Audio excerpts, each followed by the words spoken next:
Hey guys, what's going on? Rivington the third here on our third day of Comic-Con IEM here in New York City. We got League of Legends going on all weekend, all week pretty much long. Now the weekend is starting to hit here. I'm joined by FNATIC and SYPHER. We have Shushei and Skyyart here. These guys are about to play. You go to head-to-head. You guys have made it to the third round out of Group B. You guys, how did you feel if you would have been in Group A? I'm going to ask both of you this, so think of your answers as well, because it was considered the group of death. How do you think you guys would have fared? I don't know. We were lucky that Americans kind of didn't know the European playstyle, and they, how is it saying, when they didn't think that Kog'Maw, for example, is strong enough, which we proved them wrong. Right on, right on. What about you guys? They did so well, and we'll do our best, and we reached the final stage, so let's see. All right, so do you guys play FNATIC a lot? Do you guys scrim against each other quite a bit? We played against FNATIC a lot, yeah. And we know kind of how they play, but it's still hard to counter. All right, what do you guys, I guess I can't really ask you what you're looking to counter onto them, but do you have anything you saved on the weekend to really bring it to FNATIC right now? I didn't understand. Have you guys really ramped up? Do you have anything like you're hiding, your secrets, something you guys have been working on for a long time to take down FNATIC? Not really. But let's see. I don't know. Right on. And how have you, playing SYPHER over the months and whatnot, and knowing what kind of team they are? How do you feel about going up against them? Well, it's it's a lot different on LAN than on the online tournaments. So I don't know. We'll see how it goes. All right, right on. So you guys have had awesome days so far. What have you guys done in the downtime here? You're in New York City, far away from home. What have you guys been doing? Going around, but yesterday me and xPeke was like walking for hours around the city, and we couldn't find a single store that sells alcohol. Yeah. Pretty sad. All right, well, you're going to be on top of your game, so it'll be good. No hangovers coming into this. What about you guys? What have you done to, pass the time when you're not in matches? We arrived just a day before the evenings to play, so we didn't have time to visit New York already, but after the event, for sure, I try to visit everywhere, and it will be fun. But streets are not like we expected. There's so many people, so many cars, so many everything. It's just so many. Yeah, it's quite an experience, guys. Good luck to both of you in your match. You're going to start off day 3 here, guys. We're going to hand it over to Phreak and Joe Miller in the casting booth.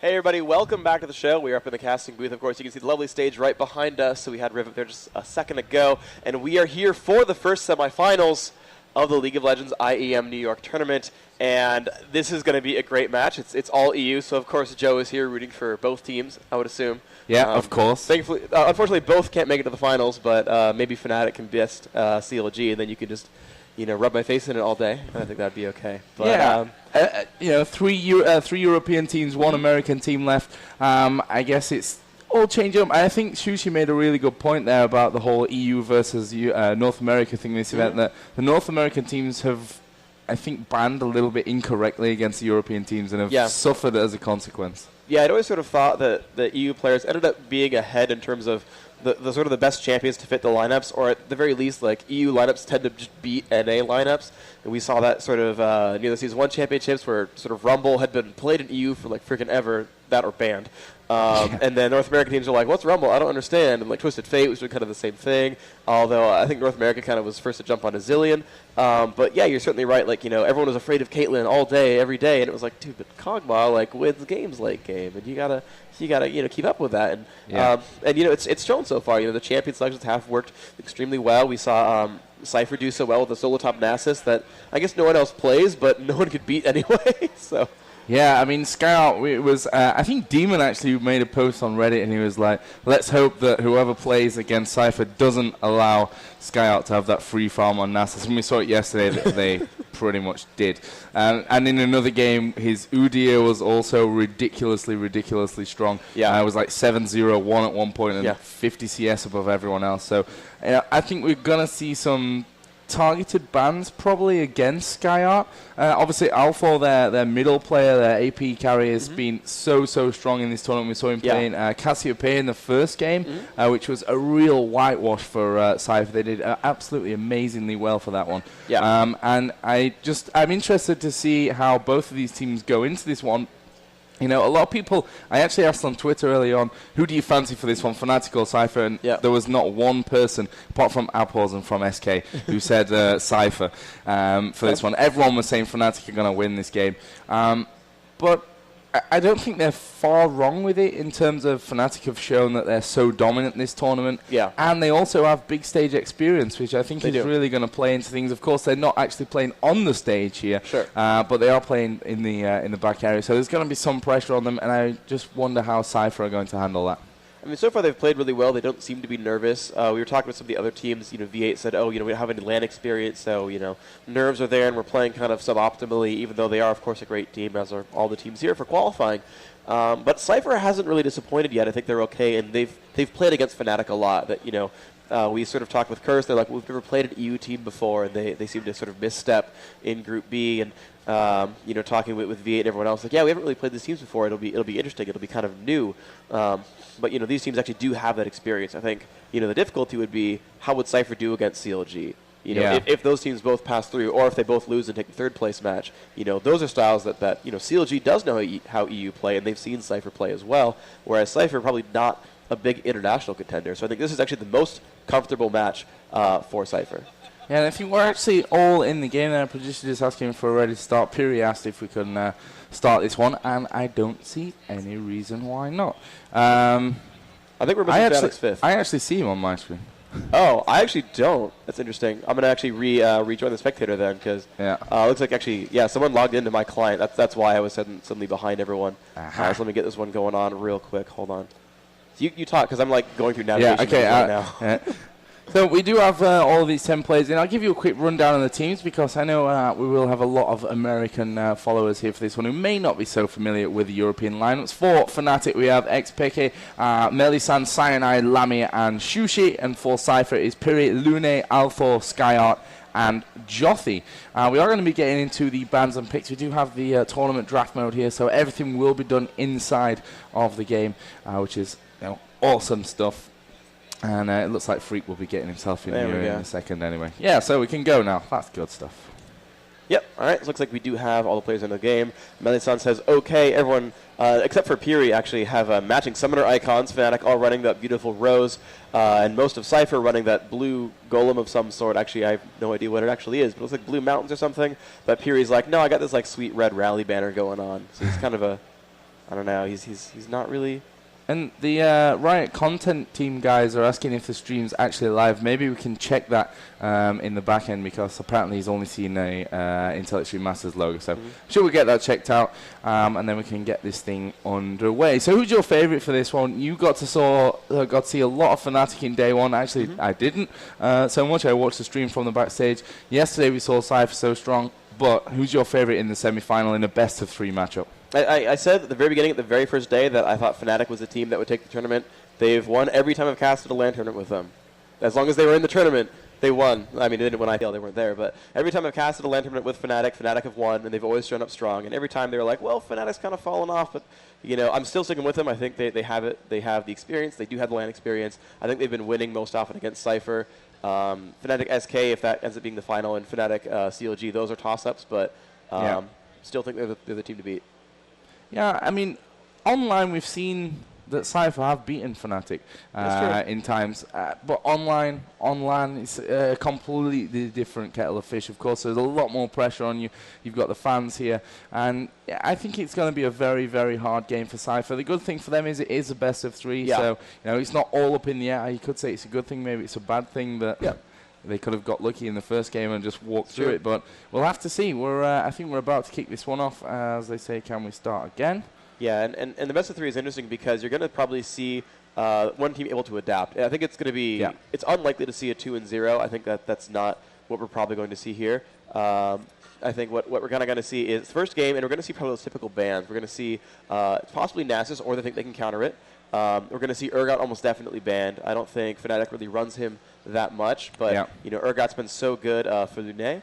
And he's sort of known as that. I was reading Reddit last night, and he was like, and people were like, oh man, dude, I can't wait to see that Lounet Urgot come out. And he saw him once, and it was good. That's what you're not going to see him again. That was it, right? You got them once per tournament. Like IPL, Dan didn't have that Heimerdinger in the semifinals, then you didn't see it again. They're like, no, we're not going to deal with that. We are into Champion Select now. FNATIC does have blue team, and Shushei actually, for a short time, actually had someone name change his name to xShay to troll xPeke. xPeke, of course, his name, but he's actually back to Shushei. But I always like when people troll name change each other. I'm always a fan of that. Well, we've had the first ban here, and surprise, surprise from FNATIC, their first ban was Urgot. I mean, there's no real nothing to say about that. It was kind of obvious that was going to happen. Second ban will be Kog'Maw. Third ban straight out of it was Rise. That's an interesting choice, I think, from FNATIC. I mean, I don't really remember seeing SYPHER ever running Rise. I have to be honest. I don't either. Cassidy, I think, makes sense a little bit, and the immediate Cassiopeia ban. So like, Pegasus is like right on. Like, I'm gonna ban like these mages, and I think they have like a special mage in store maybe that I think is gonna get countered by maybe Rise and Cassiopeia. I think this is FNATIC having a strategy that they're not worried about Skyyart's picks or anything, but I think this is really aimed at the solo mid. Well, let's have a look at the final ban, and it will be Karthus. So, a lot of these AP mages taken out very early on in the picks, which probably means that FNATIC are going to take it first. Their AP carry in this one, I should imagine. So there's only a lot of choices. Yeah, in the next 40 seconds, I don't know. I mean, Kog'Maw's out. Caitlyn, I know, is not really the champion that EU cares about so much. If this were like CLG versus, let's say, Curse, I'd almost expect the insta-lock Caitlyn here. But, I mean, there are just a lot of choices here, a lot of junglers available. And interesting, they might do a first pick Talon. And I'm a little bit surprised with that because I think there are lanes that beat Talon. And putting up a big carry that you need to get farmed, that you need to have a good lane and sort of dominate that game. You don't really want to throw away a solo top.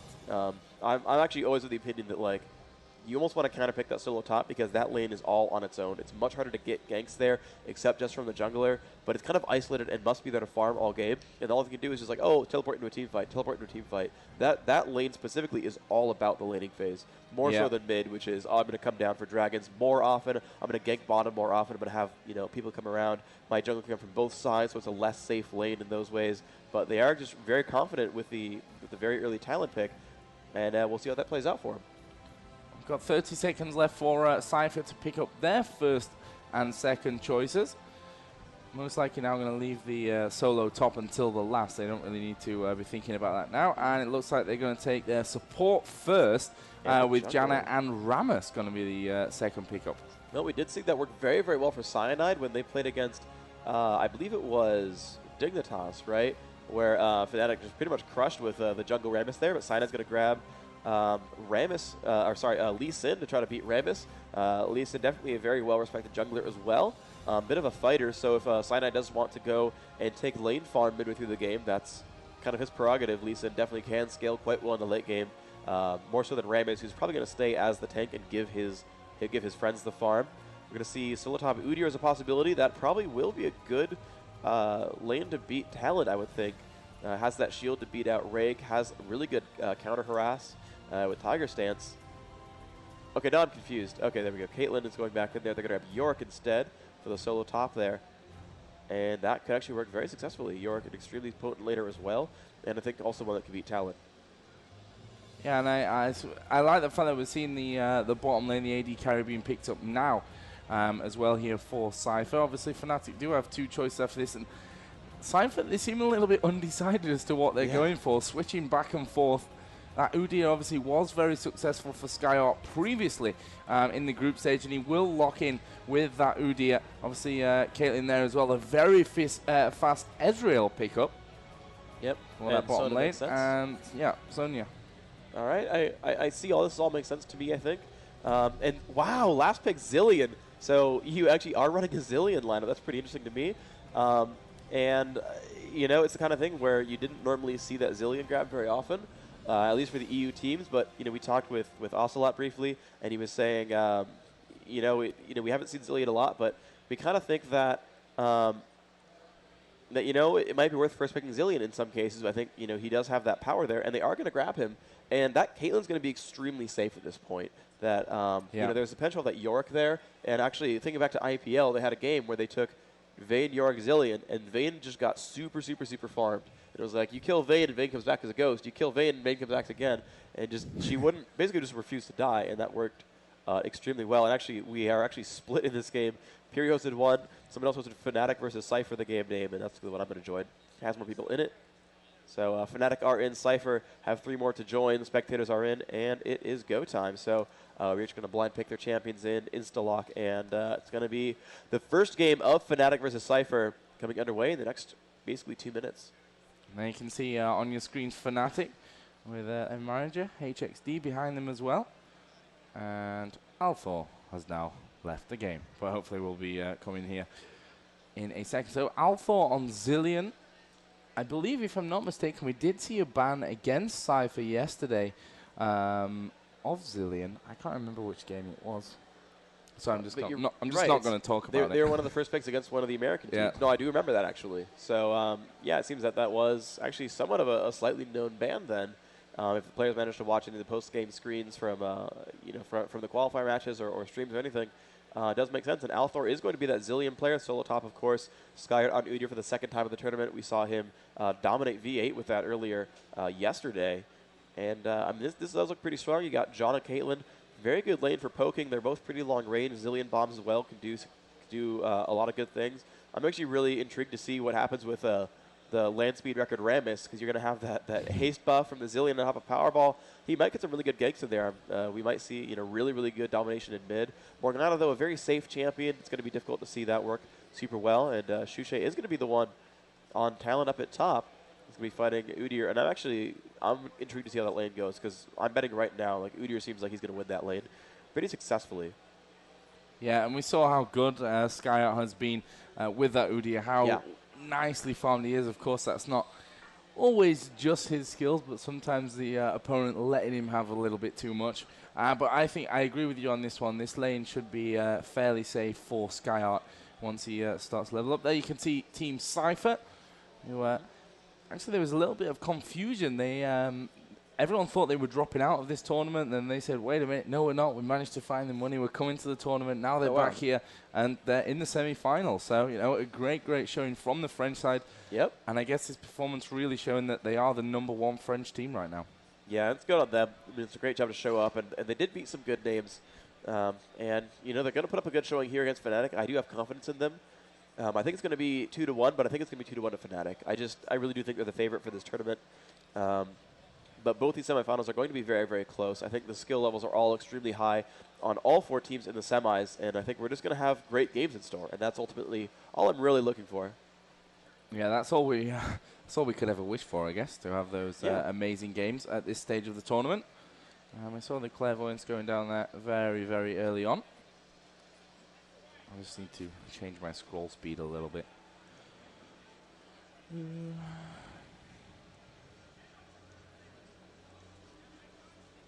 So we are seeing SYPHER move around from the top right of the map. They are the purple team for this game. SYPHER in here moving around. Zilean in front. We see Caitlyn coming down towards that brush, dropping those traps, giving her team a little bit of awareness against ganks in case they come through those locations. FNATIC off on the left-hand side. Yeah, I imagine that we won't really see all that much. Lamia and Mellisan actually in the tri-bush down on the bottom side early on. Pings going off for FNATIC up towards their blue buff, so it looks like we could see fairly safe here. But look at this, Lounet's actually just dropped in a trap into that tri-bush. But above that, I don't think we're going to be seeing all that much going on. There was a ping down from SYPHER a little bit further behind. They are pinging that tri-bush, so they know that there's someone in there from FNATIC. And they're setting up with 4 guys. This could be very, very dangerous for FNATIC as they start to move in towards FNATIC. Will back away. Can Skyyart get into range here for this one? Time bomb goes off. Exhaust onto Lamia, who has to use his flash to get himself out of there. Bomb goes off again. Lamia's got an ignite onto him. Surely going to go down. Are they going to finish it off? Yes, they are. Lounet gets taken down by the tower, though. But he has taken the first blood. Lamia, of course, getting that one back. So, you know, SYPHER, Phreak, worth it? Definitely worth it. They got first blood. I mean, if they say it in chat, but they got first blood with assists, but purely mathematically, they got first blood with assists, but the kill that Ezreal got, he did deal some damage and got the kill credit. It was not assisted by the Sona at all, so realistically, it was 400 gold plus an assist versus 300 gold and no assist, and that does give them a nice advantage. Caitlyn's going to be nice and far ahead. It opens up with a Doran's Blade and Boots and Potions. Ezreal not able to do the same. Does have 6 potions, which is nice, and apparently going to get a pause real quick. Someone maybe having a little bit of difficulty, going to figure out what that is right now. But we are into that first game. We can see, look around the mini-map a little bit. Talon fighting against Udyr at the top. They're kind of jumping down into the brush. We're going to see what they exactly want to do with that. Looks like Lee-Sin has already started on that golem. Should be done with that pretty soon. Has 3 kills so far in terms of minions, so only killed the wolves right now. You see Rammus fighting his golem as well. Caitlyn coming back to the lane already. Ezreal, of course, not far behind either. Morgana Brazilian lane, we've seen that actually a couple of times so far. I know we've seen that, yeah, I think a lot of times during IPL actually, and it seemed to be kind of a stalemate lane. Morgana is kind of more of a farmer. She doesn't end up getting a lot of kills really, unless you're amazing with Ocelote in that game SK had against Dignitas, where they kind of just dominated. Or not SK, oh, was it? There was a game where they had a Morgana like get 8 kills like at solo top. And it was amazing, but I forgot who it was. It was one of the EU teams, though, for sure. I think it was Ocelote, because he was talking about how he's going to max Q because he was landing all of them. I think it might have been Curse. Yeah, it was against Pobelter. But Mellisan kind of running around spamming. Pyri and Lounet doing a lot of damage back onto him. Down to half health already. Mellisan can use some of his mana to regain some health, and it's a little bit fast-forwarded, by the way, as we're catching up to real time. That pause kind of got us behind the game, but we're going to catch up soon. Lamia last hitting a little bit. We see a lot of pressure coming in. Actually, Cyanide had come by and ganked Skyyart. He did burn his flash partway through this. I think he actually used that for the gank earlier on. But a lot of damage coming out on both sides. Cyanide going to go back into the jungle, though, and Rammus actually about to find him on the exit. Cyanide's going to pull back. Now has to be a little bit afraid. Shushei staying nearby. It's going to be a little bit scary for them. Morgana Zillion still farming up on both sides. 17 versus 13 on minions. Morgana actually outlast hitting by quite a lot. Lamia and Lounet trading blows.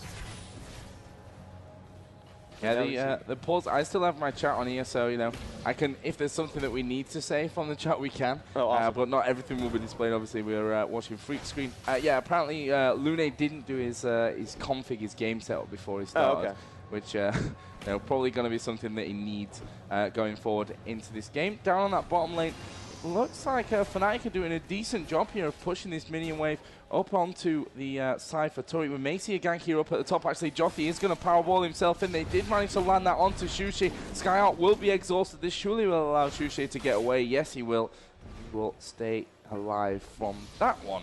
Yeah, I think that was actually a minor mistake by Skyyart. He actually went in and stunned with Bear Stance during the Rammus taunt, which not only is a waste of the stun, but also means he's not going to attack and then take damage from defensive ball curl. So yeah. I think a bit of a mistake there. I mean, you want to run in there and stun normally as Udyr, but a slightly miscoordinated gank. That extra second there might have gotten the kill on Shushei. I mean, it's kind of up in the air, but certainly would have not been a bad thing to kind of keep him pinned for a little bit longer, but maybe it'll be okay. Cyanide spamming down these minions right now. We'll be getting this Lizard right here. Spike comes out. Level 4.5 right now. And Rammus already coming back. Of course, Shushei's exhaust is down. And they're coming in. Let's see if they can get this one this time. Penny Cutthroat. He's going to get picked right there. There's the Tiger Stance. A lot of damage here. Shushei going to fall. Nice job there. Good coordination by JothY and Skyyart. And indeed, that Udyr game going very, very well. That Rammus with some excellent ganks. That's a good way to start the game. That's a great thing about Rammus. You know, he's so fast to get in and out of that jungle and get into a position where he can cause some problems on those ganks. And I think we're going to continue to see that throughout this game on this top lane. Really trying to put as much pressure as possible down onto Shushei. Down on the bottom lane, quick look at the CS. 35 for Ezreal, 31 for Caitlyn. That's probably more to do with the fact that FNATIC have been pushing this lane very, very heavily. And I guess SYPHER losing out a little bit to that turret earlier on in this one. And again, they continue to farm. Lounet actually taking a little bit of damage, but not all that much, and they are back there on that turret. So all should be safe here for SYPHER. We do have Talon back up in lane now, and he's going to ward, which obviously is something that is so important here against this Rammus. He needs to know early when that Rammus is starting to move his way. And actually, the exhaust goes down onto Shushei as well, and Rammus is going to powerball in. Cyanide is there, but Shushei is surely going to go down. He's very, very low. There he goes. He does fall. Skyyart in the process as well went down. And, well, that was nice cover from Cyanide. But again, Shushei falling very, very quickly. He's losing lots of time in this lane. Yeah, he is definitely not scaling all that well. That was the danger of that first pick Talon, but Mellisan, of course, able to carry as well. And actually, an aggression coming in. Pekka against Althor. Althor will flash, but still get caught there. Might go down to the Dark Binding. He's taking a lot of damage. That will be a kill from Pekka. Though we did see Sona pick one up at the bottom lane. Looks like Lounet did fall. Excellent play there by Lamia plus Mellisan getting that kill. And they've equalized this game. They actually brought it back ahead now. 4 kills to 3. They're down 100 gold, or I think they're up 100 gold now, thanks to those kill credits. And that's a good comeback there from FNATIC, picking 2 up. The nice gank back from Mellisan, traded at top. So a lot of deaths those last couple of minutes.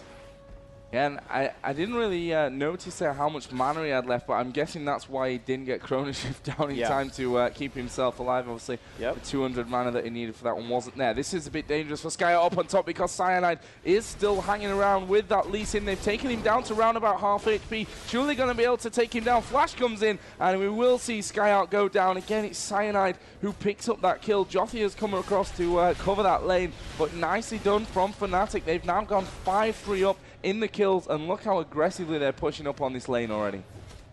If they shove the lane into Rammus, it's going to be hard for him to last hit all these minions, but he's doing actually very well so far.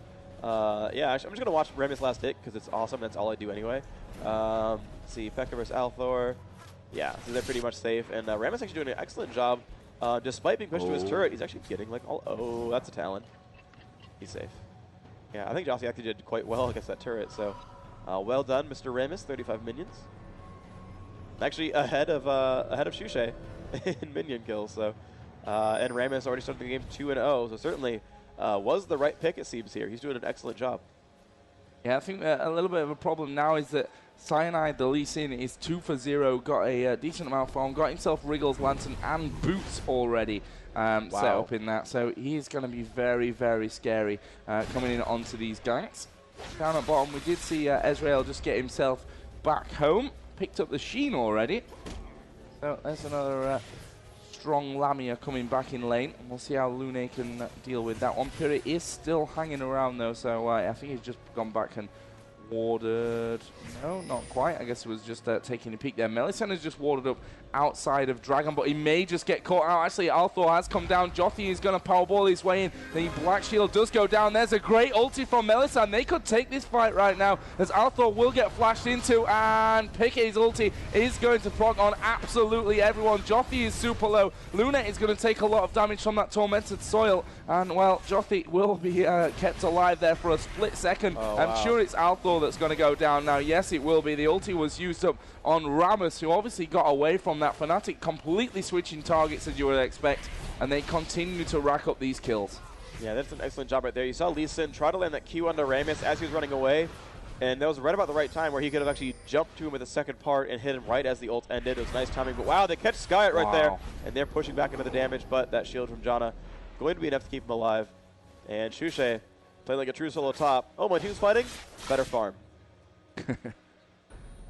We have also Peke 2-0-0 with Morgana far ahead as well in this here, 77-53, and that's going to become a very, very dangerous Morgana, fully skilled up in the Tormented Soil as well, so those minion waves are going to be absolutely decimated as soon as they come anywhere near. We've seen FNATIC actually ping down towards JothY's position, because we will be seeing maybe a pushing for Dragon. Yes, we will. That Dragon is going to be started by SYPHER. The question is, do FNATIC have anyone close enough to do any damage with this one? Althor has just had the Dark Binding landed in onto him. Great damage put out from Peke, but this Dragon is still alive, actually, and they've managed to get the Dark Binding down onto Lounet. There comes the ultimate from Ezreal as well, and surely they're going to take down JothY in amongst all this one. Ultimate went off for Lounet. It was actually blocked by Mellisan. Lamia needs to get in there and follow Lounet down. He's so low. Oh, amazing flash from Lounet to get himself out.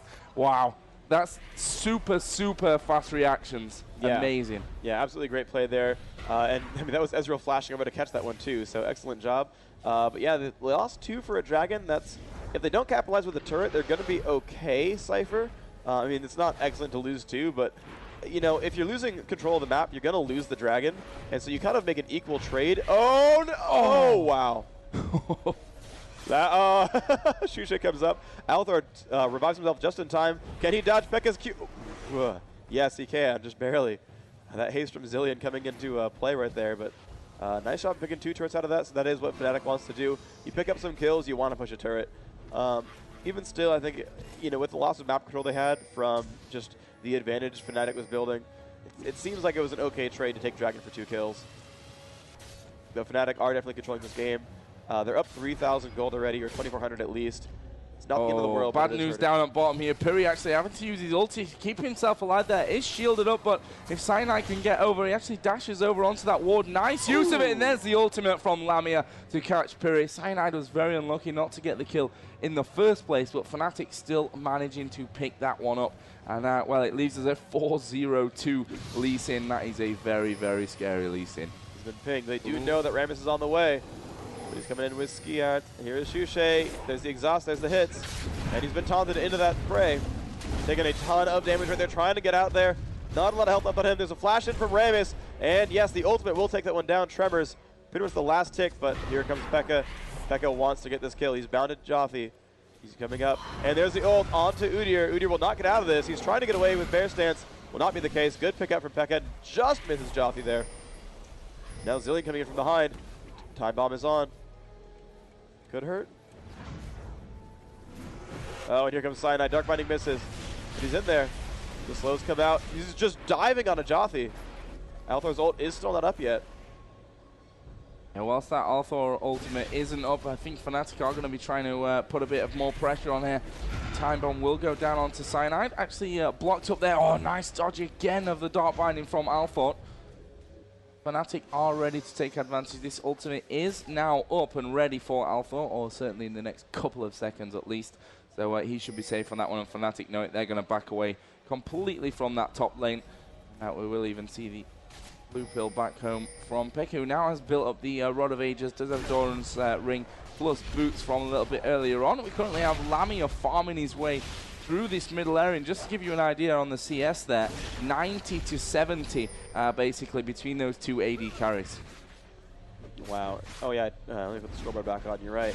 And yeah, I mean, FNATIC are building an advantage here. There's still 2,400 gold to the advantage. Looks like blue buff about to give it to Pekka as well. That is a nice advantage there. You're going to see him take the golem for himself. It's going to be nice, infinite amounts of mana, lots of regen, low cooldowns. And we have seen those low cooldowns actually play a big part in those fights. The first big team fight that FNATIC won was basically Dark Bindings getting hit every like 5 seconds roughly. And those were actually a really big deal. Managed to take down a couple of champions there. Althor was one of them, landed that Dark Binding after using his ult on Rammus. Mellisan playing extremely aggressively, running through the jungle, has an Oracles on, and actually going to give Shushei blue potentially. Pretty sweet for them. They see Janna coming off to the side now. That has been warded as well. Rammus coming down. The ult comes off from Caitlyn. Cyanide takes that with Smite, and we're just going to back off for now. Actually, no, with a Wriggles proc. Yeah, the ultimate was used there from Caitlyn, which, I don't know, a little bit of a waste to be honest, but we'll have to see about that, how that affects possible next team fight coming in. We see Peke once again doing some damage round about the top river area, and FNATIC now all stacking up in this middle, so we may see them trying to take down this middle turret. Obviously there is a 1-0 lead in terms of turrets for FNATIC after they took down that middle turret. The shield actually came out from Janna as they land the Dark Binding onto Althor. The turret does go down. Ultimate went out as well from Ezreal, but it was dodged by Althor, so he's staying fairly healthy, but FNATIC can still force this one. They're actually all full HP here, and I think only Shushei is really struggling for mana. Okay, Lamia as well is a little bit low on that mana, and I think FNATIC from this are going to back away just a little bit. But they've done a great job of completely stealing everything from the bottom side of this Cypher jungle. Yeah, and of course, you know, Pekka just has blue buff. He's spamming out Dark Bindings, just puts Tormented Soil underneath if he hits, or even if he doesn't, hits some minion damage, keeps himself at full health. Of course, his mana bar not really budging. And Mellisan cleared a couple of wards out. Ezreal getting free farm bottom. Yeah, she's going to retake top as well, and they're in really great shape this game. xPeke still continuing to farm up here. Let's have a look at the Althor at the moment. Has 54 AP to the 120 of Morgana, which, you know, tells you a little bit of a story how much those time bombs are going to be hurting. Up at the top, we saw Shushei actually just burning his ultimate off there to get away from Skyyart, or to put some damage out, which obviously didn't really do any damage onto him once he had the turtle shield up. Yeah, but you know, he's got a brutalizer and cooldown boots, so it's like a 43-second cooldown ult. Yeah. You can pretty much recall, get back to lane, and it's back up for the next fight. Just using that to farm and just get out right away, kind of using it like it's tormented soil. But wow, the dragon already respawning. FNATIC going for it. Shushei not with an ult just yet, but it's about 2/3 of the way back. And they're going to kind of control. They do know the wards are gone, as Mellisan has an oracles. People are filtering in. Look at the map vision. FNATIC sees them. SYPHER actually has a ward right down there, so traps coming down. Shushei still off to the side. Pyri does have an oracles as well. Pekka going to tank that. It is pretty tanky, of course, with that Rod of Ages. 2,000 health at only 17 minutes is pretty good. So yeah, happy to lead the way. Going to lead his team into battle. Cyanide nearby, drops a ward. And they're on for the dragon. Let's see if SYPHER can stop them. SYPHER starting to work their way, and actually we will see the flash there from JothY, who switches on his ulti straight away. Mellisan is going down very, very low. Althor has fallen. There was the kill in onto Mellisan. JothY, though, will go down very, very quickly in amongst that one, and that's a good exchange for FNATIC. 1 for 3, plus the dragon coming in, and they are firmly in the lead on this one, Phreak. Yeah, Althor misstepped there. He was, I mean, you should not be this far from his team. We had everyone else back here. Somehow he got ahead. You know, Morgana did flash an ult, and he tried to break away from it, but, you know, didn't even use his revive in time. Like, that was honestly just a very large misstep from Althor. They could have probably won that battle by having him in better shape, reviving Udyr. Rammus is okay to die. I mean, Rammus died, but then they got the kill onto Sona. And then it's like, okay, well, now we can revive the Udyr, and now it's a 4v4, but you're missing your support. You know, we lost our tank, but that means you spent all your damage killing a tank. Not a big deal. Althor should have been alive there.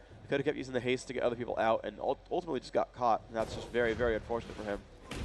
And if you look again at the difference in these two AD carries, FNATIC, of course, with Ezreal, Trinity Force, plus Berserker's Greaves, plus the Doran's Blade, and over with Caitlyn, triple Doran's Blade, Berserker's Greaves, and a BF sword. So, you know, Ezreal going to be hurting that little bit more here as they move forward. Again, Althor's in a very forward position there.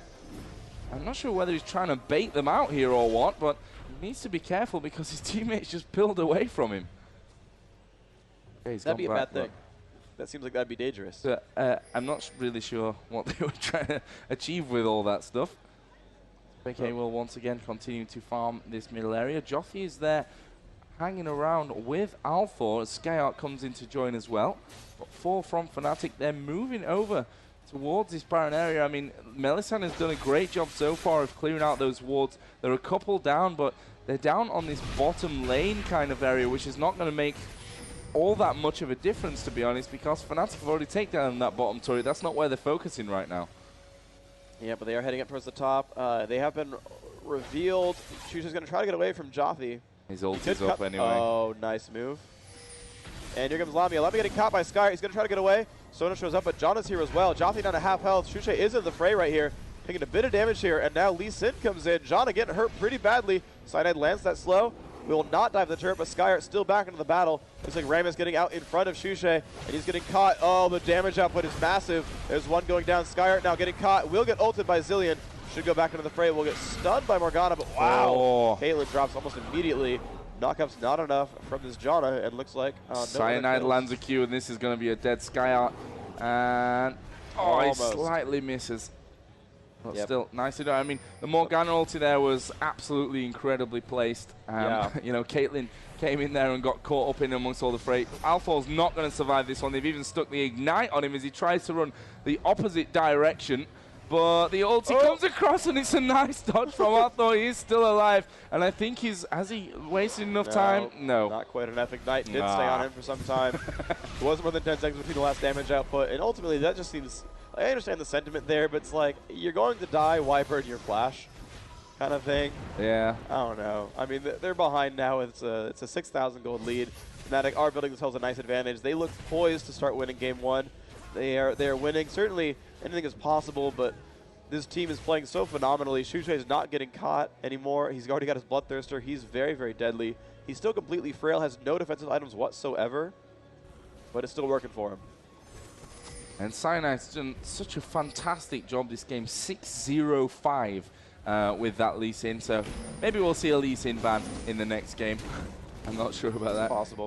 He's already got the Warmogs built up, obviously building up completely to that Atmog setup. Actually, he's taking a lot of damage here. Skyyart did get the stun onto him. Skyyart needs to be careful himself, though. Actually, will turtle up and try to get away from this one, but Lamia still doing that damage. There are lots of pings going down. Mellisan is there with them, so they've got the heal capability if they need it, as Shushei will actually take down Zillion. Completely missed that one. That was down on the bottom side of the map. Yep, they're moving on to JothY now. He's getting away from Morgana, and he will survive that. Yeah, 2v2 down at bottom. Did get a kill onto that Zillion. Again, no revive used. His flash was down. Oh my god, look at this singed. That is awesome. That is a sweet, sweet riot singed. That's Awesome. legit, yeah. No, I'm no longer able to talk about the game. Okay. Peckhead going for the blue buff again. This is, I think, like the second or third time FNATIC's been stealing buffs. We did actually see Cyanide steal red with Smite earlier on, just about 30 seconds ago. And they're just completely claiming the entire jungle. This is looking good for him. Yeah, it's looking a little bit ropey for SYPHER if I'm keeping it mild here. This turret is, of course, going to fall down very, very quickly. Not sure why they're so in and amongst them at this stage of it all, as the ulti is just going across everyone there from SYPHER. They need to be very careful. This could end up going super bad for them. JothY only needs one more hit. He's actually got the ulti up there from Zillion. Skyyart is low. Lounet is low. Skyyart will go down, and actually Lamia will blink his way in there to get the kill onto that Caitlyn. Nicely done. JothY goes down in and amongst it all as well. And well, FNATIC have again gone 1 for 3, and they should be able to take this turret down there. Zillion with no ulti, and a Janna. I don't see them being able to stop this one if FNATIC push, but they're not so healthy themselves and actually decide to back away. No, fair enough. They did get that one turret there. They did trade 3 for 1 overall. You know, advantages being built. 7.8 thousand going to the lead. That's the kind of lead where you're in really, really good shape. And it's kind of just showing. They've been dominating each one of these fights. They even got a good Zillion ulti. It did revive someone. And, you know, that was nice. It helped them, you know, take fewer losses, because ultimately they had to hit Remus a bunch again, and he kind of stayed alive for a while, and that was kind of nice. But they're just not getting enough done. They're not doing enough damage. Caitlyn's not nearly as high up as Ezreal. You look at her item build. And, yeah, she's got a Bloodthirster and some Doran's Blades, but, of course, she's been dying so much that Bloodthirster never really stacked up. So, you know, has just attack damage, not a lot of attack speed, not any crit chance, and it's, you know, it's just not quite working compared to what Ezreal has. Last-ditch attempt. Yeah, they're going for a Baron. I mean, they do have ward control at this point. That technically doesn't see them. There's a ping, but they're all far. So, I mean, if they had the damage output, they could take it down before FNATIC shows up. But you just see how slowly Baron is dying. I just talked about their low damage output, and that shows it. Across the map, Baron attempt, and it's not even at half before FNATIC shows up. Yeah, FNATIC actually will get themselves away. Peke just taking the damage. And back to that last team fight, I mean, we saw a great ulti from Mellisan over practically the entire team. However, we didn't see the Morgana ulti in and amongst all that one, which kind of surprised me. That would have been the perfect opportunity for Peke to get it off and get the double stun in action. But either way, FNATIC are going to go back down for this Dragon pickup just to extend their gold lead that bit more. They're around about 9k ahead already. In fact, it's 8k exactly, but you know. It's going to be about 9k now. Now it's going to be 9k. There you go, 9,000 gold. You were just telling the future, really. I totally see it. Good job. And SYPHER coming down, actually trying to pick up a kill. Udyr is bear stanced, but that's a black shield and a dark binding. It's going to make that really difficult. JothY going to mill about. Will not jump Mellisan. It's time bomb on his head and is going to be afraid of Pekka, so never mind on that. Ezreal farming top. Actually, Talon coming in towards the side as well. A nice dark binding lands on a Skyyart. A little bit of damage there, sustained up by that Sona. And here comes Talon in from the side. They find JothY. He will taunt. They're going to go into this fight here. Lee Sin in the fray. They've not found a squishy just yet, though. They don't really want to keep staying on this. Nice. Morgana ult comes in there. Althor immediately drops again. Stun lands onto Remus. A good dance there onto 2.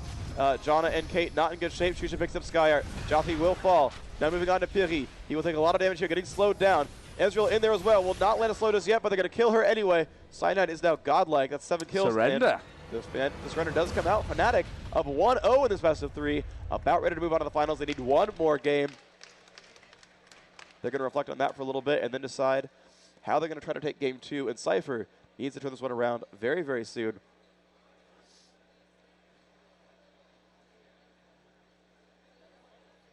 Okay, and so they're going to move on through for now.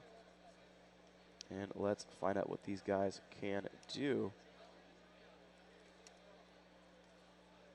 We just have a couple of issues that we need to fix. Yeah, sorry about that. So let's see the top players. Lamia going 4-1-8. His first recall back, he was first blooded, and let's see what else. I'm just looking at the scores real quick. Pekka 5-1-12, 7-3-6 on Shushei. Mellisan 1-1-13. A lot of assists there, of course, for him. Cyanide just 7-0 though. That dominating Lee Sin play. And that's what happens when you are, when the Atmogs build. I talk about it a little bit. He got the fast wriggles, got the fast boots, and he finished Warmogs really early on, so he managed to stack that up really, really quickly. He only got the chain vest, though, on the Atmos, but it didn't matter. His team was so far ahead. He managed to play as the main tank. You look at that lineup, right, and you're like, well, they have Talon in melee, and he built full squishy, and so Lee Sin got ahead and managed to build very, very, very tanky. That was awesome from him. And, that was really one of the big things for that team is they got very far ahead because of Lee Sin. He got to go in there and do an amazing job. And being the tank for that team is so incredibly useful. They needed an actual tank in that lineup. They were relying on Cyanide to play well. They grabbed that Rammus away right away. And it's actually kind of interesting if you look at, everything that they were doing. They first picked Talon. And, come to think of it, it's possible that SYPHER said, well, so you only picked your solo top, and he's squishy. We're going to take the only real tank jungler that anyone's been playing in this tournament, aside from Nunu, and say, you better get a tank somehow. You better get an initiator somehow, because it's not going to be Talon, and we know you're not going to take Zilean. So, where's your initiate going to come from? Are you going to run, maybe dual bot, Alistair or Maokai, kind of make a tank there, or are you going to take, a range sort of sustaining support? We're going to grab Janna here, and, that seemed pretty effective as well, if you come to think about it. But Cyanide got so many good ganks. The ganks came in from Rammus. They did really well. They killed Shushei twice early on. But Cyanide came in. He picked one of those up for himself, and he became that tank for his team. Yeah, and that's made a massive difference. You look at Skyyart's score there on the UDA, 0-7-5, and obviously you need a lot more than that if you're going to be going up against this Lee Sin who's done so well to gank. Credit where credit's due for SYPHER in the early game. They actually pulled off some decent ganks. Obviously, JothY coming in there with that Rammus. But once Shushei was, basically once he got up to level 6 and had his ulti for that escape ability, then it was a lot harder. Then we saw Cyanide really hitting hard. And from that point on, it was all about FNATIC. So we'll be moving on here to game 2 pretty shortly. You can see there the guys from SYPHER not looking so happy with the whole situation. Head in hand, their back is to the wall now. They have to win the next 2 games in a row against a FNATIC team who have looked so good, and they've not lost a single match in this tournament yet so far. That's true. They're 4 out of 4 up to this stage, and they're going to be looking to make it 5 out of 5 as they move in towards grand final. And one thing before we actually get off onto the second game. Oh, you have this. You have a sweatshirt. I have. I carry New York until Extreme Masters. Nice. Should probably show this on the camera. That would be awesome. Yeah, the I Carry New York shirt is in there. It's bright yellow. If you're in the crowd, turn around. It's kind of over here by Joe. There we go. Have it on stream. So one lucky player is going to actually win this one. There is only one made in the entire world. Wow. And it's bright yellow, which means you stand out with it even more. That's true. But what you have to do, guys, this is for the MVP vote for League of Legends. Head over to intelextrememasters.com, and there will be a poll up, and you have to vote for your best player of the tournament so far. It will actually continue until the end of the final. We changed the system just a little bit since Guangzhou, which was obviously a week and a half ago now. And there'll also be a bit of a professionals vote as well as the fans vote. So Phreak, cool. Rivington, myself, and I guess a couple of the admins and what have you will have their vote in that as well. So it's not just about who's got the biggest fan base. So maybe Hotshot won't win again.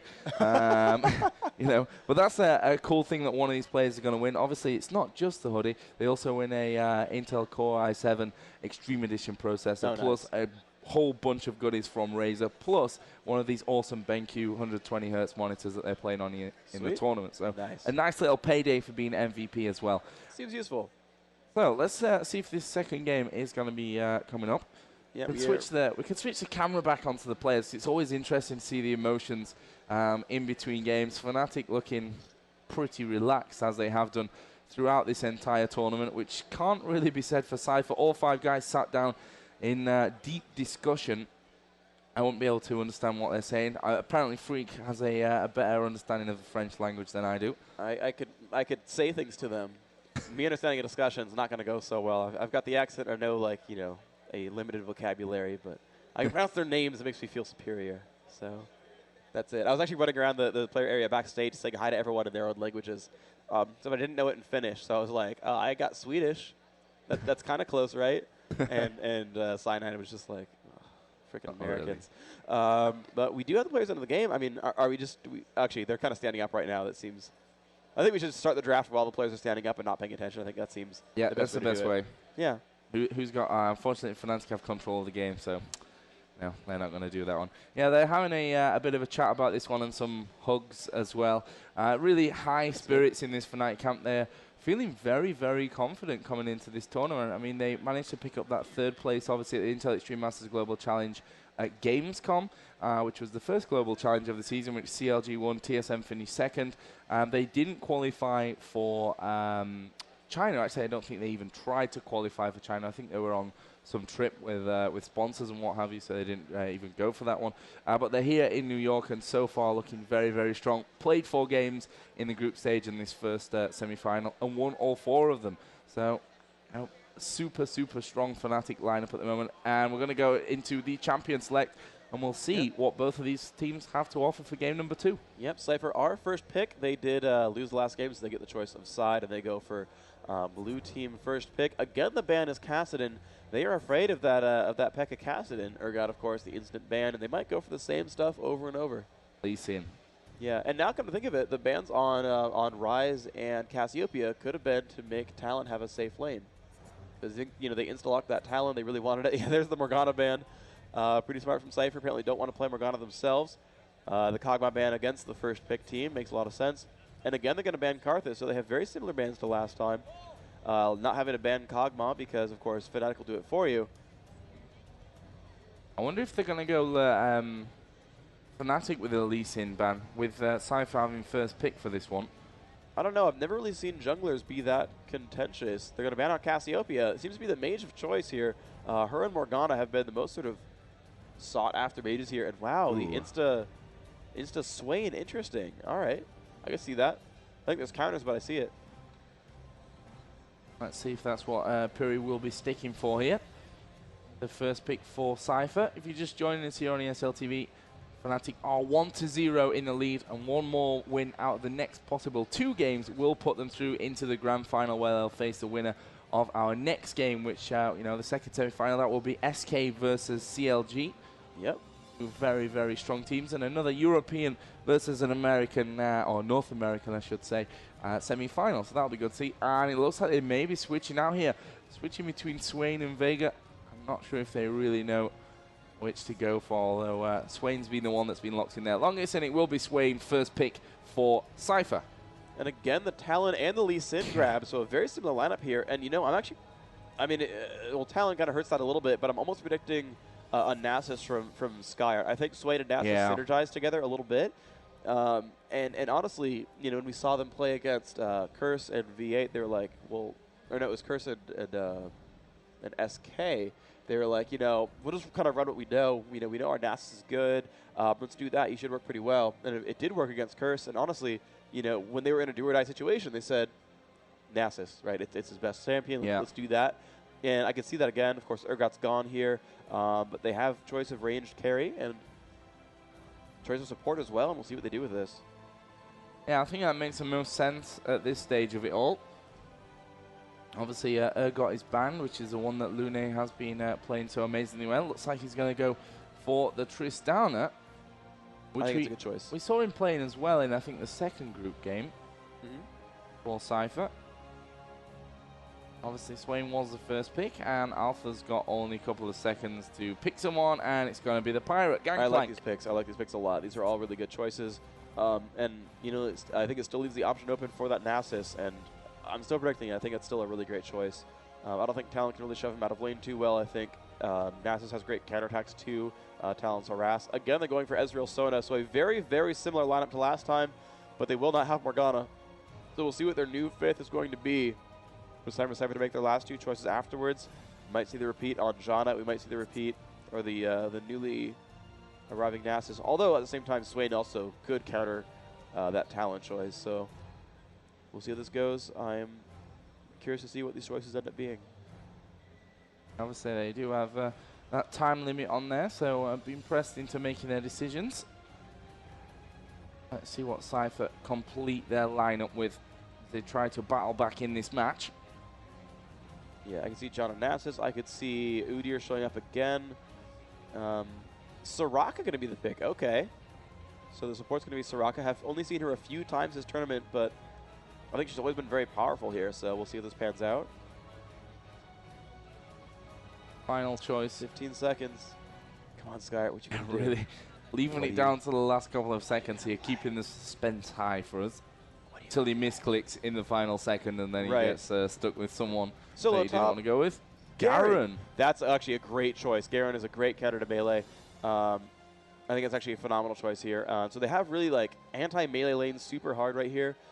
Garen, I think, can beat Talon in lane quite successfully. Udyr was able to as well, but then Lee Sin showed up and ruined his day. But Garen will have kind of that same impact. Will be a nice, strong tank here. It's going to be a really big front line wall between Garen, Swain, and Gangplank. Soraka and Tristana in the back.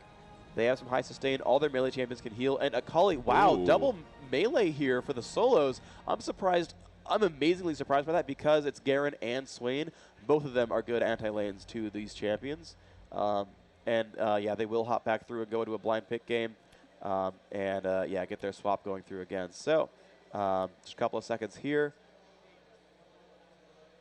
And we'll be into the game. And yeah, Shushei has hosted that one up. I'm going to spectate that one. Blind pick, players coming in. FNATIC must go over to the purple team. Then otherwise we will be good to go once the players are ready. So these picks very interesting from FNATIC, going for the double melee choice. Phreak, I mean, you say that the Cypher lanes, they've got two great champions in there that could counter this one. Does that mean that you're really favoring Cypher off the picks that we've got? I mean, I liked Cypher off the picks last time a little bit, but yes. I know when we did the Cypher SK game, I said, you know, I like Cypher more on comp, but SK on skill, and SK won that one. This one, though, I mean, people, like, specifically state that Garen should be a counter lane to Akali. Like, I've seen that a couple of times from players yeah, wait up for the last spectator. And, you know, like I said, I have specifically seen that, you know, Garen should be the counter lane to Akali. And I think, you know, we saw last time that the solo top Talon did get shut down. Now, I'm not going to send Garen mid necessarily, but, you know, I don't know if Akali is really going to win the lane against Swain. I know we saw that at a tournament a little while ago. It might have even been way back to Season 1, but I'm trying to remember what it was exactly, but it was basically like Akali versus Swain top lane, and Akali dominated it, and everyone was surprised because it was supposed to be that Swain was this big anti-melee. So maybe Akali does win versus Swain. Talon already had a bad lane last time and still came out ahead. And you know that Ezreal Sona, as last time, did very well. So, yeah, I don't know. We'll see. You know, I still think those lanes are really good for Cypher. I do like the Tristana pick. I like Soraka as well. Yeah, you know, FNATIC just dominated the last game despite a bad early game. And I think that's kind of going to be the story again. I want to pull for Cypher. I want to pull for that game 3. You know, I want to see them come in and take this one and equalize it. I still think FNATIC are the favorite for the tournament, but, you know, those picks were good. And, you know, I totally see this working for Cypher's favor. Yeah, I totally agree with you as well. I really fancy Cypher for this match. I want to see a third game. Yeah, is basically the whole story with this one. We do have the final guy, so we can go. That's good. Alrighty, yes, and we are about to pump in on this one. Cypher ready, yes, yes, and yeah. when FNATIC was asking for the ready. They assume that they are ready as well. And there we are into the champion selection again. The blind pick's going to be easy. xPeke is going to be playing Akali here. Shushei once again on Talon, Mellisan on Sona. Cyanide jungling on Lee Lamia again on Ezreal. So only one champion. The difference here for FNATIC. SYPHER actually with an entirely new lineup. A completely different strategy from last time. And, you know, this is a very high damage lineup as well. You've got Tristana, who scales so well in the late game, does, I believe, out-damage Ezreal. Ezreal has that poke game. Ezreal has a little bit of a better laning phase. But, you know, Tristana has that giant attack speed steroid, has extremely, extremely long attack range. And I think, you know, we'll be able to just pump damage into whatever she chooses to hit. I think if they keep Cyanide from getting farmed, they'll be okay. And let's see what's going on here. See FNATIC, Ocelote in the background there from SK as well. Actually watching the game. The rest of his teammates are sat out here in the stand, actually. Having a peek at possible finals opponent, FNATIC or SYPHER for them. You know, I think maybe the better, best final opponent that they could wish for a European team here. They're going to know a lot more about them. Obviously, CLG is another team that they know a lot more about. But you know, CLG, they seem to be able to adapt to anything that's thrown at them, which is, you know, a great thing. Obviously, in China, it didn't quite work out in the end of the day, but they showed some great adaptation skills. We are going to be jumping into the game here in just a few seconds as the delay period will wind down, obviously, to get in on that spectator mode. And we'll start off with the second game. It's FNATIC versus SYPHER. And if FNATIC pick this one up, they are through into that grand final with a 2-0 victory. Yeah, if FNATIC can go through that dropping a map, that's definitely very impressive. And you know, they'll be poised to take on SK or CLG and be in good shape here. I think it's actually really good for them to actually run the same strategy in case they wanted to actually hide strats from the other teams. If they're like, look, we know, you know, we're in good shape here to take this final. If FNATIC is super confident, it's kind of smart of them to not innovate here and hope and see if you know, SYPHER can do anything to counter them, because then you just got that advantage of saying, hey, you know, we're not showing any of we're not showing our hand, we're not showing any of our cards. You know, good luck countering us. You've only seen one strat so far. Let's see if we see any early game aggression from this one. We didn't see any in that first map. Obviously, there was some action, if you can call it that, really, down on the bottom side of the map. Did see a push away very, very quickly. In First Blood, you know, was knocked down onto that onto the bottom turret fairly early on as well. So, you know, we'll see if SYPHER go for anything again. This setup is with all 5 men weighing down onto the south side of the map.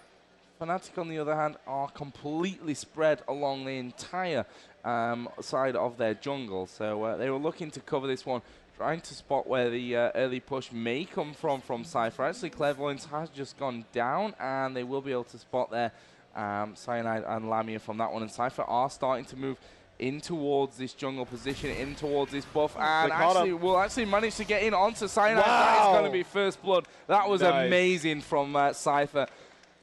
That was ridiculous. Cyanide was napping a little bit there, I think. They didn't even use a flash. They just landed the... That's phenomenal. That's just phenomenal. That's so great. That's an amazing play from SYPHER. I think Cyanide was caught sleeping there somewhat, looking around the map or something. A little bit. He had his flash up, and it's not like the you know, the bind there from Swain is instant. You can definitely have time to flash out there if you've got the time, if you spotted it. But I guess he was a little bit slow to do that one, and First Blood has gone over to the French side to have, you know, they need to win this one. They've got off to a good start. Cyanide will get back into his jungle pattern. The blue buff is going to be helped out here a little bit by Skyyart, but that is going to be, of course, going to JothY early on in the start of this one. In the middle lane, we are going to have Swain versus Akali, as we said before. Down on bottom, actually, SYPHER will be taking those 2 golems before they head themselves off into that bottom lane, which, of course, they will be facing Sona and Ezreal, same as last game. Yeah, and so the top lane is going to be Garen versus Talon. Akali, yeah, let's see if Akali can do well against Swain. I think, you know, in mid lane, it's actually better for Swain than top lane, because now Akali can't hide in the brush and do some of that fun stuff. We'll see if that ends up being the case here. xPeke definitely playing aggressively. Wow, nice aggression against Althor. Will get rooted there, and the invisibility ends, so xPeke taking a lot of damage here. Althor, of course, since he got First Blood, just opens up with an extra mana crystal in lane. He's going to be hard to push around. Pekka actually, wow, jumping in already. Amazing. Flash, ignite, and not enough. 6 health left. Althor survives, will of course recall. Are you sure you want to stay in lane, bro? I mean, he's going to bait Pekka there. He's going to root him. There's the stealth. JothY going to get jumped on. He's going to find Pekka. Of course, no flash there. Going to push him back.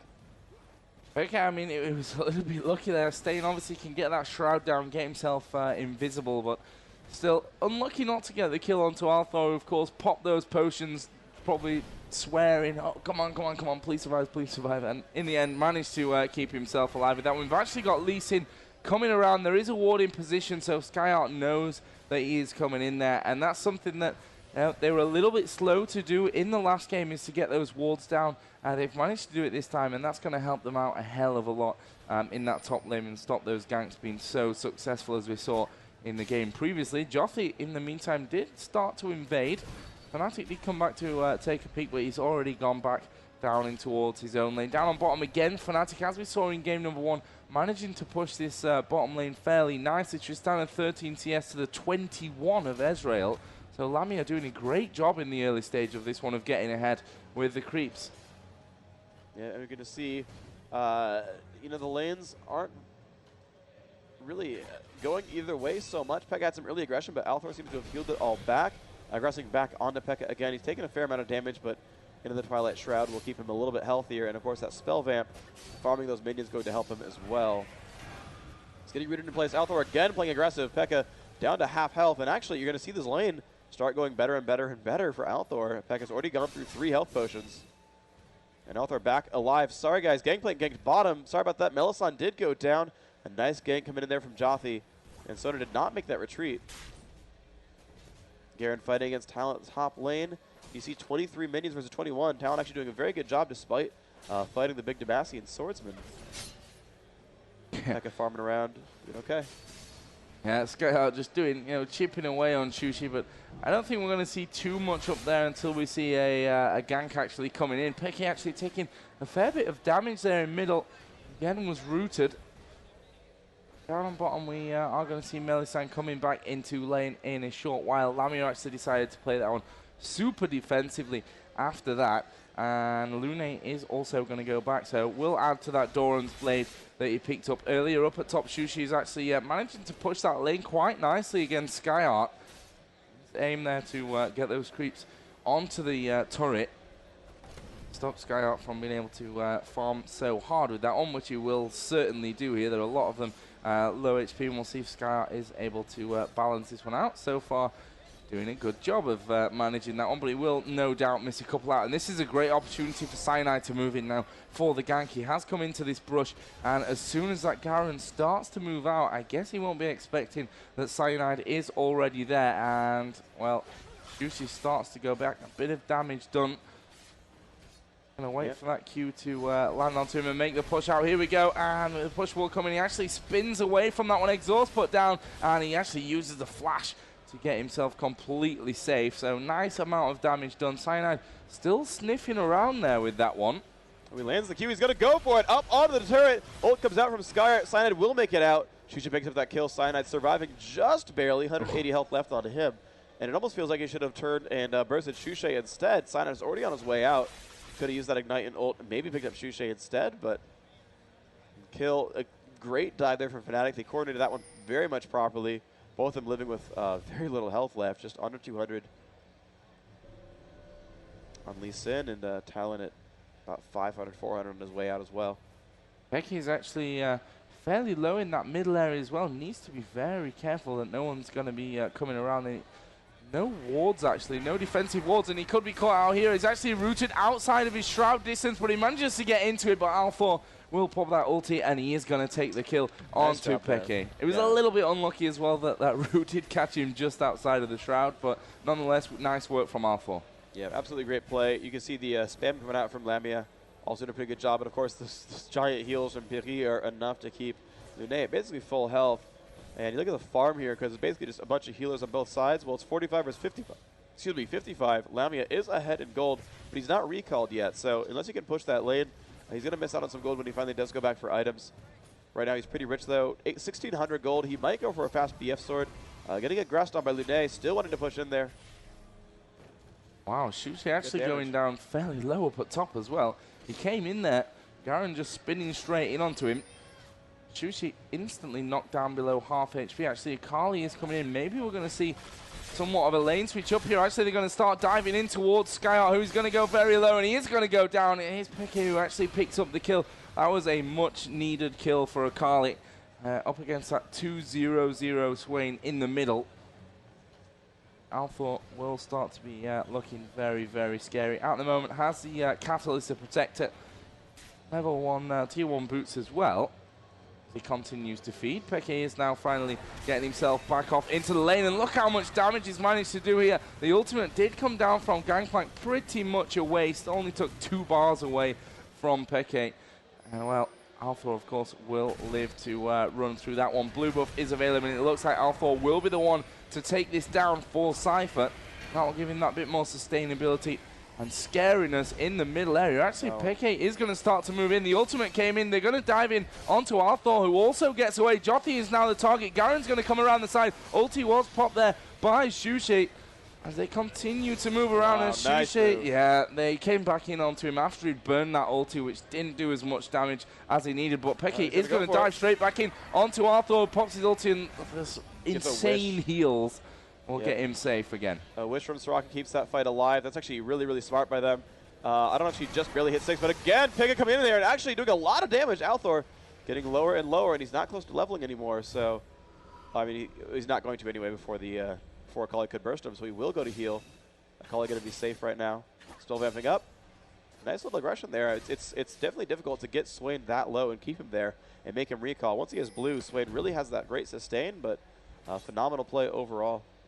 Good call here from FNATIC as well. After Swain went down, they are going to move into Dragon. Clairvoyance has gone down though, so maybe we'll see SYPHER trying to get in for the steal on this one, which won't actually happen. FNATIC have taken it down very, very quickly, and that will be Dragon going after 10 minutes here. First one of the game over to FNATIC, who are 4-2 behind in kills.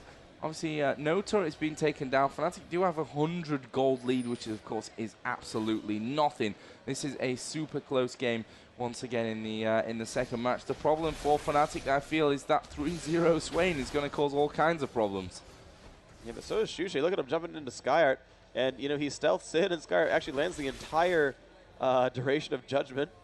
And, you know, they're trading back, but, of course, Skyyart has that passive, will start healing. Jumps in under Shushei, flashes in, and the spin's going to be enough. He will pick up that kill. Nice job by Skyyart. Coordinates with Garen, says, hey, or coordinates with Gangplank, says, hey, I'm going to go in. Hear the Demacia yell from the crowd. Nice. But, yeah, coordinates that one, says, hey, I'm going to go and flash dive this guy with the silence, pop your ult, and just blows him up. That was phenomenal.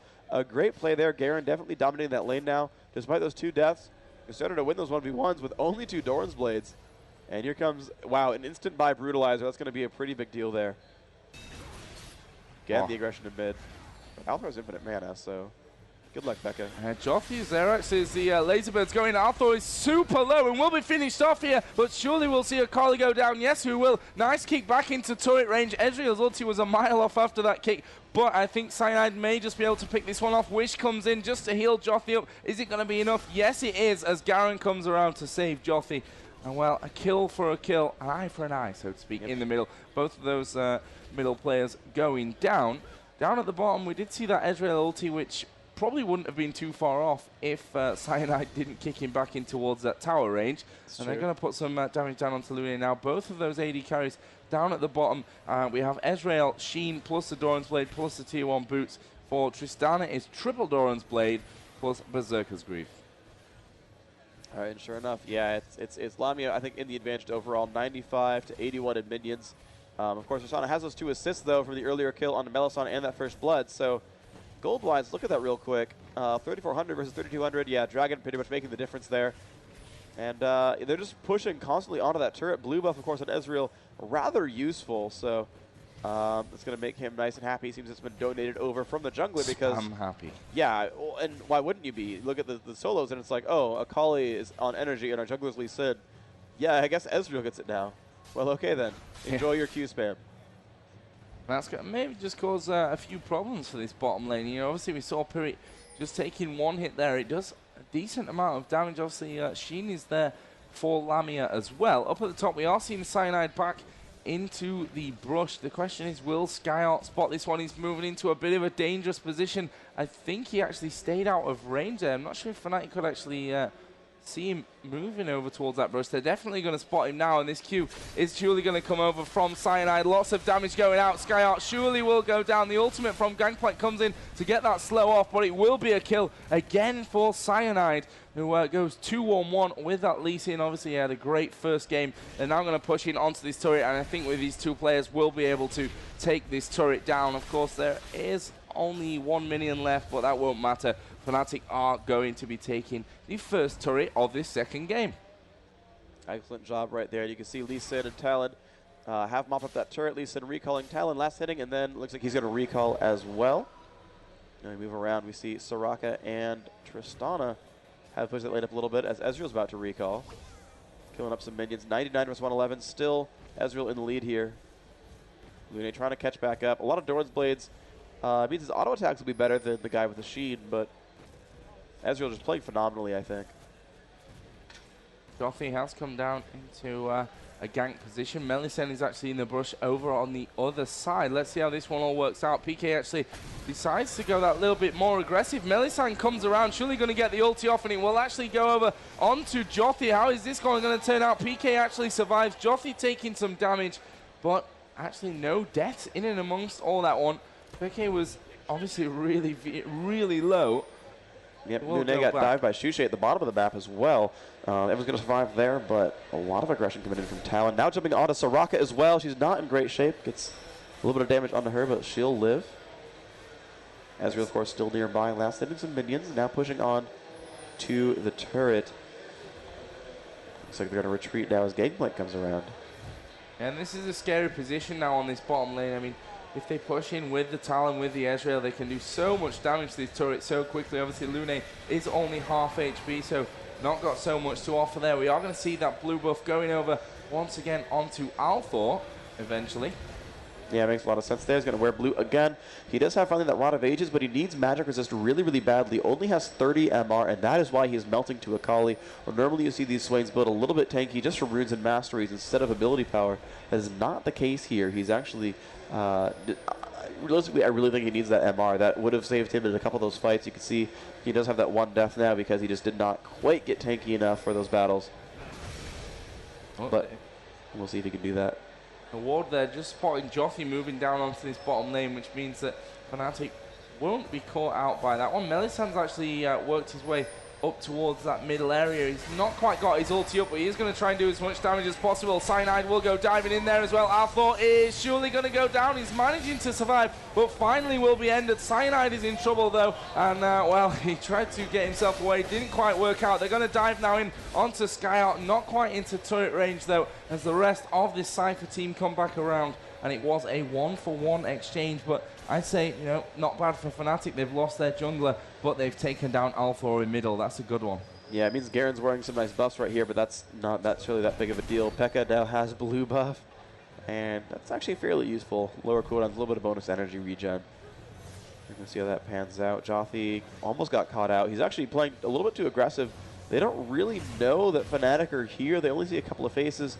They have to assume, and actually Shushei going to jump in onto Pyri. A lot of damage. Will dodge the rake with flash, and now it's JothY in the middle. Pekka's going to pick one up now. JothY not in great shape. There comes Garen. Shushei could fall down. He's spinning around. JothY's going to fall, and he's going to find Shushei, but get jumped on again. Skyyart not in great shape. He will fall. Wow. Great job by FNATIC jumping in and actually not losing anyone, picking up 3 kills directly. Excellent play by these guys. Swain waddling back in a mid, not really helping his team out. Does have Merc Treads finally. A little bit of magic resist picked up. But that's a little bit still painful for him. And FNATIC taking down the Dragon again. Great job there. That's their second of this game. They're now up 3,000 gold, despite, again, that early game disadvantage was a big deal. We saw it again. Those lane mismatches were very good for SYPHER. But FNATIC as a team are playing better, and they're getting their advantages that way. Yeah, and I have to give credit again to Mellisan, whose ultimates in the last game and this game so far have been so great, with Sona really getting a stun off across an important group of players during that fight. And again, it turned that one completely around. Peke actually taking a lot of damage here, is almost completely out of energy. That Shroud obviously keeping him surviving. He will back off onto his turret. Cyanide will come around to give him a little bit of assistance. The question is, will they push any more further onto that area? The bottom turret is actually super low from SYPHER as well. It's obviously being pushed that little bit more. They've got 3 guys coming in now. I'm not sure if JothY will have been seen there by FNATIC. In fact, he is going to drop the ulti. Are they going to dive in? Yes, Lounet right into tower range, but he has got the aggro from that turret. Mellisan is staying alive right there on the back, and SYPHER, okay, they've dove in there. It just wasn't quite perfect for them. I mean, Tristana didn't need to be the one taking them tower hits. Yeah, Mellisan did burn flash for that. That's a lot of the reason for the damage output there. And actually surviving was she got jumped on by pretty much everyone. The slow was there. Tristana jumped in, ulted, but flash is going to keep you alive in those situations. Now they could go for Mellisan next time, now that he's not wearing a flash. But actually XPeke in the middle of the map.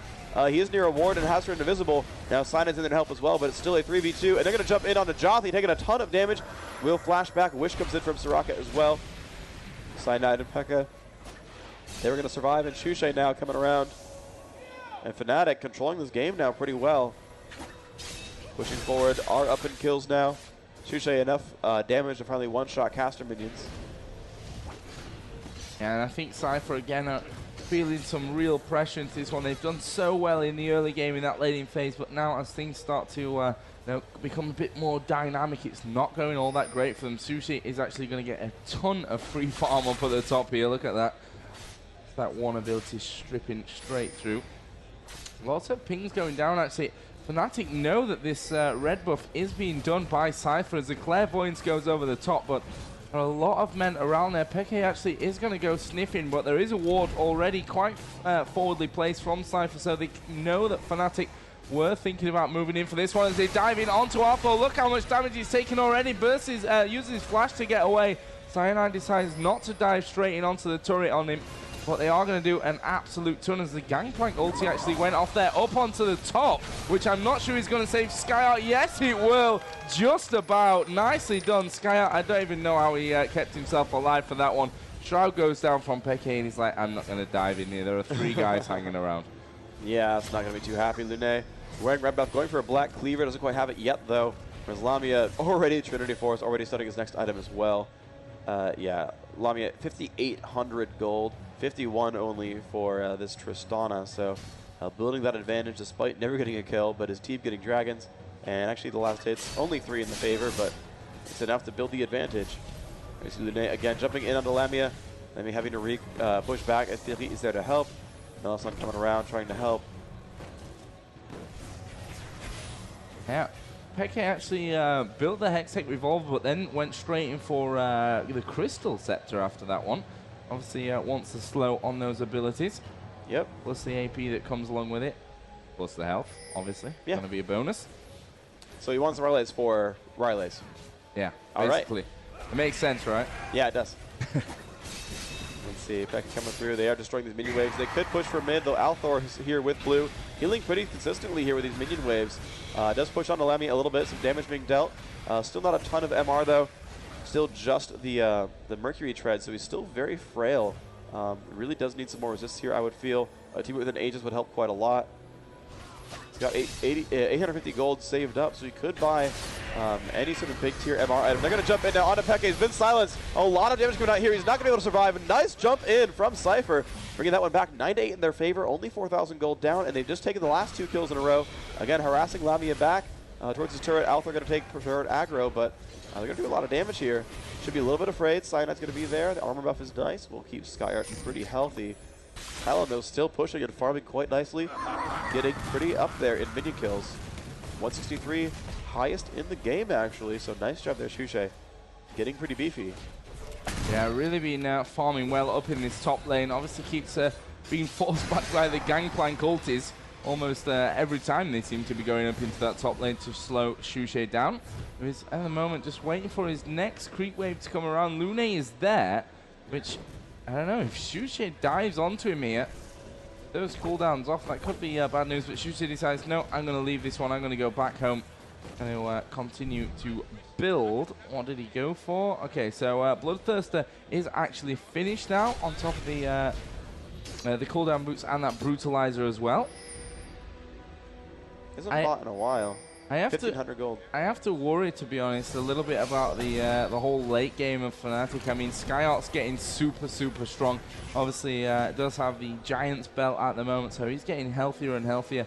JothY, what's he got himself there? Also Giants belt. So, you know, there's a lot of tankiness in terms of this Cypher team. Akali, when we get to that late game, I'm not sure how well he's really going to do. I think Akali has a great chance. There's no major disruption here for Akali. She will always be able to jump onto Soraka or Tristana pretty safely. Has enough dashes there. Jumps onto Althor, a little bit of damage dealt there. Also, Pekka, once she gets Gunblade, it's going to be a big deal. Yeah, that makes a difference as well. There's a couple more pieces to pick up. Looks like there's going to be a team fight in the bottom river near the dragon. Cyanide in there. FNATIC does take credit, but Cyanide getting hit right now. Snoopeh hits one. Althor immediately drops. Good Ezreal hits everyone. Pekka still on top of Lounet, trying to jump in there, but has been silenced. Drops down to Garen. Nice job there. Shushei jumping in, but getting kind of low. Will pick up one, but looks like FNATIC still has so many team members left. Skyyart's going to fall. Only have lost one in this fight. Pyri jumping over the wall. Can Lamia chase that one? Misses the Q just barely. Still trying to chase. Has been healed. Gets into range. Puts a ward down. Yes, there's the damage output. Has not yet landed a slow. Oh, the silence comes out and will land it under the turret. Nice job, Lamia. And he will make it out. Well played there. Good aggression, knowing what his strengths are. And they've played through correctly. 4 kills again in that team fight. And I have to say this because I feel that supports don't get enough credit anyway. That was, again, another great ulti from Mellisan. Yeah. Going straight across that Swain, being taken completely out of it. They're going to be taking this mid turret down, absolutely no problem between them. Lamia, of course, just will be chipping away on that one to finish things off. Maybe, possibly. Actually, there we go.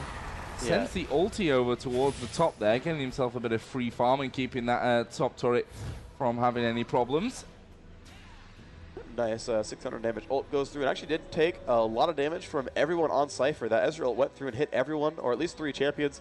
That was extremely useful. That was a significant part of why they won that team fight. You had seen Shushei get extremely low. They were able to instant burst against the Swain was really nice. Akali died soon after. But I really expected Shushei to go down there. He managed to not take enough damage to fall. And that was actually a really big deal that Shushei survived that. And actually going in, Lamia now for Bloodthirst. Already got BSO, already got the Scepter as well. They have a good 7k gold lead at the moment for FNATIC. Obviously, they are 3-0 in towers.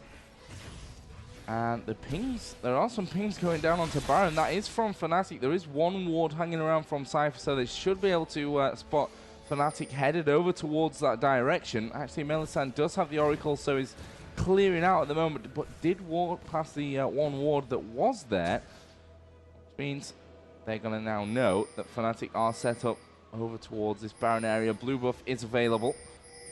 FNATIC finally clear out that ward. So Cypher probably have to at least have a peek in towards this Baron area now. And actually FNATIC are going to bring the fight to them over by that blue buff. And Cypher not interested in taking this one, starting to move away, looking for that perfect initiation, which could be coming here down onto Pyri, who is super low. Actually will manage to survive that one.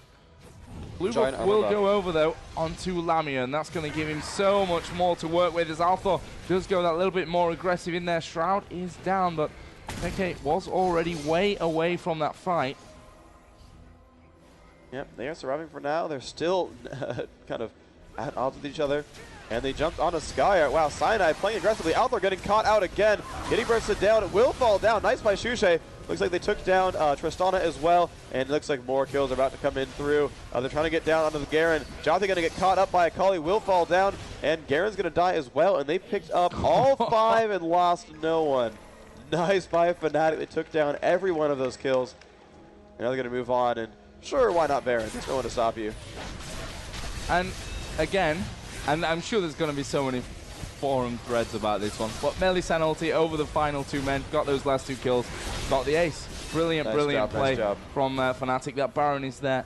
And just to prove it, actually, Mellisan is 0-1-11. Very, very nice score as a support player.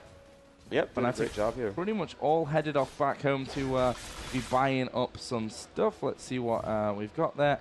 Bloodthirster is now finished for Ezreal. Cyanide building up to his Atmas to complement that Warmogs. And let's see what else they have going on. So Ezreal, yeah, the Bloodthirsters you just mentioned. We do have the Warmogs on Garen and Gangplank. Both of them building through. Yeah, so 3 Warmonks this game so far. Mellisan about as far up as Garen is. Of course, they have Baron, which is a big deal, and Akali has finished Gunblade, so a rather scary Akali. And that Akali going to be doing ridiculous amounts of damage now. Actually, got the chain vest as well there. FNATIC start to push with 3 guys down towards this middle area. That turret is still on full HP. They've got a decent amount of minions with them. There is a 4-man push from FNATIC. Akali is still a little bit far behind, but as you can see, SYPHER not even interested in sticking around this turret. They're going to back away and try to hold from the edge of their base. FNATIC is ready to keep pushing on in. You look at Shushei's build, pure offense right now. You see a lot of players are like, oh, I'm going to go Merc Treads and a Hex Drinker and maybe Phage. And Shushei's like, I'm going to get BF Swords. And that build's working for him so far. I mean, he's got some deaths, sure, but his team is just eviscerating SYPHER right now. And he's certainly a large part of that, doing a ton of damage with his talent. Pushing on through. Looks like they're going to keep aggressing a little bit. They're going to keep on these minions, dropping them down almost immediately. Trinity Force, Ezreal Q's, one-shot caster minions. Will they keep pressing on? Talon's pushing bottom. They might switch over there. Top has a big minion wave as well. And actually, SYPHER moving on in. Gameplay ult is on there. They've all tried to retreat. Akali Shroud going to slow them down as well. They will stymie that push. And Talon still pushing. Might get a free turret out of this. Yeah, FNATIC are now going to chase themselves back in there. Actually, Lounet's out of position. This could be very, very dangerous. And well, JothY came in just to keep him alive, to try and soak up a little bit of that damage that Ezreal was constantly putting across there. But it looks like FNATIC, once they've cleared out this minion wave, will try to do a little bit of damage. Finally, we see Shushei doing that split push, and he's taken down that bottom turret with absolutely no resistance whatsoever. And they are going to dive in onto Arthur. That's a great move. The flash is coming out. Again, a brilliant ulti from Mellisan. Will chop down to JothY will fall. Pyri is still alive for a split second at least. Skyyart is the next one to go down, and FNATIC are going to ace, and this is going to be good games. Amazing, amazing play from FNATIC. Ace the enemy team behind all the turrets. I like that move. Everyone flashes in and just takes down the team. Ace. No one even below half health from that fight. Amazing play by them. Just jumped, surprised everyone. The burst damage way too much to deal with. And of course, by diving into the middle of the base, no turrets to defend. And they're going to go on to the Nexus. FNATIC about to take game 2 against SYPHER. They will move on to the finals. And they will face the winner of CLG versus SK. SYPHER will stick around and play a 3rd place match tomorrow against the loser of that one. So congrats to FNATIC. 2-0-ing, not losing a game all tournament so far. And the button there for good old effect. GG buttons. They appear all the time. Good stuff. Yeah, but FNATIC so impressive throughout that best of 3. Yeah. But again, SYPHER, the early games in both matches were actually quite impressive from them. It just seemed like they lost something in towards the late game, or maybe FNATIC, that's where they really were shining, those teamwork, those big team fights. Yeah. They were great going forward, and you know, the scoreline kind of proves that one. Yeah, I think in terms of sort of individual mechanical skill, decision-making, even team comp as well, I think SYPHER did an excellent job, especially in Champion Select, in picking lanes that would theoretically win those lanes, and we saw that in each of those. Talon did not have an easy lane, ended up dying a couple times. That first blood was ridiculously awesome. You know, Swain was winning his lane. Tristana versus Ezreal with the supports there. Those were close. But the coordination from FNATIC, you know, we saw them actually gank from across lanes a couple of different times. Yeah. We saw Akali show up and kill that Garen who was crushing Talon's face. We saw Talon come down a couple of times. We saw them invade the jungle a number of times as well. They stole blue at least once. But SYPHER didn't have that same movement. They kind of just stayed in their lanes and said, okay, well, Gangplank, you go help people a little bit. We'll kind of have that you know, 1+1 versus 1. But FNATIC had much better movements. They ganked much better. They moved for a dragon better. As a team, they did play better, and that was kind of what it was. It's like, you know, in terms of comp, yeah, SYPHER's really got it. But FNATIC's skill is so good. They play so phenomenally well when it's time to really shine and when it's time to win a game. They look a little bit unstoppable right now. They've played 5 games, and they've won all 5 of them in this tournament. They've not dropped a single map so far. Let's have a quick look at the post-match screen here, just to, you know, give the glory where it's due to these players. Running down FNATIC, Shushei 7-3-10, Cyanide 4-11, Lamia 1-0-13. Also a great performance there with that Ezreal. Mellisan 0-1-16, and I think, you know, so many crucial ultis that he's got off in that game. Akali 10-4-5, and FNATIC really just picking up that game. You know, 22-10 overall. Really, really impressive stuff. And we do have the players actually coming by right now. We have Shushei right here. So I think we're going to go do an interview with them in the very near future. So we're going to hit a quick break, and then we're going to have the players going to talk about their game. And I'm looking forward to that, so stay tuned. And, of course, we'll have more matches today as well.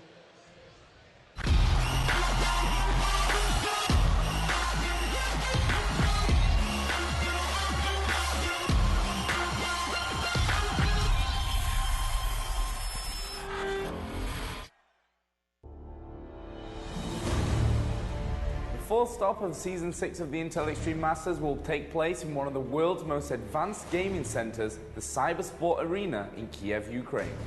It will be the first global challenge of the new year 2012, and it'll take place between January 19th till the 22nd. You can expect the best gamers in the world to face off head-to-head in our 3 disciplines: Counter-Strike 1.6, StarCraft 2, and of course League of Legends. Make sure you join us live in Kiev at the Cybersport Arena or here live on ESL TV.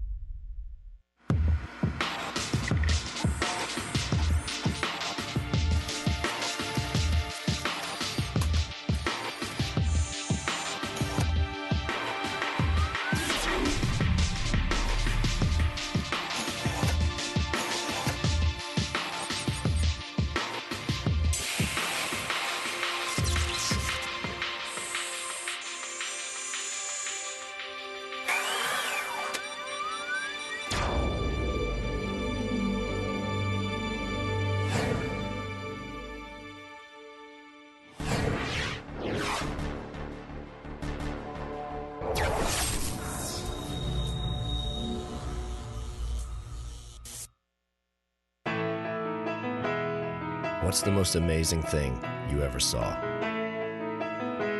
Was it something big or something small? Something old or something new? Or maybe, just maybe, it's something you haven't seen yet. The second generation of Intel Core processors. Stunning visuals, intelligent performance. This is Visibly Smart.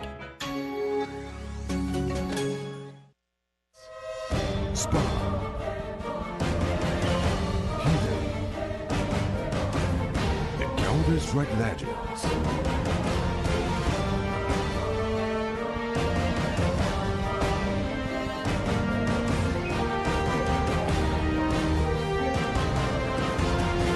Now stood united with BenQ. Make history again.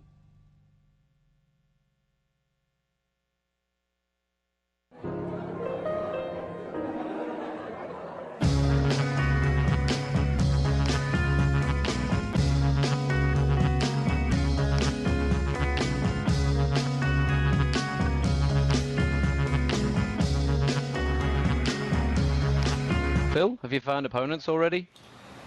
Phil? Phil! Do we have an opponents yet? Phil? Phil!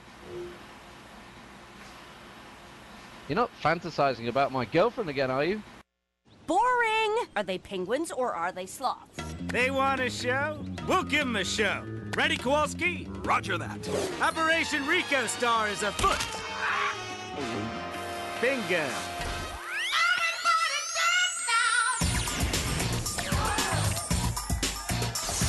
Look at him go! He's crack-a-lackin'!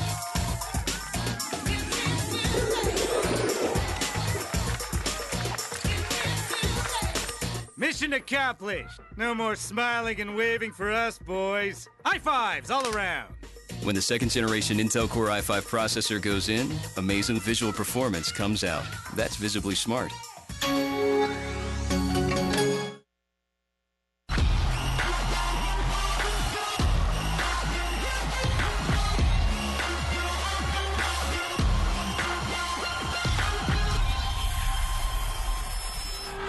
So welcome back to the Intel Extreme Masters Global Challenge here in New York, and joining me is Shushei from FNATIC, who have just gone, well, through SYPHER, let's say that. You beat them 2-0, you've not lost a single game. First of all, what's your secret? I don't know. I think it's xPeke. This tournament, xPeke is awesome. I really hope he gets MVP of this tournament. Well, tell us about the game itself. I mean, the first game you had a little bit of trouble in the start with Talon. Talk us through that one, and how are you feeling? Well, the Udyr kept the lane like close to enemy turret, and Rammus was just roaming back and forth, back and forth. Whenever I went to catch the XP, not even the creep kills, just the XP, Rammus was there. So I think I managed to escape like 3 times. Yeah. Well, 2 times I had to burn I think the even summoners. when you had a warden, he came from the river side, and you didn't see him anyway. So yeah, they did a good job of holding you off with that one. And then, yeah, tell us about the first game and how it changed for you, because the early game was great for SYPHER, but you turned it round. Yeah, well, I had troubles on top, but on the other hand, our bottom lane was like free to do anything because they had their jungler. Rammus was top all the time, so they could just farm and outclass the enemy on bottom, and Caitlyn was really weak in the early mid game. Yeah. That's why we won early team fights, because our carry was a lot stronger than theirs, and also like after I died first time, Cyanide came to babysit me a bit because I asked him to, and I died again, but we also got a kill, so it got me a little back in the game, and after that he came a few more times, and we managed to pull through. Yeah, and ended up with a really, really strong scoreline on that Lee Sin. Did you expect them going into the second game to maybe be banning Lee Sin out of it? I think they weren't scared that much of Lee Sin because compared, for example, to Kassadin, Kassadin is much more stronger.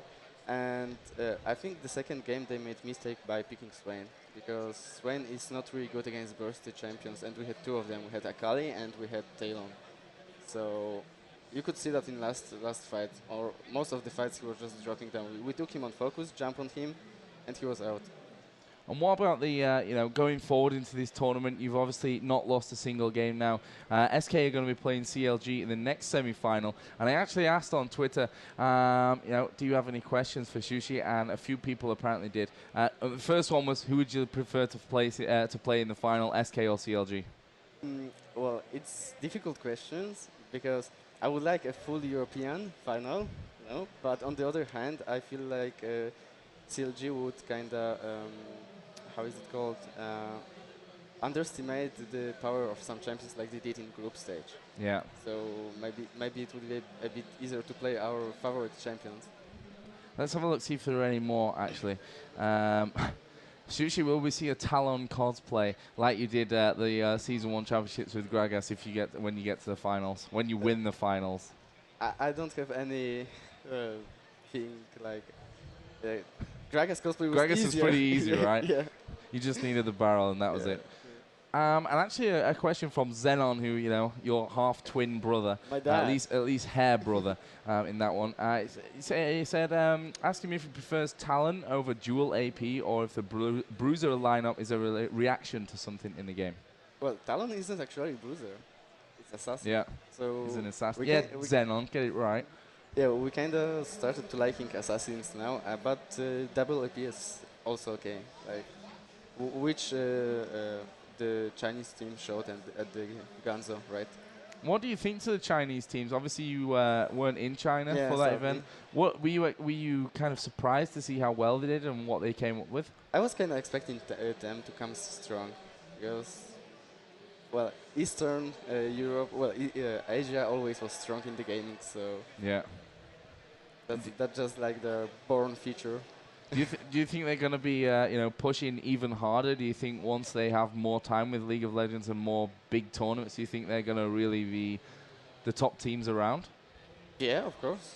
Like, we have top American teams, we have top Europe teams. Why not top Asian teams? But I mean, like top of the world. Yeah. Yeah, I think it's possible. Well, you heard it here first. Shushei thinks it as well. Maybe we'll see him transferring over to a Chinese team. I love my team. I love my team. We're gonna try to hold our stand as long as possible. And there's one final question which I'm sure a lot of people will appreciate. Why no Gragas? Why no Gragas? I don't know. Actually, we could have picked him, but we just preferred to pick Talon today. Well, maybe we'll see some Gragas in the grand final. Thanks a lot, Shushei, for joining us. Congratulations on getting yourself through to the final, and good luck against either SK or CLG. We're going to go to another quick break, but when we come back, we will grab someone from SYPHER as well and have a little bit of a chat with them. Don't go anywhere.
So we're back here with Skyyart from Team SYPHER. We heard him in the pre-game interview. A 2-0 loss for you guys. Yeah. Going into the game, what was your realistic expectation for this one, considering how well FNATIC have played? Yeah, we knew that it was a super good team, and they are really in Can you great move your shape. microphone just a little bit? There we go. Okay. That's the one. They were in really good shape, as we can see against American teams, and we expected them to do super good, and they did. We expected to do better, but happens. Tell us about the second game. Obviously, that's the freshest in everyone's mind. Obviously, we saw the Swain coming out as the first pick actually of that one. What was the thinking behind Swain first? We know that they like double AP, and we try to ban APs that they lack so much. Yeah. Such as Kassadin. You don't want to see xPeke with Kassadin. And we know that they do like these heroes, and we expect Shushei to win for Gragas. We tried to make him win for Gragas, but he goes for Talon, so we were kind of sad about this. We really supposed that he was going to Grag. As in AP, he played mostly Grag and Swain. They have many dash heroes. They jump everywhere, and with Lisin, it's good combo because Lisin can jump on allies, on teammates. So if Akali jump in, Lisin can follow, and same for Talon. So they did fine. And Lisin was, I think, a super good pick. He did so well in the second game. It just camped up. It just came. It just camped so many times. I just could not kill Talon. GP was somewhere else. So yeah, Lisin really, I think, really helped Talon on top lane. It was so annoying for me. Really so annoying. I just asked on Twitter as well. Okay. By the way, you should follow us here at twitter.com/IntelEM, and also I'm going to pimp myself a bit, twitter.com/Joe_Miller, because that's where I was asking everything. And the questions that came in for you, why Swain? So we already asked that one for that one. And Zenon says, why no Nasus? We saw it from you in this tournament, in the qualifiers for this tournament online recently. You've been playing a super strong Nasus. Why no Nasus this game? Because we know that FNATIC is an early mid team, I think. They are super good in mid game. Yeah. So if you take a late hero, you're gonna lose.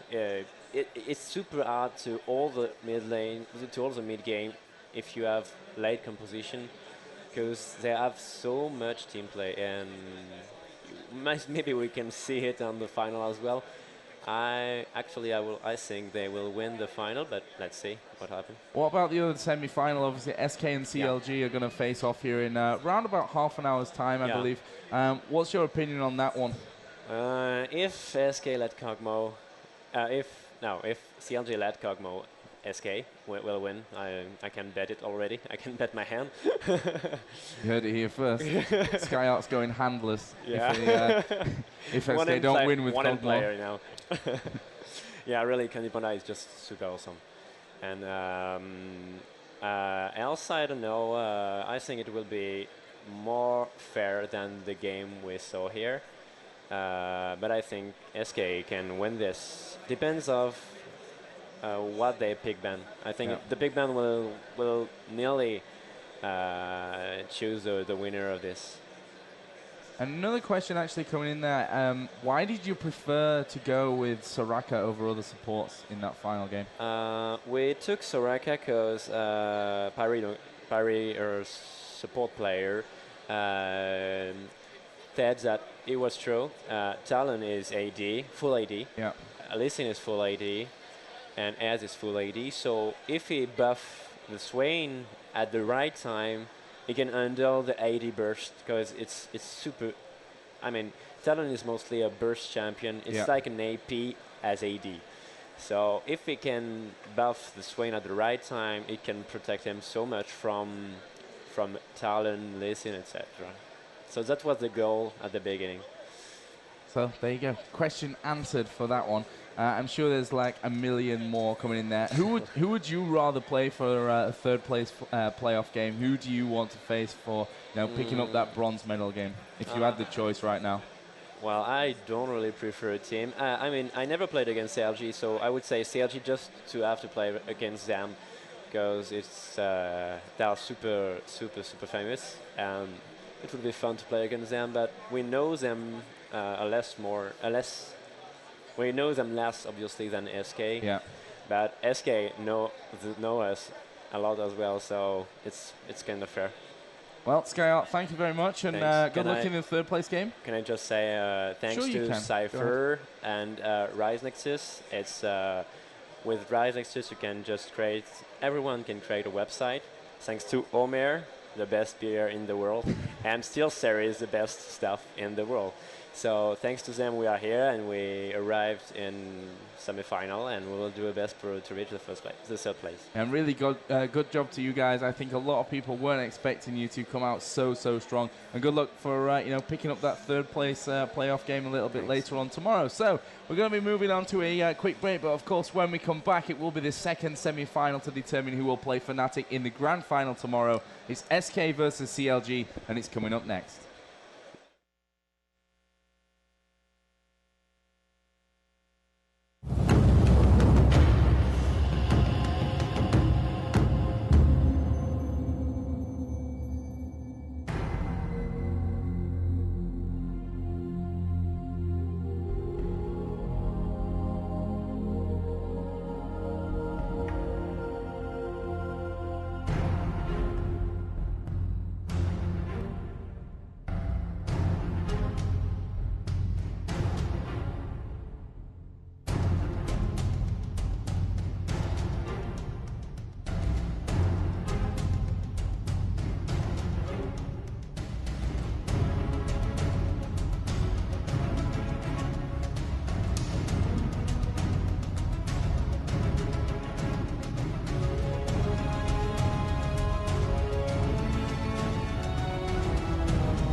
Welcome to the League of Legends Champions Spotlight, featuring Zereth, the Maker's Ascendant.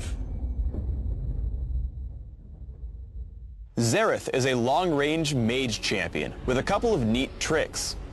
In addition to dealing tons of damage with his abilities, he also acts as a sort of artillery, bombarding enemies from long range. Zereth's passive is Ascended Form. A percentage of his ability power is converted into bonus armor, making him naturally durable against physical assailants. Arcanopulse causes Zereth to briefly channel, then immediately deal damage to all enemies in a line. Locus of Power immobilizes Zereth for a short duration, giving him bonus magic penetration and increased range on his abilities. Zereth can also break out of this state by recasting the ability. After leaving this state, Zereth gains a temporary movement speed buff. Mage Chains damages and marks a single enemy for a few seconds. If Zereth hits the marked enemy with any other damaging spell, his target becomes stunned for a short time. Zereth's ultimate is Arcane Barrage, which damages all enemies in target area. For the next few seconds, this ability can be cast 2 more times for free before it goes on cooldown. Zereth's early laning is extremely strong. Once you learn to lead your opponents with Arcanopulse, you can constantly poke them from out of counterattack range. By learning Mage Chains at level 2, you can further this harassment. Once he gets low enough, Exhaust and Flash will help you secure the kill. Zereth's Harass gets even stronger once you learn Locus of Power. Every time it's available, turn it on and poke at your lane opponent.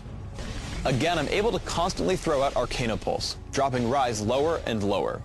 Unfortunately, Locus of Power does have a very long cooldown at low levels, and I end up wasting it before Arcanopulse comes off of cooldown, meaning Rise lives.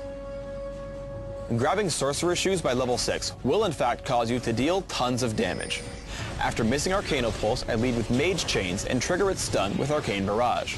Once stunned, Rise becomes an easy target for the rest of my combo, giving me my second kill of the game. At level 9, and with a moderate amount of AP, Zereth is an extremely good farmer. Once an enemy minion wave is coming, use Locus of Power with Arcanopulse, then move back and launch another Arcanopulse. In the interest of saving mana, you should last hit the cannon minion with your basic attack, but immediately taking the other 6 minions is extremely powerful. Zereth is even more powerful when wearing the Golem buff. Once again, I push around Rise using Locus of Power, Arcanopulse, and Mage Chains. Once I push Rise to his turret, he retreats to the jungle to escape. However, I take the chance with Locus of Power and Arcanopulse, killing him in the Fog of War. Ganking is also really powerful on Zereth. I spot a skirmish at the bottom river and activate Locus of Power once I notice JothY channeling Monsoon. 2 shots of Arcane Barrage kill her and give an easy kill on Rise for my teammates. As we push bottom lane, I stay at Locus of Power's maximum range. The cooldown matches well with Arcanopulse, so I deactivate Locus immediately after nuking my enemies. After picking up the kill on Rumble, I stay in Locus to drop Arcane Barrage, taking down Rise. As Riven has gotten out of range, I use Locus's movement speed buff to rush up to her, picking up the kill with Mage Chains. We get into a team fight in mid. Again, I open with Locus of Power, poking at JothY. As Udyr comes in, I drop him with Arcane Barrage and then reactivate Locus to crush Rumble and Rise's health. As I push back into the battle, I get our team 2 more kills thanks to Mage Chains and the long-range slow from Riley's Crystal Scepter. Zereth also has a number of tricks in Dominion on the Crystal Scar. After poking Riven off the capture point, I head to the brush below it and activate Locus of Power. I'm exactly in range for Arcanopulse, forcing Riven to give up the point for good. Zereth's long range is extremely helpful against melee fighters. As Riven jumps me, I lead with Mage Chains and stun her with Arcanopulse right as she initiates. Too low to fight, she runs only to be dropped by 3 shots from Arcane Barrage. As I flash away from Renekton, I wait until Mage Chains comes off cooldown, stunning him as I run for the Speed Shrine. Once he turns to fight Heimerdinger, I land another Arcanopulse. I loop around away from Heimerdinger and prepare for another Arcanopulse with Locus of Power. Now extremely low, I land Mage Chains for the kill. You really want to stay around the middle of the map as Zereth, as it gives you access to speed shrines and allows the most use of your long range. I head over to my team and help them pick up a kill on Blitzcrank, first using Locus of Power and Arcanopulse. As he continues to run, I repeat the combo and kill him with Mage Chains. Shortly after, I make it up to the windmill, taking down Riven with Locus of Power and Arcane Barrage. Once she falls, I chase Aurelia. Mage Chains with Riley's Crystal Scepter makes it almost impossible for her to dodge Arcano Pulse, so we pick up the kill before she can reach the health relic.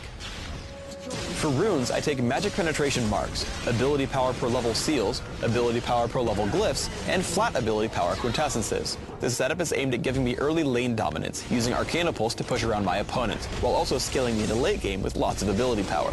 My masteries are 9-0-21, taking Magic Penetration in offense and making sure to take increased cooldown reduction and neutral buff duration in utility. I take Exhaust and Flash, mastering both. I max Arcana Pulse immediately for consistent damage output. I take a point in Mage Chains at level 2 and leave it there as I max Locus of Power second. This ability order turns me into artillery pretty quickly, able to constantly toss out long-range spells. For items, I grab a Doran's Ring in Classic or Sorcerer's Shoes in Dominion. After adding Sorcerer's Shoes, I immediately grab Rabbitin's Death Cap. With my core build done, I add utility and damage with Riley's Crystal Scepter and Will of the Ancients. I finish out my build with Morella's Evil Tome for cooldown reduction and Void Staff if my opponents start to get more magic resist. Thanks for tuning in to the Xerath Champion Spotlight. Please subscribe to the Riot Games YouTube channel up top and leave us your comments just below this video.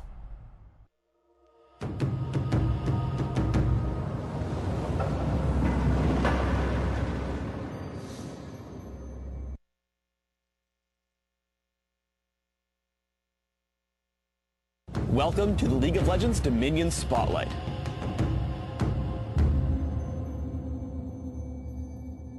Dominion is a new game mode for League of Legends and is played on an all-new map called the Crystal Scar. The goal of Dominion is to capture and hold the 5 capture points around the map. If you control more capture points than your opponents, you will continuously damage the enemy nexus, taking it from 500 health to 0 and to victory.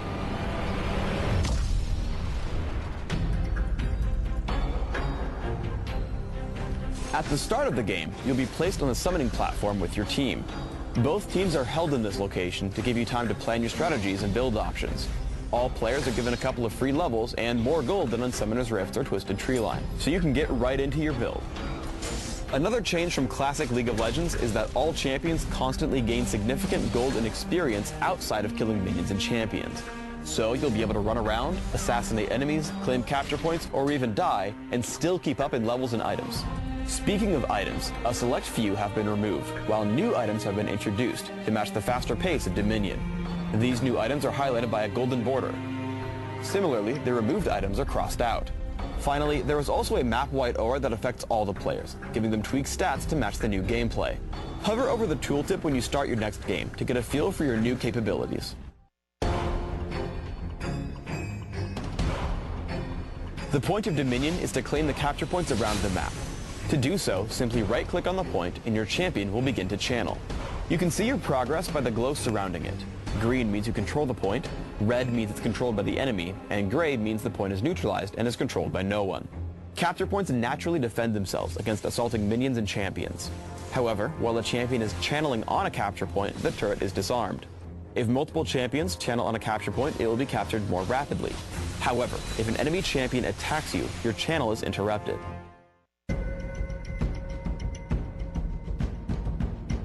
Minions spawn from capture points you control and assault adjacent enemy-controlled capture points.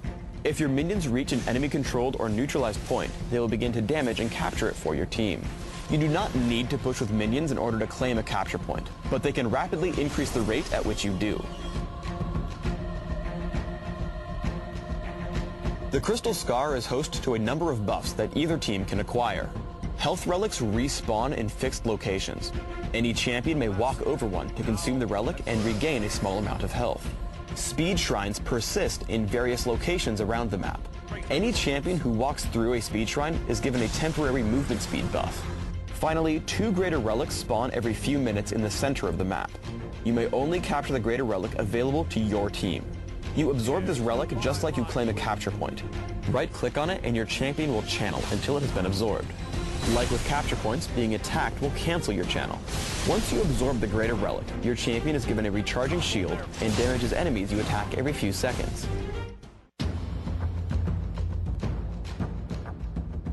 League of Legends Dominion also contains capture point objectives, or quests. Every few minutes, both teams are given an objective. In this case, my team must capture the drill before my opponents capture the windmill. Successfully completing the quest will remove your opponent's quest and give your team a number of benefits. For example, completing this objective will damage the enemy nexus by 20 health and gives my team a buff called Mark of the Conqueror. This buff increases my team's damage by 10%.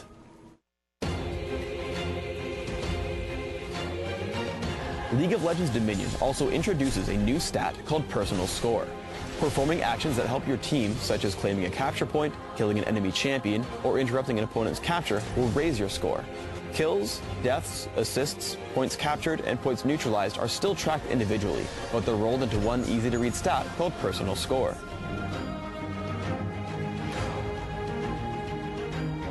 I'm pushing the refinery as Mordekaiser. Kog'Maw immediately tries to stop us, so I walk around the point until I engage with Kayle. The entire enemy defense is full of ranged champions, so I have to fight them off the point before I can capture. I turn on to Kog'Maw, then Orianna, as I try to stop their pressure. Once Orianna falls, Jarvan joins the fight, but after making him retreat, I stop fighting him and instead neutralize the point. By sending the ghost of Kayle to chase him, we keep him from interfering until the point has been neutralized. When he returns, Tryndamere breaks off to kill him, and I capture the refinery. Thanks for tuning in to the League of Legends Dominion Spotlight. We can't wait to see you all competing on the League's newest field of justice.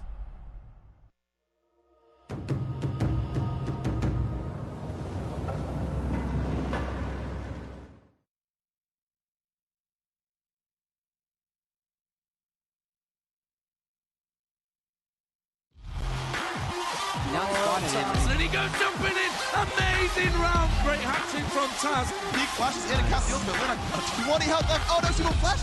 The shield clutch. Oh, a blink into all those units. The amazing defense champion of the Intel Extreme Masters.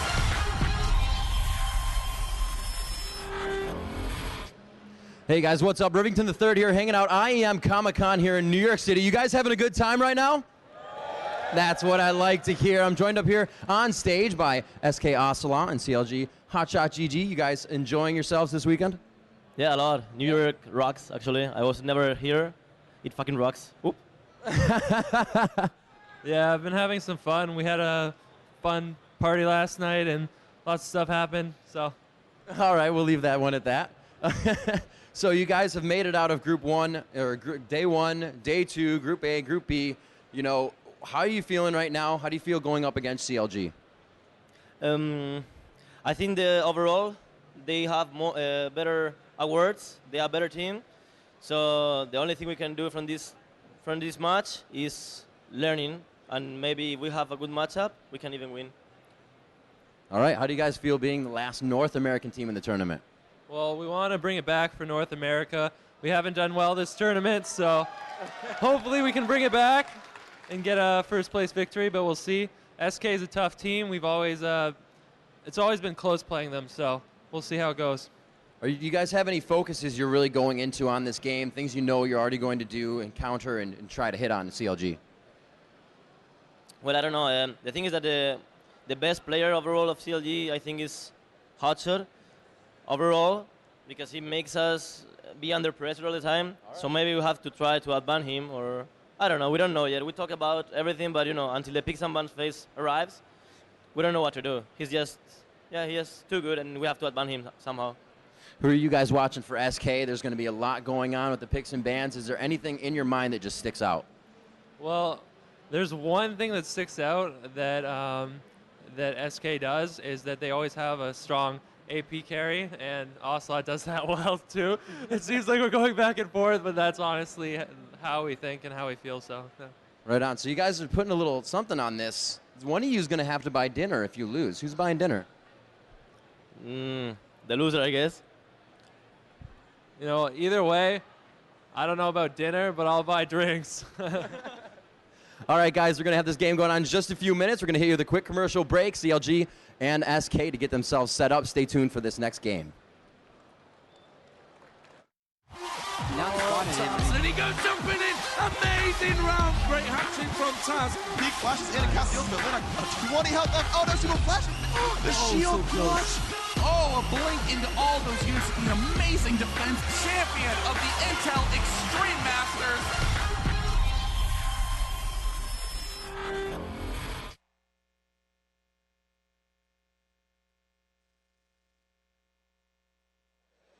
Hey, everybody. Rivington running faster than light from the stage back there. You can see him now on the big screen as well. On? But he has made it back to the commentary booth, kicked out Joe Miller. He was like, okay. Taking your spot, Joe. Riv's But still Joe will be spot back there. up here as well again. Yeah, of course. So, the players are in the game, actually, and all right. I'm ready to go. Are you ready to go? It looks like I am. Joe was all set up. Awesome, yeah. So I like it. And the seat's nice and warm for you. Yes. It feels kind of British in here.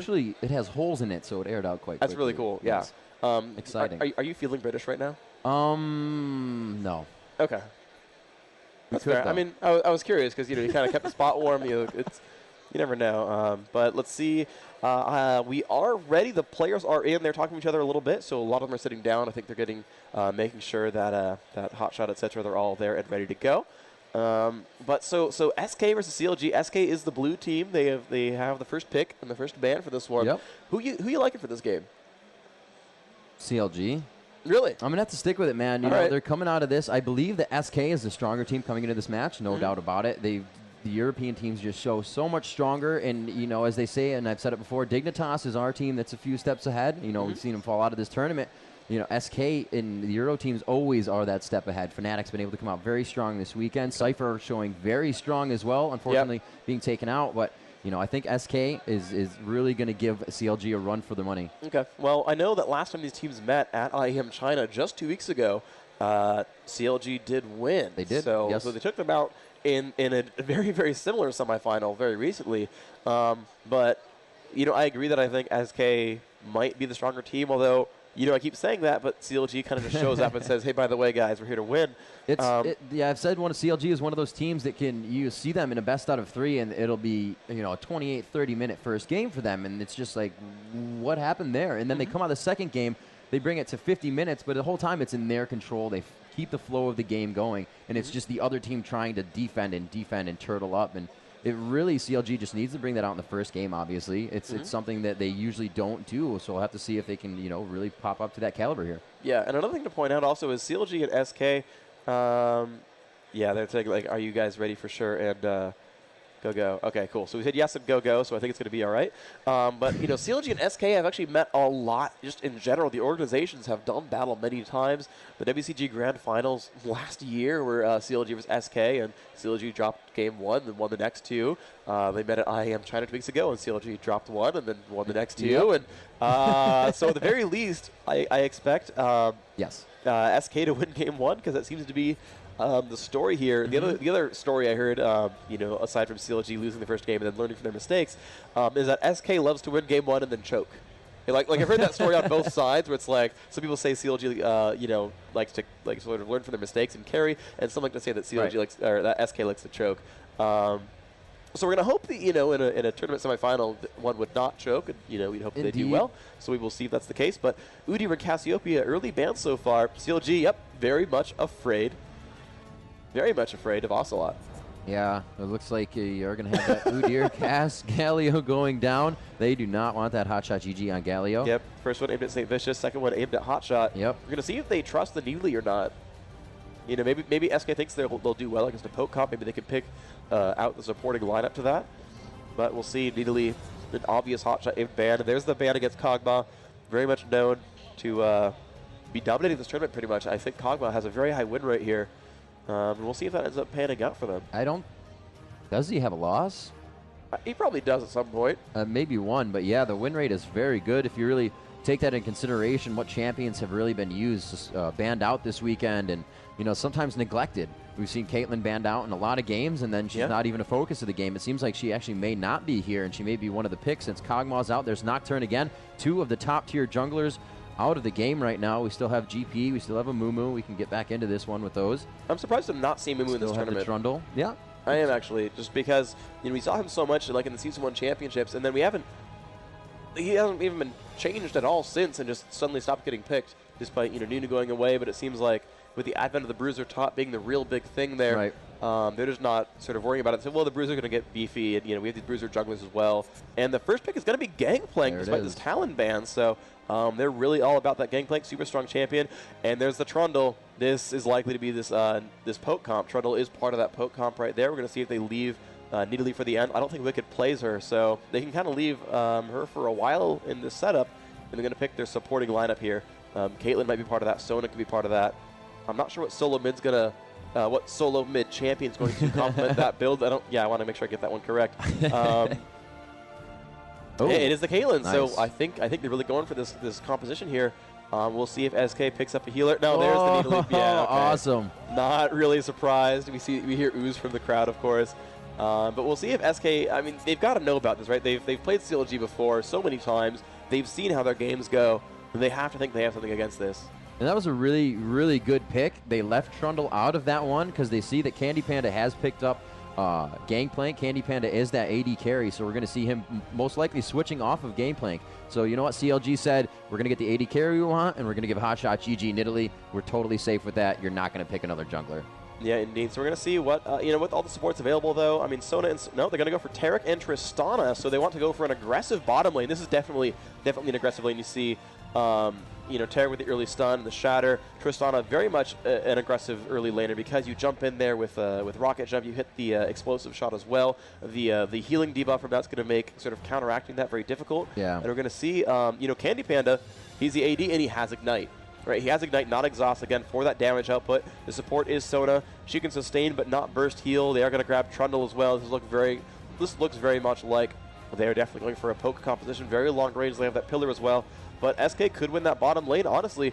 I was talking with Skyyart from SYPHER. Yeah, there we go. Oh, I got it. It's like the pause. Urgot. Yeah, I'll get it eventually.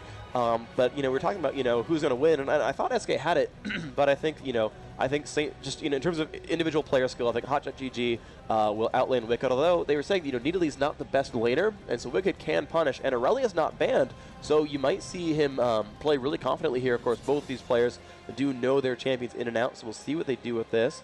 But, I thought that the bottom lane and the mid lane would be able to go towards the SK lineup. And, yep, there is Aurelia and Kassadin coming through. And that could work very well, but it depends what the anti-lane is because Kassadin really beats a lot of mages, but there's a lot of mages that beat Kassadin. Brand or Gragas would be very nice for the CLG right now. Morgana would work well, too. Morgana. Well, yeah, she hasn't even been banned out. You jump in, she's going to ult, and that's going to be scary. That said, you have the assassination here. You've got every single person on this team can kind of jump at someone in some way. At the very least, it's CandyPanda with the parlay. You know what would be a great pick for range is Orianna. Ooh. You are absolutely right. And Orianna would be an awesome pick right now for CLG. We've not seen her in this tournament, although she's a little bit of a scary lane against Kassadin. It's a little bit difficult there. He can kind of poke around her, but she can auto-attack and get a little bit of damage dealt back there. I do like this lineup here from SK. I think this is going to work quite successfully. Hello, Nikasor. Quick Swarmer. Yeah, I like this lineup from SK, honestly, quite a lot. It's again, the triple melee setup. Actually, quadruple melee setup. Only Tristana's in the back row, but of course, being a poke team, that doesn't really matter.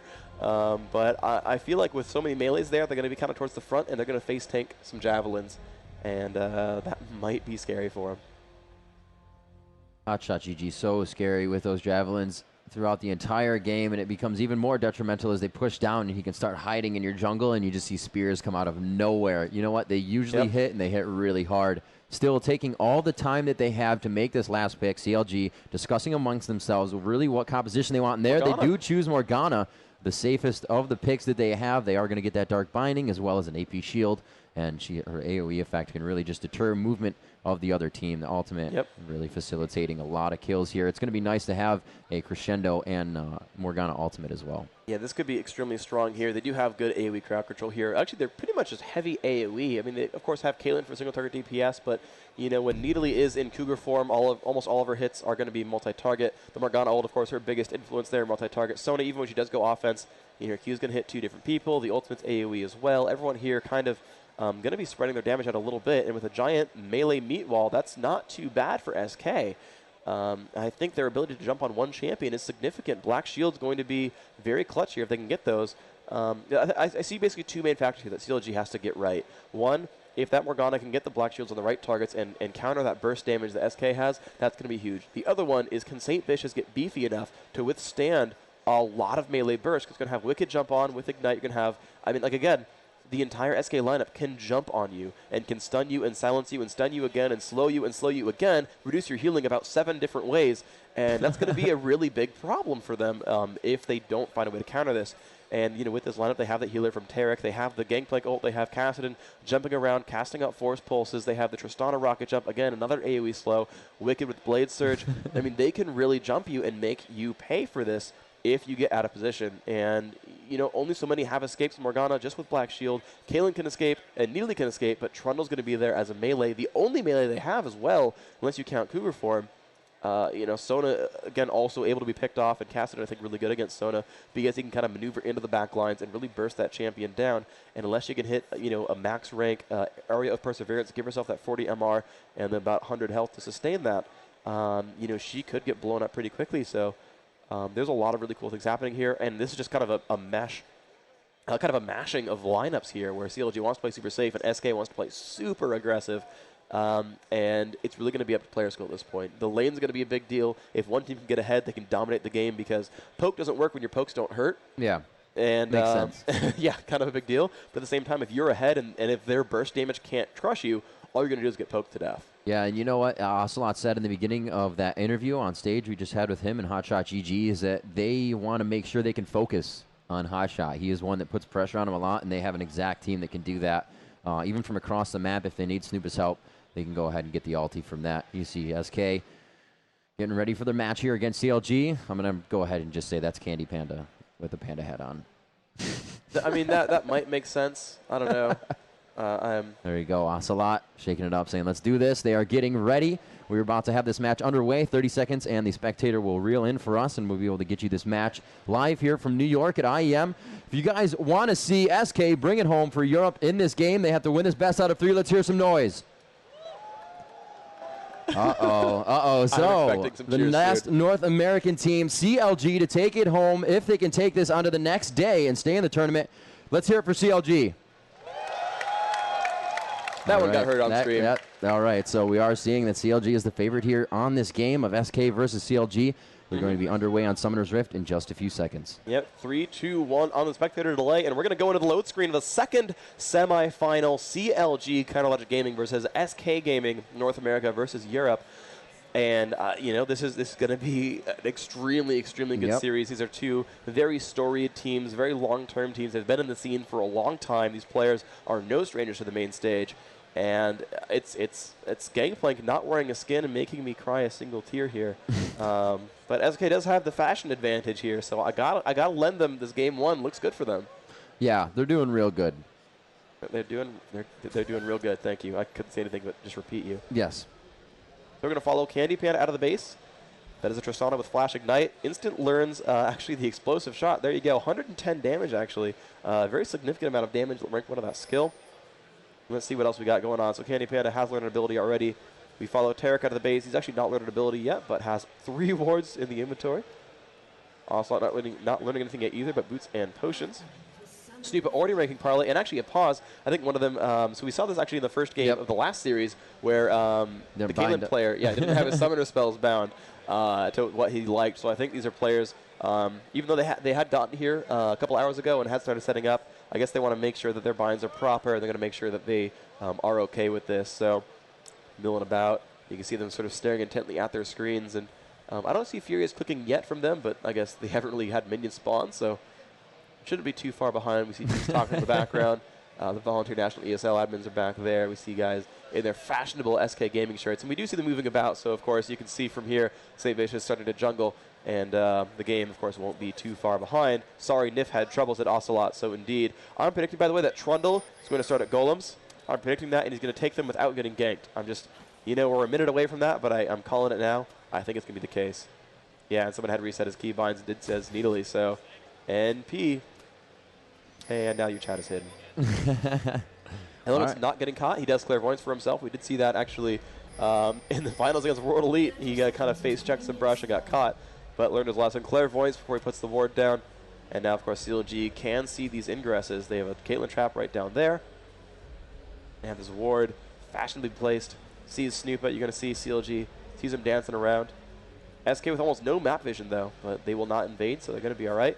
And again, they're actually changing the lineups. Look at this. They've got Chauster solo mid, CLG constantly moving around, and they've got Needly was bot, but she's recalling going top instead, so I'm actually not sure. No, Chauster's running down. Maybe they were trying to fake it out. Maybe they got clairvoyance, but they're going to send a completely standard lineup here. Sona, Caitlyn bottom, Morgana mid. Trundle is jungling on the golems. Yeah, quite a safe jungle for both teams right there in the beginning. Looks like they are going to start getting into the laning phase here. Morgana, it's going to be Bigfatlp versus Ocelote mid. Already going for a little bit of harass there. It says get away from the minions. And bottom lane is going to be that Nyph, CandyPanda, and Taric and Tristana against Chauster and Elementz and Sona. And Caitlyn, again, that top lane is going to be Aurelia versus HotshotGG, and that's the person they SK is focusing on. Ocelote told us in the interview there's going to be a lot of action in that top lane. Most likely is we do see Saint coming out of the jungle to help, as well as to thwart that, because he was also listening to the interview. But we'll see Snoopeh trying to get up there quite a bit. Great job by Bigfatlp pushing Ocelote back to his tower, trying to negate that creep. Yeah, this is actually exactly the right play here. You know, there's some lanes that you just want to push because they can't deal with it. Backstage before the games, I was watching Hotshot play a solo queue game to warm up, and he was facing against a Yorick solo top as Singed. And I was like, so how are you going to beat Yorick? Because he sustains way better, and Singe's like early laning is not that strong. He's like, oh, I'm just going to push the turret, because Yorick can't really handle a turret push early on. And he actually out-leveled them and actually went like 5-0 that game, and I was like, oh. So some champions just like their best laning is just AFK push because the champion can't handle it, and you're going to watch Ocelote's minion farm not do so well. And of course, especially Morgana, very, very safe. Saintvicious has grabbed blue buff already, is level 3. He's going to recall here. Blizzard's still available, going to grab that and go for a gank soon, I think. Snoopeh coming out. There's aggression coming on already. Bigfatlp has flash, and wow, the damage output is massive. First blood already grabbed by Snoopeh, and that's of course what happens if you do manage to push too much. And oh, that's kind of unfortunate. He didn't learn Black Shield. He went 2 in Tormented Soil, 1 in Dark Binding, and he couldn't block the slows. That's actually extremely unfortunate for him, but a great gank from SK, already grabbing first blood. And Hotshot actually getting harassed down by Wickd pretty successfully, but he's got a nice mana bar there. He's going to be all right. Jumped in again. Wickd pressing aggressively, down to 200 health there. Nice play by Wickd so far. Played a good game here. 2 points in T10 style, 1-1 in Q and E. And when those cooldowns come back up, you're pretty sure he's going to jump in on this one again. A very nice job indeed. They just throw a CV down. They know Snoopeh is going for red. And it looks like Elementz has actually warded their blue. Very nice job there. He's going to go ahead and ward Tribush as well. A little bit more attack damage here from Wickd onto Hotshot. He knows he needs to stay back, and it looks like Wickd will back for his first item. Let's see how much gold he has in his hands, and he is going to have 734, probably some boost pots. He will get himself a ward so he can continue to farm that lane. Great job by Elementz putting out all the wards necessary. They do see that Bigfatlp went down, so he's going to give him a ward for actually that cover on the back lane entry. Yeah, it's a pretty smart choice. You can see just those null spheres coming out. Nice harass from Ocelote. Now, this costs 90 mana, and Black Shield is cheaper than that. I mean, theoretically, it's probably in her favor to, you know, block 110 damage and basically neutralize those abilities for cheaper, realistically. Like, I would think that would be kind of the best play here. He's getting harassed on quite hard, has a full mana bar. Saintvicious coming by. Ocelote, of course, gonna get jumped on. I don't think he has flash anymore. Dark Binding, unfortunately, hits a minion. That would have been a guaranteed kill, but Saintvicious not bursting quite hard enough because of that. Nice try there by GG. And again, some aggression from Wickd. Hotshot, first from level 5. That is very, very useful. Wickd not quite able to spam down on him just yet, but has that boots advantage. Hotshot already chugged through all of her potions. Or his potions, Needly's potions, whatever. Close enough. The potions belong to Needly. Hotshot is the player. Bottom lane, not too much farming, or not too much harass going on, rather, as they are just farming. Not really having to worry about using the supports for heals, so they can use it for their other abilities. It looks like Saint is going to walk right into Snoopeh here, contaminating the ground. Snoopeh goes for Raise Morale. It's going to be a face-off as Morgana starts to come down. Will she be able to hit the Dark Binding? And it looks like Snoopeh will fall in what he thought was his own fight. 2v1. Very nice rift by Ocelote, and just dodges a Dark Binding himself. Yeah, very well played by CLG. Good comeback there. He had to rift walk to dodge that Dark Binding. There's a good lead by Bigfatlp. Actually, was smart enough to actually save the Dark Binding when they knew they had Gangplank anyway. That panned out quite well for them, and they're already going. Hotshot teleporting in for this as well. So smart by CLG. Of course, he was running Summoner Teleport at top, and look at that. Pushed the lane, said, hey guys, we got a kill. We can Dragon. And look, Wickd's just sitting there farming. Kassadin in there in mid. And the first Dragon goes to CLG. Going to respawn at 12:20. Great comeback here. They had that first blood go against them. That was a little bit scary. Could have set the pace for them, and CLG was like, no. We're the better team here. We know we can do this. And they're off to a great They are focusing this Bigfatlp trying to act as a little bit of bait here, but Ocelote wants nothing of it. We are going to see Nidalee coming around. Hotshot, can he make the throw? Oh, just not enough damage yet. Needs to level up that Q. Ocelote knowing he needs to walk himself back, though, but that's going to help. Now it's just going to be Bigfatlp in lane by himself for quite a bit of time, and he is going to soak up all that experience without anybody contesting it. Taking the minions, making them die right there, and keeping the lane pushed up. They're going to go again aggressively. See CandyPanda, look at the minion farm, 55 to 53. The bottom lane is pretty much identical here between CandyPanda and Chauster, so no obvious advantage. Alex is going to jump in right there. Level 6, though, has the level advantage. CandyPanda dropped to half health. This is not good for him. Trying to run away. Chauster is going to flash in, flash out from CandyPanda. This is not looking happy. Another Q comes out. Nyph almost low enough to drop. Q comes out there. That's some range. Ult, yeah, not enough mana to cast an ult anymore. 100 mana cost. And now they have lane control. That's going to be really, really good for CLG there. There comes Greaves and a lot of potions wards. Another Doran's Blade picked up. Philosopher's Stone already grabbed on Taric. Sona has hers already, though. Snoopeh getting pretty hit up here, getting his blue down. He's not really worried about it. Somebody came to him right now. He's waiting for it. There he goes, eating the orange out. And Bigfatlp is just going to stay in mid. Nobody's really making that move. They do have a ward right there, but I don't think that was the entry that Ocelote used to get over there. No, he went right towards that tower, so he will be able to get out safely with blue. That's going to be very nice for him. Morgana possibly getting that soon. Trundle does get blue a little bit later than Gangplank does, so that's going to be spawning in a little bit as they continue. Looks like Sona making a move here to ward up on Wraith Camp. A little bit of a counter ward. Very nice job. Yep, one disadvantage, it's a kind of minor disadvantage for CLG, is by being purple team, Hotshot being at top lane is so far from their blue buff, which means they can't easily donate a blue buff to Nidalee. Now, it's fine going on Morgana. That's perfectly acceptable. You know, makes a good use of all that mana and those cooldowns, but you typically see it go on Nidalee for those instant, you know, just constant javelin spams. And it's not going to be the case here unless they steal the blue buff or they take a lot of time kind of getting around the map. Wickd not actually hitting Hotshot with his spells. Missed quite a few of them there, but is building up towards a phage right now. Going to be pretty beefy, some nice damage output. Does have way more minions than Hotshot, of course. The dragon is fine. They're up 800 gold because of that. Oh, wow. As far as minions go. Oh, but lots of focus on the bottom. Gangplank about 3 minions away from ulti, or getting his ulti, but it looks like he will just kind of move in, move out. Ocelote looking to go back mid. A thwarted attempt there. They just didn't push out far enough. They were really setting up for that. We'll have to get back to lane now. Ocelote forced to rift out of that dark binding. And Hotshot still continuing to farm top and push back Wickd here. It doesn't seem like Wickd can really put on the damage he was before. Hotshot has some pretty good sustain with his heal.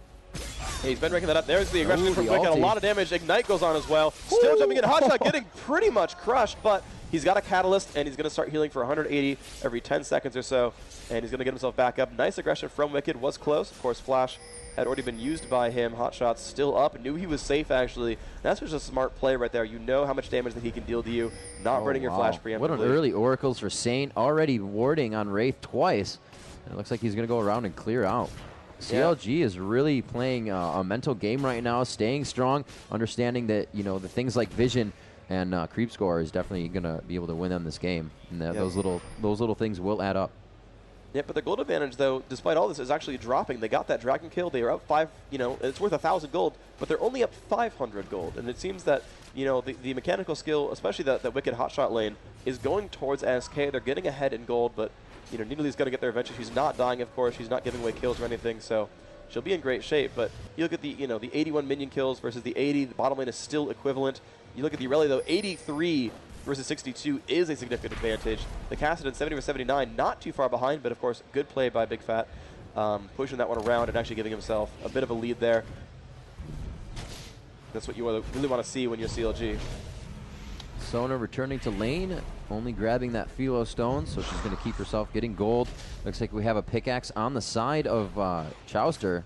Could be going for that Infinity Edge with the early short damage instead of the BF sword if you really wanted to push off Tristana. But we do see the CandyPanda has not purchased really yet. Went for Doran's, but has 1,000. So he may be just trying to get that 600 gold really fast and get the BF sword he's looking for. It's very likely to be the case. You see Nidalee getting jumped on again by Wickd. He could get the kill here, and the flash goes out. One more hit. No, he heals in time. Nice job by Hotshot getting out there, but Wickd definitely playing aggressively, doing a good job here. Unfortunately, his Ignite was down, so he couldn't pick up that kill, but he's playing a good game here, has that phage already. He's got the magic resist cloak as well. That could be a Wit's End or Merc Treads. That's such an advantage, especially to have against Nidalee, is to be able to stun him up, especially in her Cougar form. Yep. That's really when she's going to be able to burst you with that front end damage. Just such a nuke to be hit with when she pounces and claws. Yep. And you know, with Wickd able to just thwart that every time, walk away if he needs to in the situation, it just makes him such a more viable character against Nidalee. The heals are keeping Hotshot alive, but they're not keeping him in lane, and that's what he needs. But we're 20 seconds from Dragon, by the way. Now, Hotshot's teleport is up. He did not use it to get back to lane, but Wickd already running down towards that. They know the Dragon timer on both sides. You can see all the teams are collecting for it. Morgana already heading down. Trundle has been sweeping wards for the last 30 seconds or so. Nyph already on his way. Will not hit that trap. Now, there's not a lot of vision from these guys. They see no one on CLG, but likewise, CLG sees nothing. This is going to be a blind fight almost on both sides. They get Clairvoyance. SK should not initiate here. Trap's going down from CLG. That's smart. Wickd's actually going to initiate on the Dragon. This seems unsafe. CLG still waiting in the background. Wickd going to pull back here. They're all staying on the other side of the wall. CLG actually letting him get poked at. This is extremely smart here. They're out sustaining, and again, this is their comp. They're poking, and by the way, Hotshot pushing top. They're buying time. I've never seen Hotshot push top alone. No, I've never seen that before. Ever. This is a unique strategy from CLG, but it's working quite well for them. And look at that. They set up behind the wall. They drop traps, and they're like, come at me, bro. We're going to win 4v4, and if you jump in, Hotshot's going to teleport. And that's such a great play by CLG. That patience was amazing because, hey, look, they got a free turret out of it. And, yep, there's the turret kill. And CLG said, all right, you got time to get Dragon. DC. Don't care. Very nice there. Nidalee, not somebody you can leave on the turret. She's actually quite good at taking down turrets. Her attack speed and damage is it's not very high, but it's enough to be more than the average, and that's really not what you want to leave alone in the lane. They saw 150 gold going there. That Dragon's still up, maybe 190 gold as well, and that would be a very nice increase. It's like Wickd and Hotshot kind of trading some damage there. Kassadin getting a quick null onto Bigfatlp in mid. Everybody's just kind of really milling about, getting that creep score down, pushing the lanes. There's no real focus on Dragon after that fight. We'll have to see what they want to do about it. Wicked's still doing well against Hotshot. The spam is off on both sides. Still chasing it. Ult goes off as well. Hotshot should survive this, but will get low. But thanks to Catalyst and Doran's Wings, should have not a big problem sustaining himself back up. Going to be all right here. The bottom lane actually pretty good for SK. CandyPanda actually pushing in onto the turret. Does have 2 points of rapid fire now. By the way, with those Tristana players out there, 1 in E, max W, then start ranking Q. Seems to be the proper build here. Going pretty well for him. Ocelote, of course, maxing Q into E. And that 1 in W to give him that mana sustain. No. Kassadin looks like Ocelote rifting out to go down, and we do see Saintvicious coming out.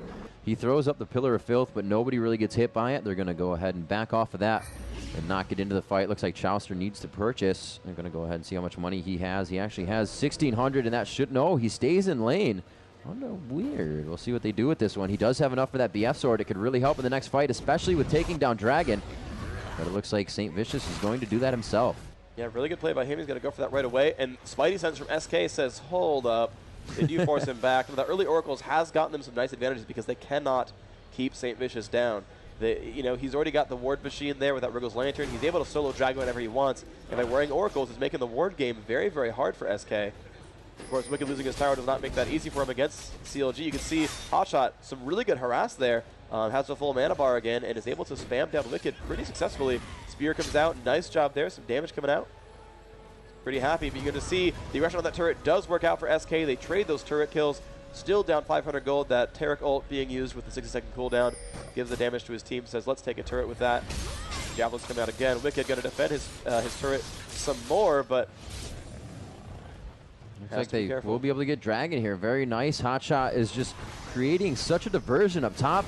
They do not have Wickd, and a lot of damage that we're going to see from SK will come from Wickd in these fights. And Tristana's going to jump in, but CandyPanda has to be very careful because he's going to have to micro and move while he attacks. He's a lot squishier than Wickd. So you'll see Wickd diving in initially, really with the help of Kassadin, get a silence on somebody, that GP ulti. So if Hotshot can keep Wickd up there the entire time, these fights are always going to go in CLG's favor. And here Wickd's going to see Hotshot. Yeah, he was going to try to solo that golem. We talked about that a little bit. I would... okay, they have Kassadin here as well. Spear comes out! Ooh, that was almost hitting. Wickd's going to stay on this. Ocelot's going to try to last hit. He will get that. Yeah, they could potentially chase Hotshot with the abilities there. They could try to slow and stun, but they will not do that. He will recall instead. Looks like a Rod of Age is going to be his pickup here. Snoopeh holding mid against Bigfatlp as he's going to wait for Cassidy to come back. Great juggling from Saint, already level 9, doing a good job here. Has 73 minions against the 64 of Snoopeh. That's going quite well for CLG. They're up 1,400 gold, all that from the dragon attempts. Turrets have equalized, kills have equalized, minion farm pretty close as well. Yeah, they're doing quite quite good. 1.7k is the difference. 1.9 as CLG continues to farm up pretty hard. You can actually just see it accruing a lot faster than SK's. Dark Binding coming out. Sure, it just hit a minion, took it down. Yep. Looks like Tara coming down a little slow here. And they know he's there. The ward is there as well. Let's see Saintvicious real quick. Does he still have his Oracle? Yes, he does. But he is not doing too much clearing. Still early to be doing that much roaming. But we'll see. He wants to do something here. Let's see what they do. Hotshot still pushing top. Yeah, the mid matchup is back here. There's the Black Shield. Could be an aggressive. Saintvicious still milling about. Not quite going in for it, though. Level 10 to Gangplank 9. And there's the Gangplank ultimate. Oh, wow. Cast it in the river. Coming up on Hotshot. Hotshot's going to be able to do that pounce. Hop over the walls. Looks like he's going to get out of this one safe. They're still going to try to harass a little bit. Oh, wow. So much front-end damage. Hotshot will not be able to survive that one. And Ocelote playing very strong and knowing the competence of his Cassidon at level 12 absolutely made quick work of Hotshot under his own tower. That was such a great read, too. It was like, okay, go ult him now, because Cassidon will make it in time. And I want to give props to Ocelote for doing another thing really smart. He came up here and flashed over the wall because he knew his Rift Walk would get into range. And used that damage to help him get the kill. Exceptionally smart play. You can see he has the Rod of Ages and the Sorcerer Shoes. Giving him that kill. The Magic Pen was, of course, extremely useful there. Getting hasted by Gangplank, running towards bottom because CLG is pushing there. And Nyph, of course, got very low from a gank there. And the push in from Trundle. But Cassidon's here, and he's good to go. He's going to find someone. The CV is down. They see them come in. Chauster gets a silence. He's going to get slowed as well, and Snoopeh is in range. There's the jump in from Tristana. A great dance from Sona. But will it be enough? Nope, won't be. But you thought the Caitlyn was alive. Nope, Chuck Testa, and now Sona getting a jump out of flashes just out of range of the rocket jump. Gonna survive that one just barely, but a nice move from SK. That roaming Cassidon got them 2 kills now. But hey, you know, you push, we kill turrets. Actually not a bad trade from CLG then getting the turret out of that from mid. Yeah, it's really good focus. CLG and SK both keeping their head in this game. If they know they're losing something, they got to get something else back. They've been doing it every time. There was a dragon. They took a turret. And wow, being jumped on. Big Fat did put up the shield, but there's a lot of damage, and Wickd chases. Not enough mana, though. And very nice by Big Fat. He will be able to save himself easily with his ultimate. That would have stunned up both Wickd and Ocelote. Yep. But they were deterred by that. Like I said, 0 mana. Ocelote also quite low on mana. Yeah, he did burn his flash to do that, though. That's going to be a danger there. And so now he's going to be a little bit unsafe. Only 1 rank in that Black Shield, but we'll see if that ends up panning out for him. Good block, just enough slows. Galen trying to defend this turret, but they are pressing on aggressively. Tarek again with an ultimate, giving his team a lot of damage here, and they're just pressing so aggressively. That turret does go down 2-2 on turrets. SK making that one happen. And of course, solo top, just Hotshot getting farmed up. He's getting way up there, 149. His whole team is last hitting quite well, actually, but CandyPanda 172, and that is the goal for Tristana, by the way, is to be the beefiest, most BA range carry in the game. 700-something range at the end of that. Has the Infinity Edge by 20 minutes. That is not bad at all. No slouch on the gold income. And he's going to be a big force for this team. He will be supported by Tarek and by Gangplank, and that'll be really good for him. But he's going to really hope that his team can be disruptive because he's going to want to get those auto attacks out. And he's going to want to try to melt melees. I love this every time. Hotshot goes back to buy, and he doesn't even think about it. He's like, I think I'll go top lane again. There's minions there. Just continuing to farm the entire game. 149 for him, 160 and 172 is the highest right now on Tristana for SK. So he needs to do some work for himself. He wants to get back up there. Hasn't been getting too many kills in his favor. So he needs to make sure that he stays in the game if he is going to play that top lane aggression. Yep, you can see Nyph finally buying in oracles for himself, has gotten that. And, you know, despite all those kills that SK just got and that turret, CLG still up in gold by 800. Those dragons have really been carrying their weight. And, I mean, that is keeping CLG very much in the game. They're still very much in the lead as well.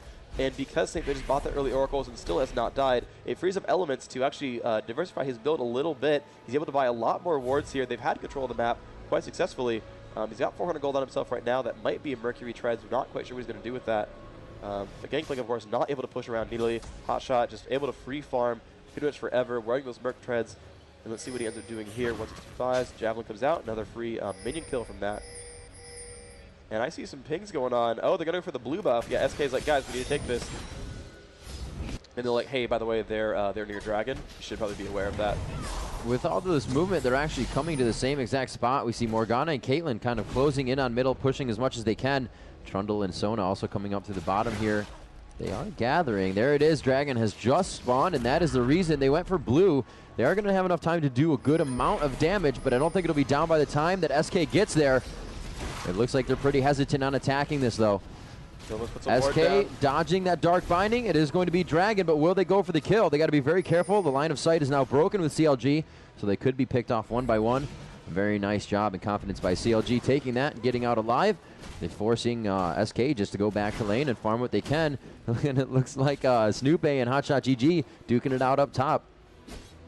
Yeah, Snoopeh gonna get some farm up, so that is that carry type jungler where you say, hey, I'm gonna run around and actually get some gold. But Hotshot can really push him down. Look at the Snoopeh going down about half health, and he's staying on it. Realistically, Hotshot could kill him. Oh, wow. Turning around, he's getting pings from the team, and he actually has quite a bit of vision. Oh, no, that is a full blue minion wave. They do not have vision on him. I was going to say they're all within the creeps at least, but Hotshot doesn't like the vision that he had. Kind of backed off of that, and like you said, it definitely would have been a chase. No mana being used on those abilities from Hotshot while he's in that form. So it would have been quite easy for him. We see that CLG kind of prepping for the next fight to get back into the laning phase here. Caitlyn going around the backside to be safe. Chauster is going to return to that lane. And SK is still doing a really good job of pushing these lanes, though, even though the turrets are down. You know, you got little two groups here like Nyph and CandyPanda as Tristana and Taric down bottom. Again, you got Wickd and Ocelote in middle as Kassadin and Irelia. And now it looks like they're going to force into this one. They do see that Chauster's still there, and he didn't back. That last minion gave him enough vision for them to want to push into the jungle. You're going to see Nearly jump around and still just farm top. Going to be the highest level in the game before too long. And look over at SK, actually. Yeah, 15 is the highest. And that's going to be really, really potent, of course. Hotshot's going to be a big force for this game. Is getting ahead, not making too many mistakes. CandyPanda, sorry about that, got a kill on Chauster. They dove the top right, help from Wickd as well. But now it's Hotshot getting chased on. The ultimate's down. Ocelote's there as well. He's getting into the brush. He's been revealed. Nice flash there from Hotshot. Trying to get away still. Going rather quickly, but Ocelote not giving up the chase. Wickd has killed that one turret. They're pushing top right quite well, but it's a 2v1, which means CLG is going to catch up into a 2v1 as well. Stun doesn't matter because it's Black Shield. Tristana hitting pretty hard, but Wickd could go down here. One more hit from Saint. That's going to be a kill, and there is the stun coming out from Soda. And, oh, they have to flash out. The rocket jump did not make it over. They're trying to run. I thought CandyPanda was done, jumped right into the wall and got... Oh, what an amazing pillar by Saintvicious. Great job to pick up CandyPanda before he could get out, just before the rocket jump came back up off cooldown. Yeah, excellent job. And then picked up the two main carries in Wickd and CandyPanda. The pings are off, and they're going to basically take map control from this. Now, they're down turrets now. They did get that turret kill picked up. They did get the one kill earlier on onto Chauster. He does have that Bloodthirster. That's been dropped off. Actually, interestingly, he went pickaxe and was like, actually, I'm going to go Bloodthirster anyway. So he had that damage for a little while, but went for that build. Now has an attack speed. And actually, they're going to jump in onto Elementz, but Ocelote's been caught here. Slowed a lot. Elementz getting lower. Tarek's going to land a stun, and they're going to actually back off on both sides. Elementz down to 300 health and 0 mana actually is quite scary. They've cleared out some wards as well. And the ping is off on blue buff. And actually, this might have been a confluence of events that allows SK to actually take over the golem. They're camping in the brush right now. They know what the plan is. Bigfatlp low on mana. No ult, no flash. But SK is not pressing in. I'm surprised at that, actually, that they didn't go for the steal there. Gangplank just taking solo top forever, and they're going to let him farm, and they're going to let Wickd kind of roam and try to pick up kills. I'm not sure if that's necessarily the best idea, but he's getting basically Frozen Mallet and Atma's Impaler. Kind of a different build there. We're not seeing the Trinity Force just yet. Or maybe ever. Yeah, that was a really passive blue, and since then, there's been a lot of focus just towards top. They've been walking top. Nobody even aggressed on that blue. They had vision on it. And Kassadin goes up. Looks like they do have a ward on Wraith, but that was placed quite a bit earlier. They're still going to focus on this, and it looks like they said before, they want to focus Hotshot. They're about to put 3 on that right now. A very nice rocket shooting out HotshotGG from his turret, and he is going to be forced to be taken down. There it is, coming in with the null. And he is going to be picked up by Kassadin. Very nice. Ocelote is the one you really want to be farmed right now. CandyPanda couldn't have got in there. It's also one you would want to get a kill but Ocelote just doing so much damage and playing, so accurately with his rifts and his flashes that is somebody you want on the map at all times. Yep. CLG counterattacking mid, though, was a great choice here. We saw that before, but it's like, oh, it's a 4v5, better take a turret. And, they're getting positioning for it, but looks like they're going to have to make them afraid. SK are moving back over, but CLG, of course, controlling quite well. Caitlin's going to get some of that farm at bottom, it seems likely, though they're staying around mid, actually. Maybe they're not going to do that. Wickd doing a decent job, getting himself some more gold, 196 minions. Not quite enough for Mallet just yet, but very deadly, 171 attack damage. And now, actually, CLG going for a steal on blue, potentially. They've cleared out some wards there, they put traps down. They're doing a wonderful job of getting rid of SK's vision. I mean, their ability to be map technicians is actually quite good. Staying in middle still, power and numbers, always making sure it's a group of 2, and you can see doing the same thing down bottom. Nyph and CandyPanda kind of sticking together as that AD. Well, no, Nyph's going to turn around. He notices that there's something middle. Wickd going to try to clear as many minions. Saint just throwing out a pillar. Very nice. That timing of the torrented soil and the pillar was amazing. It's like they knew they were both going to do it, and they put it in that choke point of the turret where you would have gotten stuck in the damage for at least 2 to 3 seconds. They are just second little nuances that these guys think of, and it happens instantly, and the reason they're winning a lot of these fights. And that's what I said. Once CLG pushes up to the second turret, Hotshot is going to sit in the jungle and just huff spears out his Nidalee. That's really what you'll see from a player. Right now they're trying to ultimate used by Wickd just to deter the minions and get these guys to back off. Yep, and of course this Taric is now maxing his heal, trying to get his sustain up because the CLG poke 2 healers and a lot of long-range skill shots. Going to make this difficult for SK. We saw Ocelote jump in, try to harass down Hotshot. They did make them push off the turret, and Dragon has now respawned at 28 minutes. And this could be CLG pushing the wave and then immediately backing up and going for it. They do have that haste with Sona. They do have a lot of good tools to get themselves better positioning. And they're looking good for this. Nidalee Spear, they are dodging them. So good job by SK dodging these spears off. They're getting farmed, and they're pinging. Purple team has pinged for Dragon. They're going. And now they have that ward down that's been revealed. It's going to get dropped. So they know what's going on here. Lots of wards going down. Javelin will miss again. Got wards almost everywhere. And SK going to make it through, hit the trap, but they're going to reveal and kill another ward here. Cassian's kind of far. He's pushing the wave. SK, Wickd, kind of getting caught out here. Javelin to the face and a pillar. He's going to get jumped on right now. Charity Saint in front, but a nice pull back from Wickd. Wow, they got CLG to split. Yeah, they got him to split. And Cassian's going to come in on Saintvicious. They could jump on this one. Tristana's going for it. He's no crits just yet, but they hit pretty hard when he finally lands one. The Bigfatlp kind of alone. Tristana jumps in again. Black Shield. A perfect ult from Sona and Morgana. Wickd will fall, and actually Bigfatlp lives. But they're going to keep moving on. Will they get any more kills? Wickd does get the kill up on a Morgana. They traded 1 for 1. They're going to keep trying to go. Tristana jumps over the wall. Ocelote's been caught, but he gets up to Caitlyn. Now onto Hotshot. He's been silenced. They're trying to jump in. Can they get the slow? Big Saintvicious is going to get caught. Now the heal comes out. He will drop down to Ocelote. They're jumping in again. CandyPanda coming in. Ocelote again. Another kill. Just will not give up this chase. Hotshot gets away, but oh my gosh, they cleaned up 3 kills on a chase. That was phenomenal from SK, and Ocelote, pretty much, I'm sure he's got a death cap when he goes back to base. Absolutely amazing perseverance and pursuit of CLG in that fight. And right from the beginning, it looked really bad for CLG. They turned it around for a good few seconds, but there were just not enough of the abilities there when the crescendo happened from Elementz for them to react on it. They had great positioning with Morgana, but when they split to the tri-bush and down the river, they lost a lot of the cooldowns that they needed in that fight. Yeah, absolutely the case. You're absolutely right there. I mean, the double ults were so phenomenal, but the double ult had only 2 of them. You know, that split you talked about? Absolutely the case. They had literally perfect Morgana and Sona ults. Hit 4 champions. You can't expect to do better than that in a game. Yeah. Getting all 5 is like ludicrous, but obviously hilarious when it happens. But there was no one else. Caitlyn got separated. Saintvicious got separated as well. That Trundle, all their sort of DPS there was actually separated out. And yeah, they got the kill on Wickd. It was a great play by Bigfat. He got that kill up there, and it was a wonderful job. But they had no one to finish those kills out, and that was such a huge deal because then SK was like, yeah, we lost 1, but by the way, we have ignites like everywhere. Tristana refreshed her rocket jump, and I mean that built them a huge lead from that, and now they're up 4,000 gold. They got that dragon on the retreat. They of course got the inhibitor as well, and that's the thing is now that that's the bottom lane that's pushed, you know, SK can stay at the top half of the map, and with Dragon gone as well, they can stay at the top half, always be a Baron threat, always look to steal the enemy red. and those top 2 lanes, of course, are the ones that are able to be pushed now. And this is actually the best lane for SK to have taken. Yeah, Tristana doing an amazing job right now. CandyPanda, 250 CS, Infinity Edge, and the Phantom Dancer. Their early purchase of the pickaxe looks like it hurt Chauster as he still went for a Bloodthirster and then into the Zeal. So he did not initially go for that Infinity Edge. Not enough money in the hands of the CLG right now, and they really need to pick it up. They are down 5.3K to this SK team. SK really pulling it out here in the last few minutes. We're now at our 31-minute mark, 9-4. SK pushing very hard right now after CLG was doing what was really the flow of their game.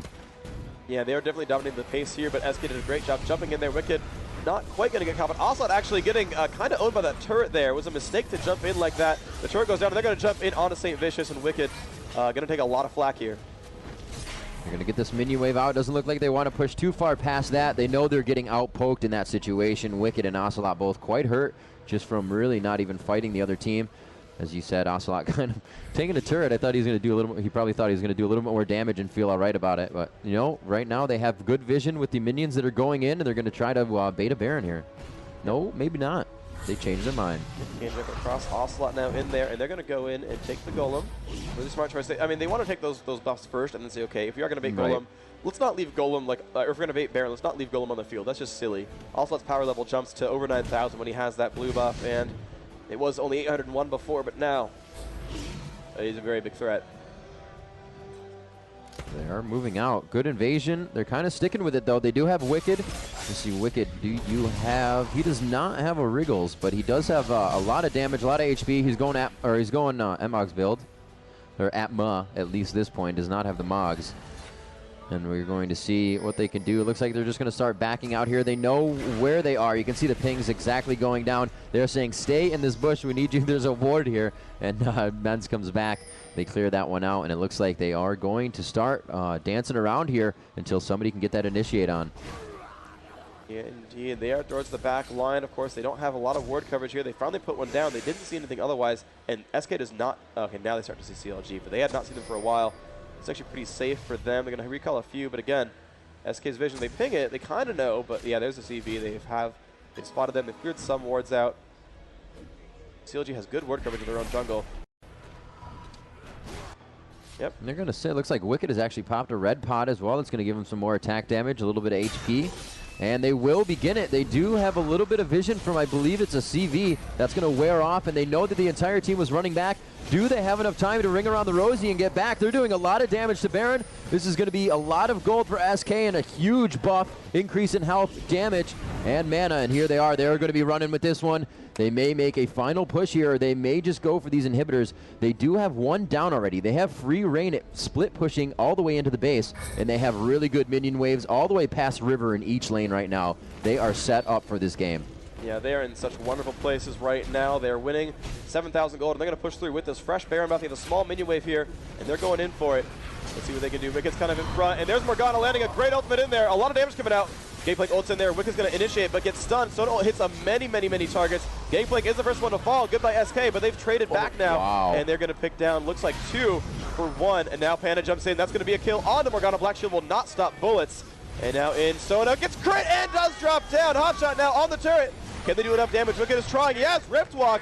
Giant amounts of Rift Walk damage. 4 stacked right there. And that is an inhibitor death, and that's going to be most likely the base. 5 dead for 2. The melees did take it up quite nicely.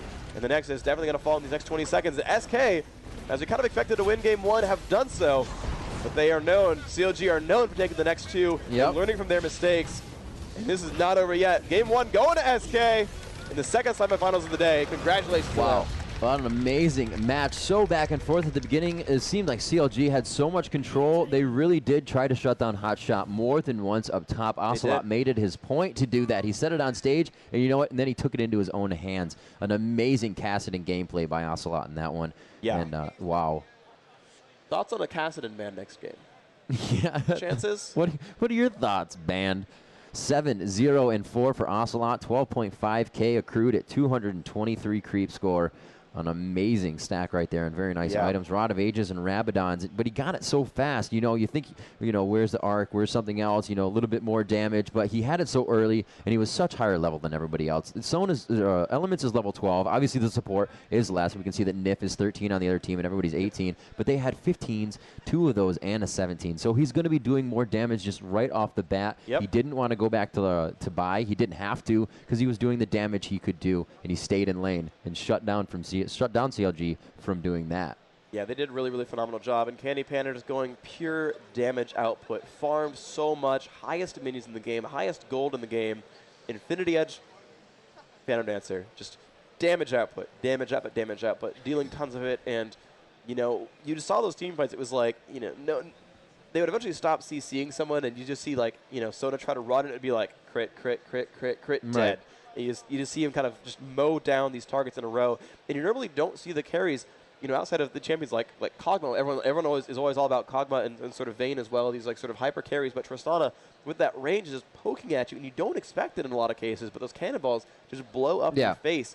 Yeah, And with that passive, it hurts so much. And then have the Infinity Edge, it just works. You have low health, guess what? This is going to hurt even more. Oh, and it hurts a lot. And you know, just phenomenal play from them, of course. And, you know, CLG's going to have to learn the lesson for Game 2. But the game is up. We do see them actually in the game lobby. So I'm going to get myself up in there. This Game Right 2 on. is a do or die for CLG. And, you know, this is the second time they've now lost a game to a European team. That's a little bit scary for them. You joined as a player. I Sweet. want to be. It's because I want to play. But you know what? We're going to get you back into the action. We're going to take a quick break. We're going to be right back here, discuss what's going to go on and what they may be thinking about for this second game. We'll be right back.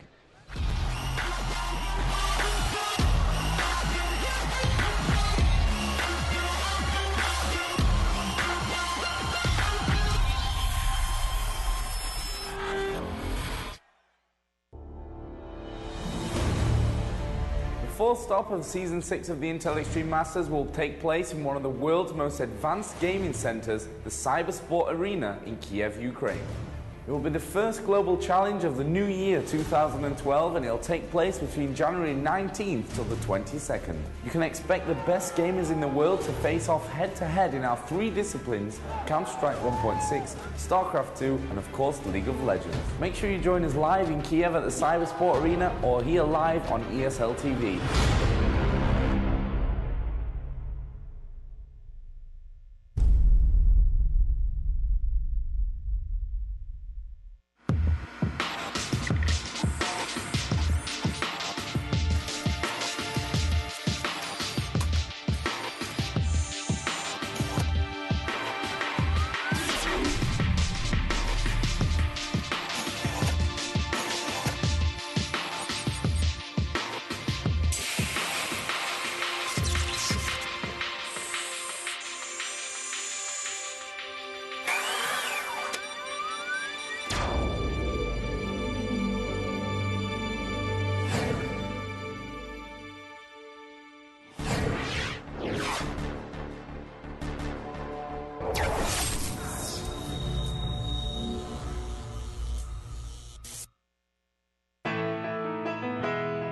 What's the most amazing thing you ever saw?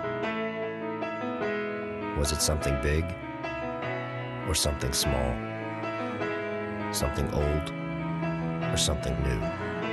Or maybe, just maybe, it's something you haven't seen yet. The second generation of Intel Core processors. Stunning visuals, intelligent performance. This is visibly smart.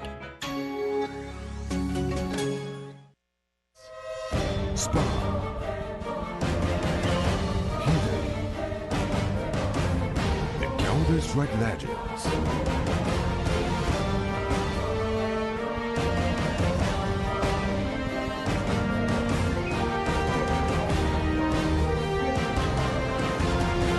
Now stood united with BenQ.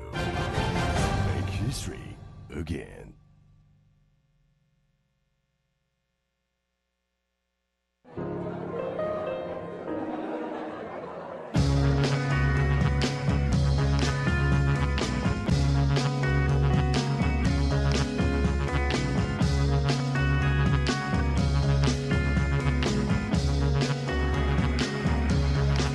Phil, have you found opponents already?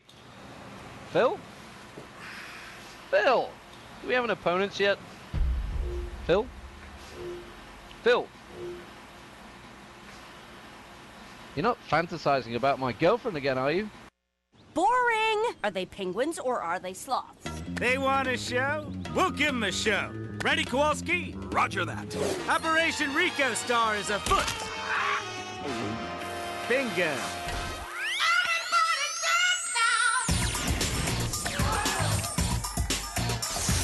Look at him go! He's crack-a-lackin'!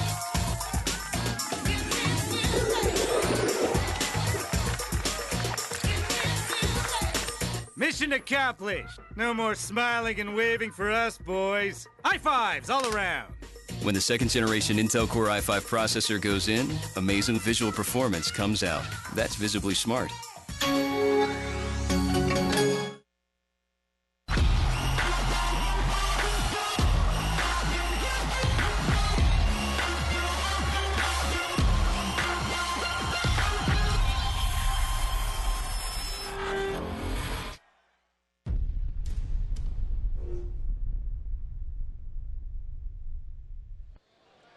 Hey everybody, welcome back to the show. We are here live in NYC Comic-Con for the IEM New York tournament, and we are in the second semifinal between SK Gaming and Counter Logic Gaming. SK up 1-0 so far. By the way, if you didn't know, this is Rivington the third. He's awesome. How's it going, guys? I'm alongside Phreak. Obviously, you know who Phreak is. That's he not dances. true. Well, He yeah, does- sometimes. And he likes Timo and does this. I don't know what. Yeah, dude, Right? and Heimerdinger. Like, all Yordles basically are all awesome. I'm just fans of all Yordles. Fair enough. Yeah. But we do have, by the way, 5 members of SK in, 4 from CLG. Go when you're ready, BTW, because we have the spectators in, and we have 9 players in, and I can't wait to see what's going to happen in Game 2. Can CLG learn the lessons? They are just known as the comeback kings. They lose Game 1, and they win the rest, and they do it every time. So I'm really thinking this is the chance for them. They really can do this. The players are in. I think we're having an excellent show here, and I think SK learned, like, actually, we don't need to ban Needly because we can beat that Pokemon. Yeah. And they had been ready for it. But you're going to see that Kassadin ban, I'm almost certain. But they do have first pick, so maybe, Bigfatlp feels confident on Kassadin. But we'll see kind of how these picks pan out because there's going to be some interesting choices to be made here. Yeah, very big match for CLG to keep themselves in this tournament right now. The last North American team fighting for North America. And we do have SK and FNATIC still in this tournament. FNATIC beating SYPHER today, and they will be moving on to the finals tomorrow. Our second semifinal match of the day here, and our second match of this best out of 3. We are going to have another game between SK and CLG. CLG now to be first pick and ban. And you can see that Talon has been banned out. Udyr been banned out back at them. These are 2 similar bans from last time, and Zillion wasn't banned, was it? No. Zillion went through the series, and Wasn't CLG even a didn't want thought, it. I guess. Yeah, interesting kind of there, but CLG had a comp to play. It worked pretty well, but they couldn't quite land all of it. Interesting to see Cassiopeia banned. CLG is first pick, but I think there's so many good champions available between Cassiopeia, Kog'Maw, Morgana, that they're kind of afraid of what's still available, and they're going to ban out Cassiopeia. And I think they're going to try to bait Kog'Maw out into the open here. I'm expecting Kassadin ban here. Yeah, And I then was going to SK say, if the Kassadin ban does not come up, it's going to be a replay of... I'm surprised they banned Cog. Maybe they do want first pick Kassadin. I feel like this is going to be a Skara Akali IPL. They're going to allow them to choose Kassadin again, and he's going to be able to just go to any lane that he wants. There's so much movement with a Kassadin player to just dodge walls, and as you said, the first one, flash into Rift, into the attack, and hotshot under his tower. It's not something you want to let Ocelote do. He feels very comfortable with it. So we'll see what they do. Udyr is banned. That is Saintvicious' main jungle, but they do have a Nocturne, so he could go Nocturne or Trundle here. Like we said, we haven't seen too much of Mumu through this tournament, and Gangplank is also out. So Also, Kassadin does have counter lanes. One thing that happened, of course, is Morgana is a sort of a sit back and farm type champion, and that's what she did, and that means Kassadin has a very safe lane. Kassadin's kind of big difficulty is his laning kind of sucks, but like all assassins, if you kind of get an okay laning start, you're okay. It's kind of like Veigar. If Veigar sit backs and farms, Veigar won the lane. And so you might see that kind of thing. And indeed, it is Kassadin. Wow, so they that took is it. the grab. So that's what they were doing. It didn't need to be a ban. This is another way you can do it, and you choose that character, so the other team cannot. Now they are forced, not really forced. Ocelote definitely plays more than just Kassadin, but they have to choose to not have that composition again this time. It was worked very well for them, a solid comp, and they have to create a new one now. Yeah, and we're going to see, and they might go for an assassin-heavy build. Kassadin, I don't think it's just like a standard, like, let's first pick and just kind of put him in wherever in a tournament. I think it's there specifically to try to play a bit of a strat and to win certain situations. Nocturne and Taric are the grabs, so SK really in love with his Taric right now, wanting him as their support. That ultimate has helped them push turrets, his stun, and he'll have helped them dominate lanes quite a bit. His aura is that giant armor buff, really helping a lot here. So this could be a really big deal to keep that Taric in play. Nocturne, of course, pretty heavy with Udyr and Gangplank gone, but Lee Sin is available, and I think Saintvicious is going to be happy to play him. Didn't even mention Lee Sin. Going to be happy to play Lee Sin this match, I think, and I think that'll be quite powerful here. Yeah, Nocturne dropped in, Taric dropped in. Let's see what CLG goes for. There's a wide open range. Yeah, it looks like it looks like they should be able to pick the characters they want here. There's really not too much countering to go on from this point out. They might grab something for Saint, however, and that's because Saint grabbed their Bigfatlp's pick. I think CLG might be looking for a swap here, in the top bottom lane swap. Taric does make that 2v1 kind of difficult, but you have Hotshot. He's kind of really good at those. He's got a great Cho'Gath. Cho'Gath really can 1v2 quite successfully. Morgana's in there. Morgana can 1v2 successfully as well. But we'll kind of see how this pans out. We've got 2 melees so far from SK, the support and the jungler. CLG already got a melee in there as well. And they're taking their sweet time with these picks. Yeah. And, I mean, there's such an open template here. There's really no obvious counters available. Like, you've got a jungler and a support picked that is a completely blank canvas. And again, they're going for Caitlyn. They feel like that safe carry is the choice here. And it is Cho'Gath. They are going to grab that big tank there, and they say, Nidalee's in there, but you know what? It didn't work last time. Let's do something else. And I like this a lot. They have a big meat wall there, and that's going to be hard to break through. It's the Chase Cho'Gath technique. Yeah, the Chase Cho'Gath technique. And he can outlane Aurelia. He can ignore Aurelia and just sustain this lane. Going to be much better than Nidalee, where Nidalee could get bursted down and chased out and had to sort of heal. But Cho'Gath going to be naturally a bit tankier, and he has a little bit better sustain as well, as long as he's not pushed out of lane. And he's actually going Flash Ignite as well, so he's going for an aggressive lane, wants to actually bully Wickd out. And Vayne going to be the grab, so with the same champions available, going Vayne instead of Taric, even though they have kind of a blank slate here. Vayne instead of Tristana, even though you're facing assassins both in Cho'Gath and in Kassadin, but I think he figures, hey, well, if Kassadin dumps me, I can push him back. If Cho becomes a threat, I have Silver Bolts. This makes a lot of sense here. They do have 2 true damage champions here, Vayne and Aurelia. They potentially could cut through Hotshot, and we've seen that in the games. You know, CLG. Yeah. Yeah, they've won games because they have Hotshot sit there and bait damage for like ever. We're like, oh, you're doing Baron and we don't have a person alive. Hotshot, go waste 30 seconds. Okay. Yeah, exactly. Chase me forever. Yeah. When we saw that too, the whole team was like, oh, he's at half. We could probably follow him. Oh, wait. The other 4 are bottom taking the inhibitor. Exactly. But this is going to be great for SK with the amount of aura that Taric can give everybody's AD AP. That is a very dangerous team. Yeah, this is definitely deadly. I mean, Nocturne's going to run around with like plus 80 damage out of nowhere. His Q gives him some, etc., etc. Here, have this. Yeah, right? This is for you. Do you know what that reference is? Actually, no. I laughed anyway because I figured it was a joke. And I didn't want to feel stupid, but now, of course, I do. Rammus. Okay. That wasn't even on purpose.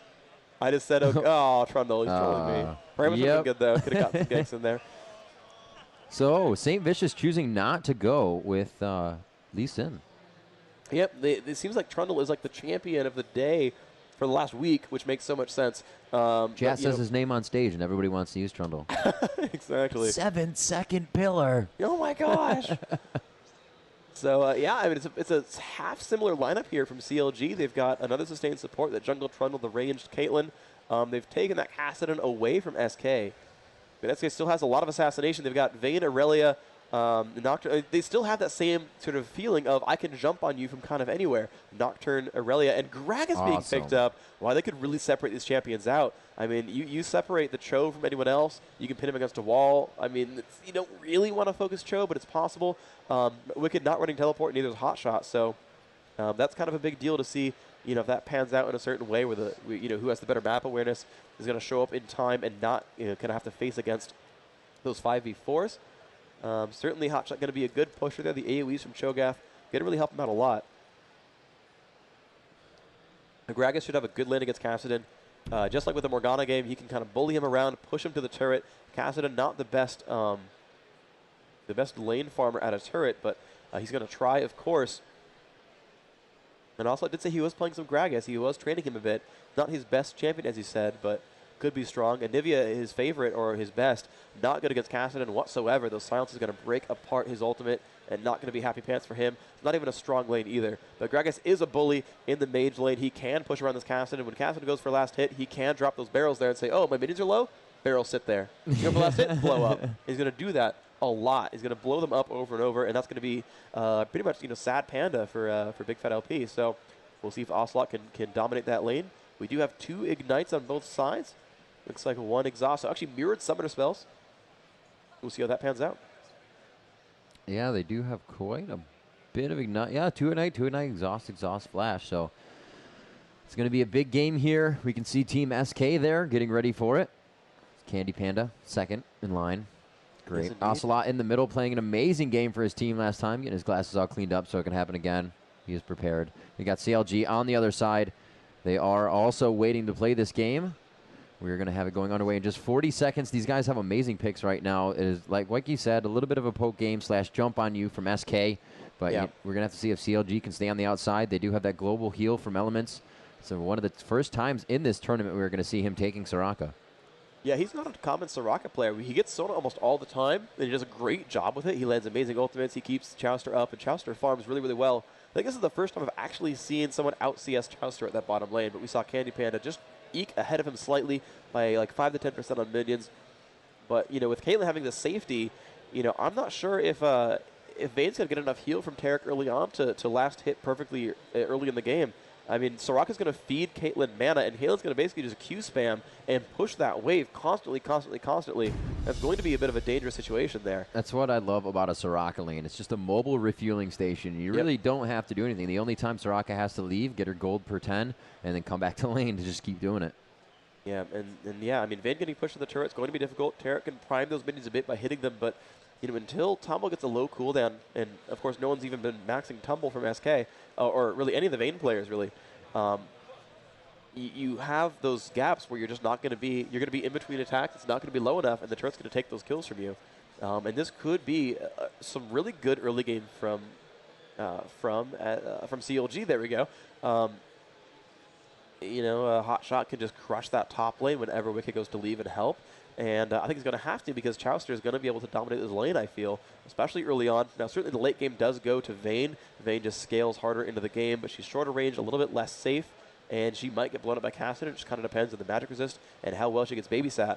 But, the ability for CLG to dominate each one of these lanes, I think all these lanes can be advantageous. I think the jungle Trundle going to do a lot of good things. We'll probably be able to outfight Nocturne if they do 1v1 battles. The ganks are pretty similar. That Pillar is pretty close in power to that Fear Chain, but he's going to have so much burst damage with that auto attack, Q auto attack. He can really sort of do a lot of pain there. But we are in the load screen here. We see Santa Gragas come out from Ocelote, copying Shushei. And we are into the game, so I guess we need to know who the crowd favorites are. We had that come out, and it was like 90-1 of CLG fans in the audience. And HotshotGG's making his way outside the base. Looks like everybody's going straight out. They're going to cut into the jungle to the left. No, SK is going to go straight out. They are all going to mid lane here. Looks like they're going to go for the quick invasion right down the river. They are not going to head into their jungle. They're going to, oh no, they're going to stay right. Chauster, pretty dangerous. Hopefully staying on the left side of that. Going to go ahead and lay down a trap. Great skill to get for Caitlyn first. It's kind of just something you can easily do. Caitlyn's really not going to get that caliber net first. You want to be able to stun somebody. I mean, it can happen that you just want to slow them if the team already has some stuns up, but that is such a big advantage to have at level 1 and to just do free damage to someone. They are going to set up in the bottom tri-bush. Quite common. Oh, wow, Saint's there. Will they decide to move? And they are. Nyph is going to be the first move onto this. Saint does maybe see him coming around the corner. The first dazzle is out. They're going to have a 5v1. Does he go down? The ignite is on. And the first blood at 1 minute and 10 seconds into this game. SK already putting CLG on the back burner. Yeah, and that was an excellent play right there. Although we saw from the last time, when we saw SYPHER against FNATIC, that early first blood against the jungler, it was an early game advantage, but late game didn't really seem to pan out as a team with better coordination made that happen. Wow, that was a team effort. Everybody got an assist on it, and Vayne with the kill. That is a really big increase. That's the one person you want to get those kills too. The Vayne's going to be happy to wear boots and an extra potion because of that. Wow. Yeah, that's just awesome. So useful. SK, or CLG rather, definitely going to continue with that. It looks like Saint is going to go for top. They did not steal his golems, which he would be quite happy about when he gets there and finds out. But he is still going to start top. We got a little different path here, and he's going to get himself going. Yep, Saint doing a good job here. He's got a lot of damage on that, and it won't take too much as he kills this golem off. Nice bit of healing done as well. We'll see Bigfatlp versus Ocelote in mid is indeed the lane. Double melee mage. We'll see how this pans out. Both of them quite mobile as well. Ocelote gets silenced, and they're just last hitting against each other right now, but the harass should be coming before too long when the Doran's wings come up onto this Gragas. Aurelia versus Cho. So I think Hotshot feels confident. They're picking this Cho'Gath. Says, okay, look, I know how the Wickd plays. We just fought against him. I know what I can do to beat him. Give me Cho'Gath. I got this. Don't worry. Put this game in my backpack. We got this. Meanwhile, Looks bottom like he's lane. going to do pretty well. I'm trying to see what he will level second here. Oh, wow. Good damage coming out of the hands of Wickd. Nice. Nice hits there. Getting that true damage on. Heading down towards Gragas. Gragas goes for the body slam through. And oh, really? They CV'd so he could barrel steal the Wraiths and still thwart Saint's jungle. They're doing everything they can to negate him getting through that jungle as fast as he can. Yep, he still does have 9. He only actually missed out, I think, one of the Wraiths there, but hey, it doesn't really hurt, right? I think he actually canceled level 3 by doing that. Yeah, actually kept him from hitting level 3 right away. Not a big deal because he's going to get it off. He's going to get all the XP anyway.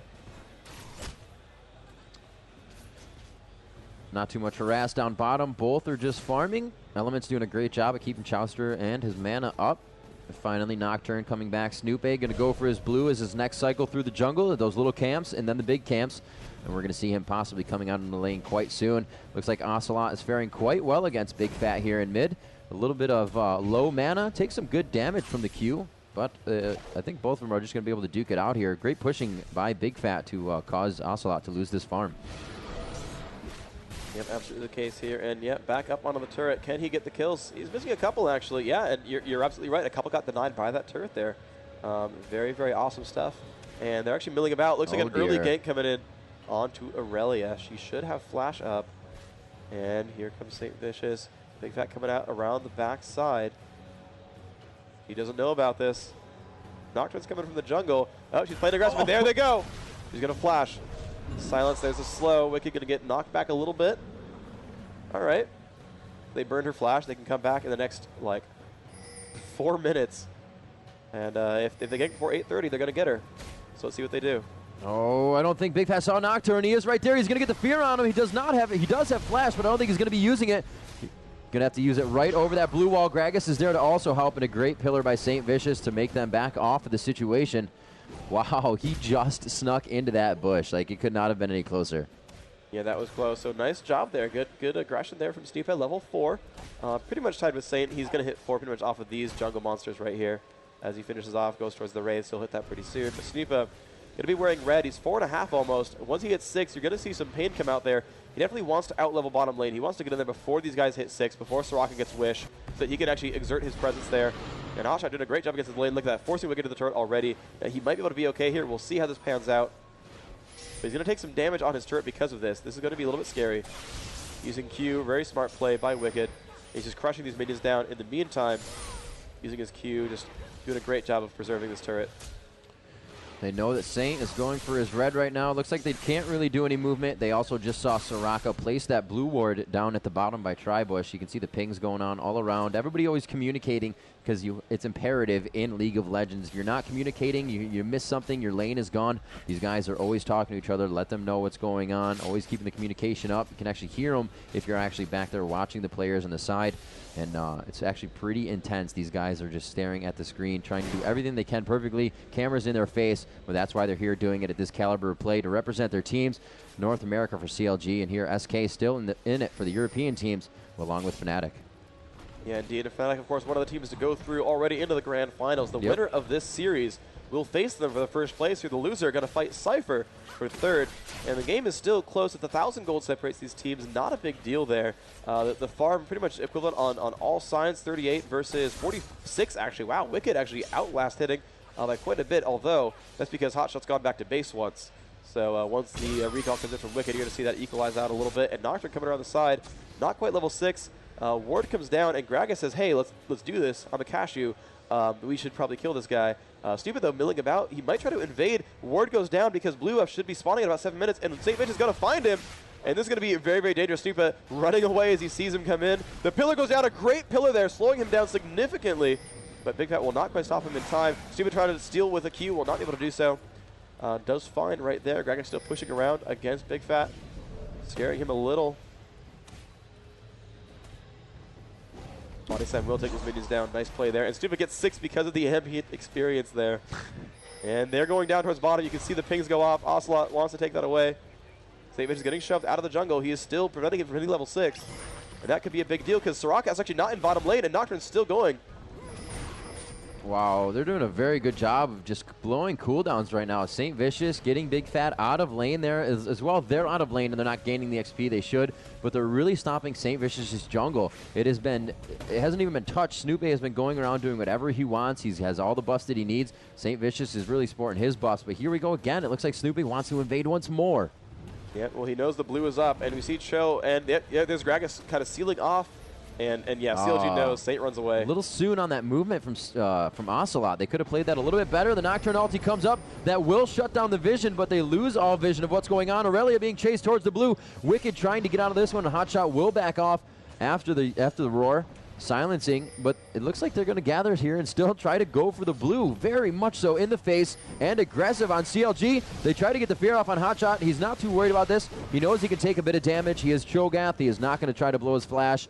Very well played there by Hotshot to stay calm, but SK has way too much control for 8 minutes into the game over the jungle of CLG. Yeah, they even set Nyph over, and wow, they forced Saintvicious to flash away as they did land a Turk. So he's going to try to go for the steal, and he gets it! Nice job by Saintvicious, stealing the blue back for his team. Great play by him. You know, burned his flash for the initial aggression, but great play there. Snoopeh, I guess, just missed smiting. His smite was up off a cooldown. They didn't expect him to come in and steal it quite that well. Excellent play there. Meanwhile, Vayne in the 1v2. Going to be a little afraid of Caitlyn. You can see that turret damage actually quite nice. And Vayne trying to last hit as best she can. Actually doing just enough damage to last hit over this turret. And doing an excellent job here. Yeah, they were able to poke really nicely. What CLG was doing in the bottom lane, Chauster was focusing all of his shots onto Nyph. If Nyph has to back up, you know, so does CandyPanda. So that's a really good way to do it. If they're shooting CandyPanda, she can kind of just stay in the front and Nyph will throw heals out of the bush. But Chauster doing a very good job of keeping Nyph out of that lane. CandyPanda's forced to hug the turret. Yeah, he does last hit well, but of course he lost some turret health because of that. You see it's down to half HP already. Great play by CLG, pressuring that turret down. And of course theirs is pretty much immaculate.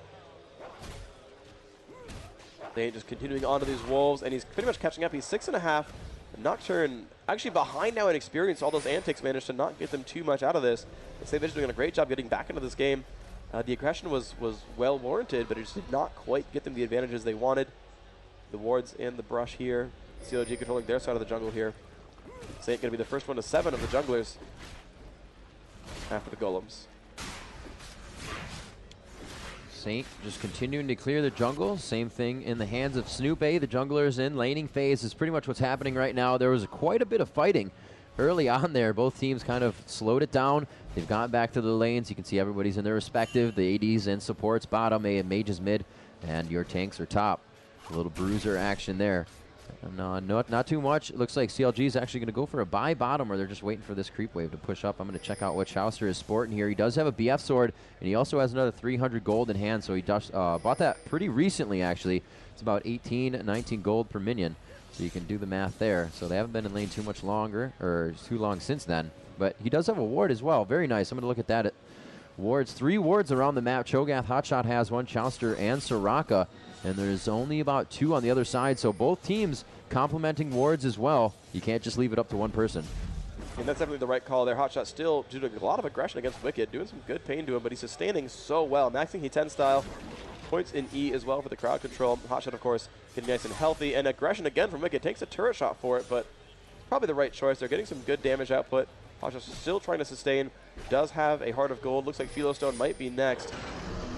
Dodge Boots in there, and Nocturne coming around the backside. The lane is still pushed, so they're not going to see him come in there. They could burst Hotshot. His Feast has been used. It's 4 stacked. He's got 1,500 health. No, sorry, 1,400 health. It's a good start to this. Ocelote will whiff the body slam over the wall. Nice try. I think we're going to see a flash from HotShot if this comes out. Snoopeh not liking the situation. He says, you know what, I'm going to blue pill. If he walks out, I'll stop it, and I'll come out with my ulti. But it looks like he will be out of that situation. We did have Saint come up in middle. Very nice wards. Keeps Ocelote safe and sound. He's just going to be able to run around there. He just body slams right into Saint. He doesn't worry about it.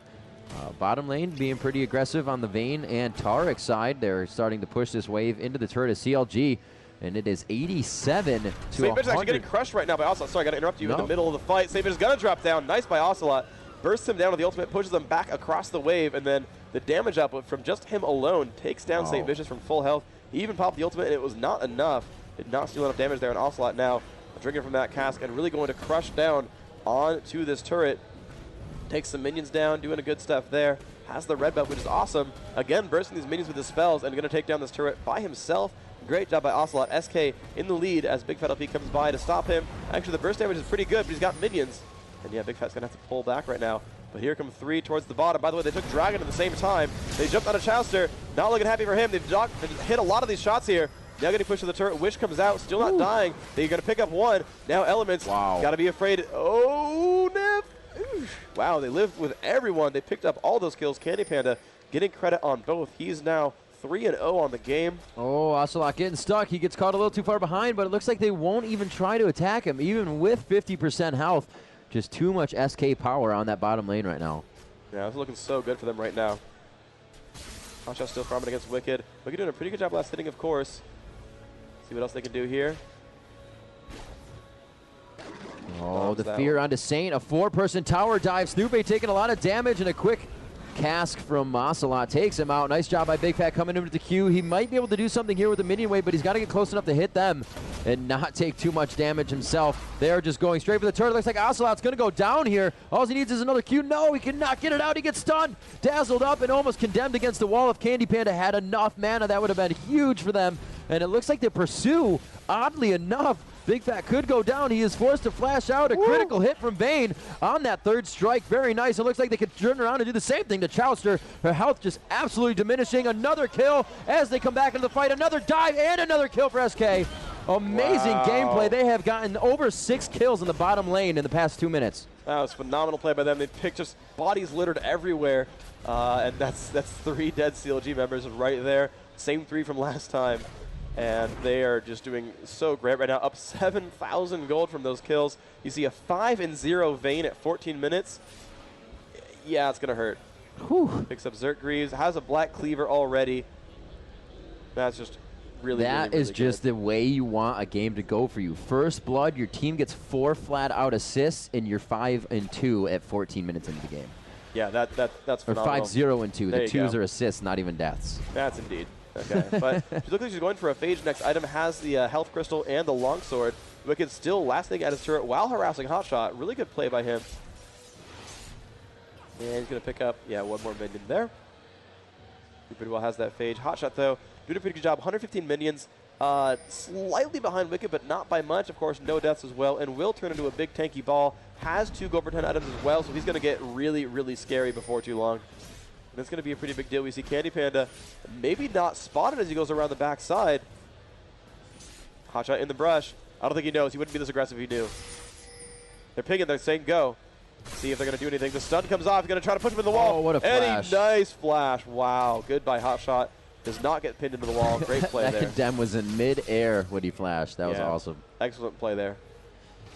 Looks like Taric milling about. Nyph is going to enter into the river. There it is, putting down some wards there. That's going to be a mid to late game Baron ward. It's only going to last for 3 minutes, so I guess I can't say late game. But that is the positioning of that to counter anything coming out of mid, as well as anybody facing a attack at Baron. Nice job, Ocelote, taking out one down bottom. Missed that one. It happened so fast. See, when they get to this point Solo and they Caitlyn, they do so much damage, you don't even know that they're fighting until somebody's dead. And very nice job there, clearing out the wave. He's going to be able to push bottom for himself, stopping a lot of damage on that turret. And that's usually, isn't that the thing that happens? You see bottom turret for SK's side, they got it down to half health, and then that one turnaround in the lane causes you to lose your turret, a lot of deaths, and that turret won't go down for probably some time now. Yeah, absolutely the case. It's still staying at half health. And Aurelia coming in, again fighting HotShot. Will not get ruptured. The silence is good. Nyph coming by, though. I mean, they could push for this. They will choose not to. He's got those dodge boots still. He's got a lot of armor as well. 134 armor, 45 magic resist. Big, beefy guy right now. See what they can do with this. They're still milling about. Wickd just crushing minions down. Uh-oh, there's a Gragas. He has found Saintvicious. Actually, Saintvicious is scaring him a little bit. Cassidy coming by as well, and he's waiting on the other side, and yet he finds him. They're going to flash over and try to go for this, but CandyPanda is nearby, and he's going to say, nope. Nothing done. But there's Nocturne. They're going to push onto this turret. 3v1, Hotshot will run away, knows his turret is in bad shape. It will fall, and they will not really chase him, so Hotshot going to stay up, top lane. 6 stacks. Going to keep the farm going. This is really good for Hotshot. He does have most of his build. He's not as tanky as he would like to be. He does have his Ninja Tabi. That's really going to help him out, especially since we said Taric is fueling the 3 ADs on the other team. We have Snoopeh, Wickd, and as well as Vayne. So he will be able to dodge as much as possible with those boots and giving him a little armor. We're just going to see Hotshot really being the one to take all the damage in the next fight. But he does what he does best, and right now he's going to stay top and farm. The team doing what they can to hold off here as he does that, because he will be something they can use later in the game. It seems like he may be hurting them by staying up there, but as long as they play safe right now, he is going to be a huge advantage for them come 30 minutes. And we've seen this time and again from CLG where, you know, they start losing early game, but he just gets so farmed it doesn't matter. And you can see, you know, 140 minions. I mean, Wicked's doing a great job of getting his minion kills as well, despite roaming about. But you can see, you know, he's only got the 1 assist. He's only been part of that first blood kill. Wickd hasn't really jumped in for the team fights either. And so right now, it's just been SK winning 4v4s. But the 5v5 could be a very, very different story as long as they do a good job here. You know, Big Fat always going to be able to assassinate in bigger fights. Having an actual tank here, you can see Saintvicious. You know, we've talked about this with the Bruiser junglers. If they don't get ahead, they get crushed pretty hard. Those melee DPS champions need that item and level advantage, and he's actually out-leveling Snoopeh. So, you know, he might be in good shape pretty soon. Of course, he can steal those stats from any one of those tanks. Nyph, of course, wearing a ton of bonus armor because he is Taric. And so you can get a pretty big steal as Trundle. They're going to move in. CandyPanda going to pull aggro there. Nyph will ult. They're just going to push this one down pretty safely. Tumble goes in there. And, yep, the damage output is going to be strong. That will be a 2nd or 3rd dragon kill of the game for SK. Very nice. Not even challenged. Wickd heading back up top to clear that farm out. Hotshot milling about with his team now. They do see that they were a dragon. They may have to back after this. They're going to go for a quick Baron here. They're really only going to be pinched by 3 people. Nocturne, no chance to get to the fight, and Gragas is going to be quite late. They only have it about 75% health. The damage is not what they're looking for. Do believe we're going to have to see. Saint does have that Wriggles. It's just not getting enough procs off. Barrel scream onto CandyPanda. It's the ulti from Caitlyn. CandyPanda falls. The legend being taken down. That's a good amount of money that Ocelote picks up on that one. The Nocturne ulti coming out, and it's going to be able to take down Hotshot. Doing what he can in the fight. Like we said, this 5v5 could go in favor of CLG, but they are not in a good spot, not next to a turret, and they have 4 full health members of Nyph, SK closing down on them. Wicked to come out with the ulti there. They have dropped Saintvicious down. Great job by Gragas, and they're going to come up with 2 kills to their 1 on that. They were able to turn that around in their favor. A lot of line of sight being broken gave them an advantage in that fight. Yeah, and that was excellent play, of course. They did manage to isolate onto CandyPanda, and an excellent rupture was landed by Hotshot. It gave them that kill for free, but unfortunately, the team fired back onto him. And you can see, you know, even though he's got a decent item stack, he is, of course, a corpse right now.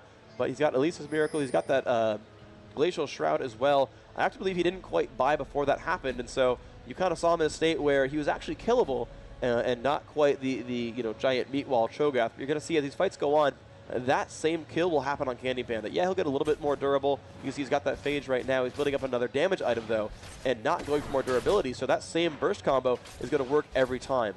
And you're going to see that happen. And then this time, it won't be Hotshot getting caught out. So you know, even though you keep seeing these battles go in the way of SK, I really think you're going to see CLG mount a comeback. They've always done it. They're probably going to do it here again. Yeah, and, there's going to be one really big thing that needs to happen at this point, and they're going to be, they can't really stop getting the kills that they're getting, but if Chauster keeps staying 0-3 and 0, he is not going to be able to do enough damage. We are going to see that Big Fat's going to be able to come out, use a lot of Cassidon cooldowns. He does have blue buff, but to have that AD carry be farmed up and always attacking, that's not a cooldown, that's your attack, and you need that in the fight. And we saw Chauster was not doing enough damage last time, and if he cannot start getting those kills in his favor, and it's only going to be Big Fat getting 2-1, that's not going to be good for CLG. Yeah, absolutely true. And, you know, Chauster's getting those stacks up finally. It's going to be a little bit better for him. SK, though, kind of harassing around near Baron. That could be actually scary. They could force CLG into a fight they don't want. Wickd jumping out onto Big Fat, but he can actually get crushed right here. They're jumping Ocelote right now. He's getting very, very low. He's going to body slam away. Big Fat getting chased down. Elementz not in good shape. Going to get owned against that wall. And here comes Snoopeh in there as well. Lands the Q on both of them. And he really wants to go for this. He puts the wall up. Oh, Big Fat, you're so low. But a great Q from HotshotGG. Going to push them back. Leave them alive for now. But it's 5v4. Nyph will ult Wickd in the front.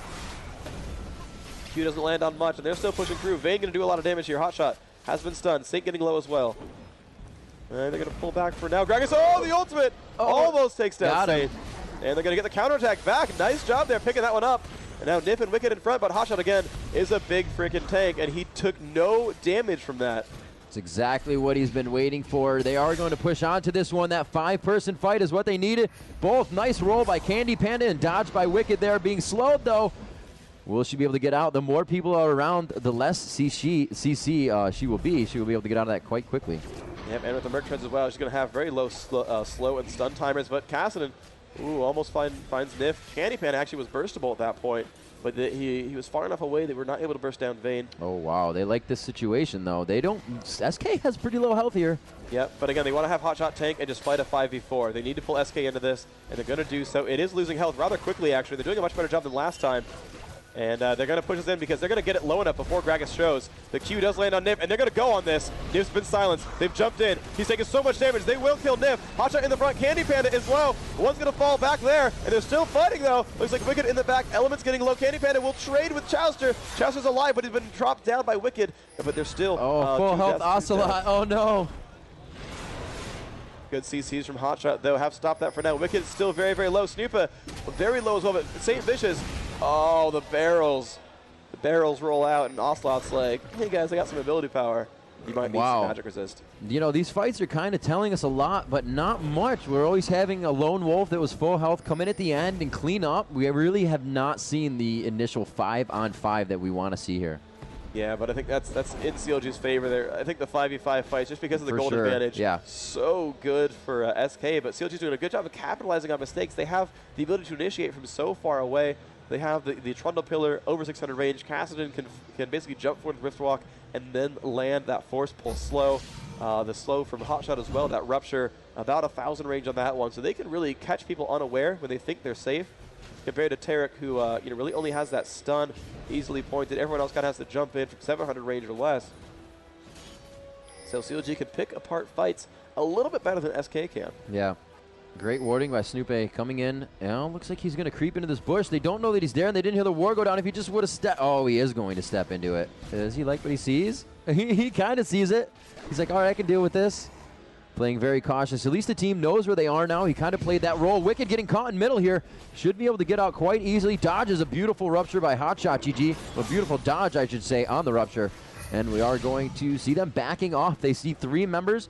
Not too much warding. Look at all the vision that SK has right now. All the way from Dragon or Baron down to blue buff, and on the bottom side of the jungle from Wraiths all the way on into that red buff.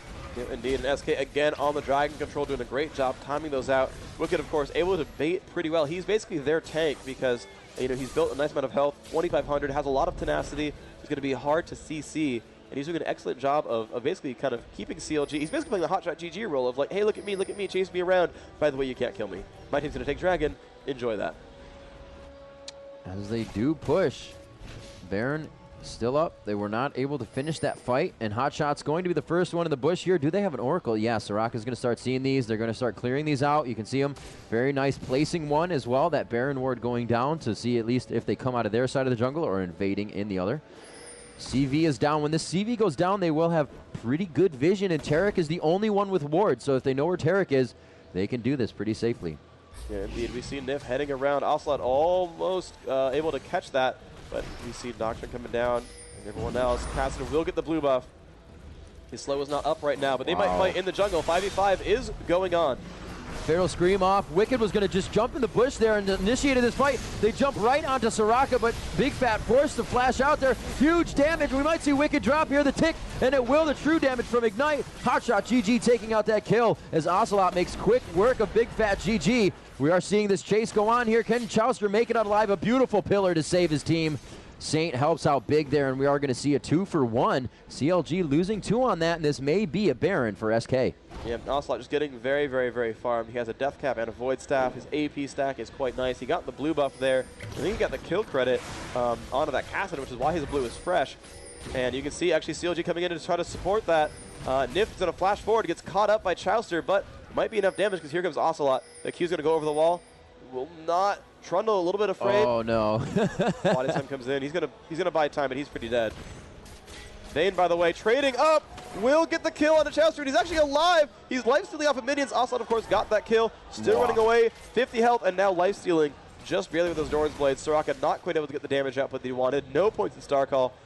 And great estimate there by CandyPanda. Just barely getting those kills. Yeah, CLG taking hits and losses of people on this one, but if they can get if they could just get the vision of them backing, that is a Baron for them. And wait a minute, Ocelote gets caught. The rift from Bigfatlp, and it looks like he's going to have to body slam out of that one. He uses his ulti once again. One more Q, and he should be done. Oh, he gets out of that one alive. Awesome job by Wickd coming in and setting up the defensive stun. Amazing job keeping Ocelote alive. I can't believe that at all. Wow. And they clear some wards, though. Constellation prize, dead ward. Wow. Feral Scream just out of range for Hotshot. That's harsh. That's just harsh. You don't want to see that ever. Well, SK now with some map control. They are clearing wards a little bit. Put new ones down. Nyph trying to grab the one under Baron. Hits Baron right in the face. Takes a few shots for himself. He's going back to do it again. Oh, he got it. Nice. He's going to be able to get it without hitting Baron. All right. Hotshot still farming up 195 on the minions, but yeah, I mean, Wickd's done a great job of farming, and so, wow, oh, here's one of the problems. Kassadin at 98 minions versus Gragas 204. That lane was actually very, very strong there, and Kassadin does not have the gold to dominate, and that's why he wasn't able to pick off that Gragas so quickly, is his build is Rod of Ages Merc Treads at 30 minutes. Yeah, 100 AP Kassadin's not nearly as scary as 500 AP Gragas. Yeah, and he grabbed the ability tome. You know the money is low, trying to build with the first right item of the recipe. Sometimes it's just, you know, I want more AP, but we'll see what he has to build out of that. And it looks like they're running with this wave, but it looks like they want to deny buffs. No, they look like Gragas down bottom too. I did not see Ocelote pushing with a giant minion wave here. A little extended. Looks like he could take that. The split push to happen, and this just goes to show you how much control SK has over the entire map right now. You see their side of the map is just purple minions pushing out all the way past the river, and they're doing a fantastic job at keeping that control. Yep, and they're going to take this turret over very successfully. Nice job there. They're going to push on some more, and let's see what they're going to go for. They're getting ready to push in on this turret even stronger. 5 versus 5 is the case. Let's see if CLG can hold on to this one. Minions go down to Rupture. Vayne going to stay there, poke it out a little bit. 800 damage crits. Chauster almost gets one-shotted. Going to have to recall that one. Oh, wow. That's not what you want to see. Let's see, SK seems pretty confident. They are making a move towards Baron.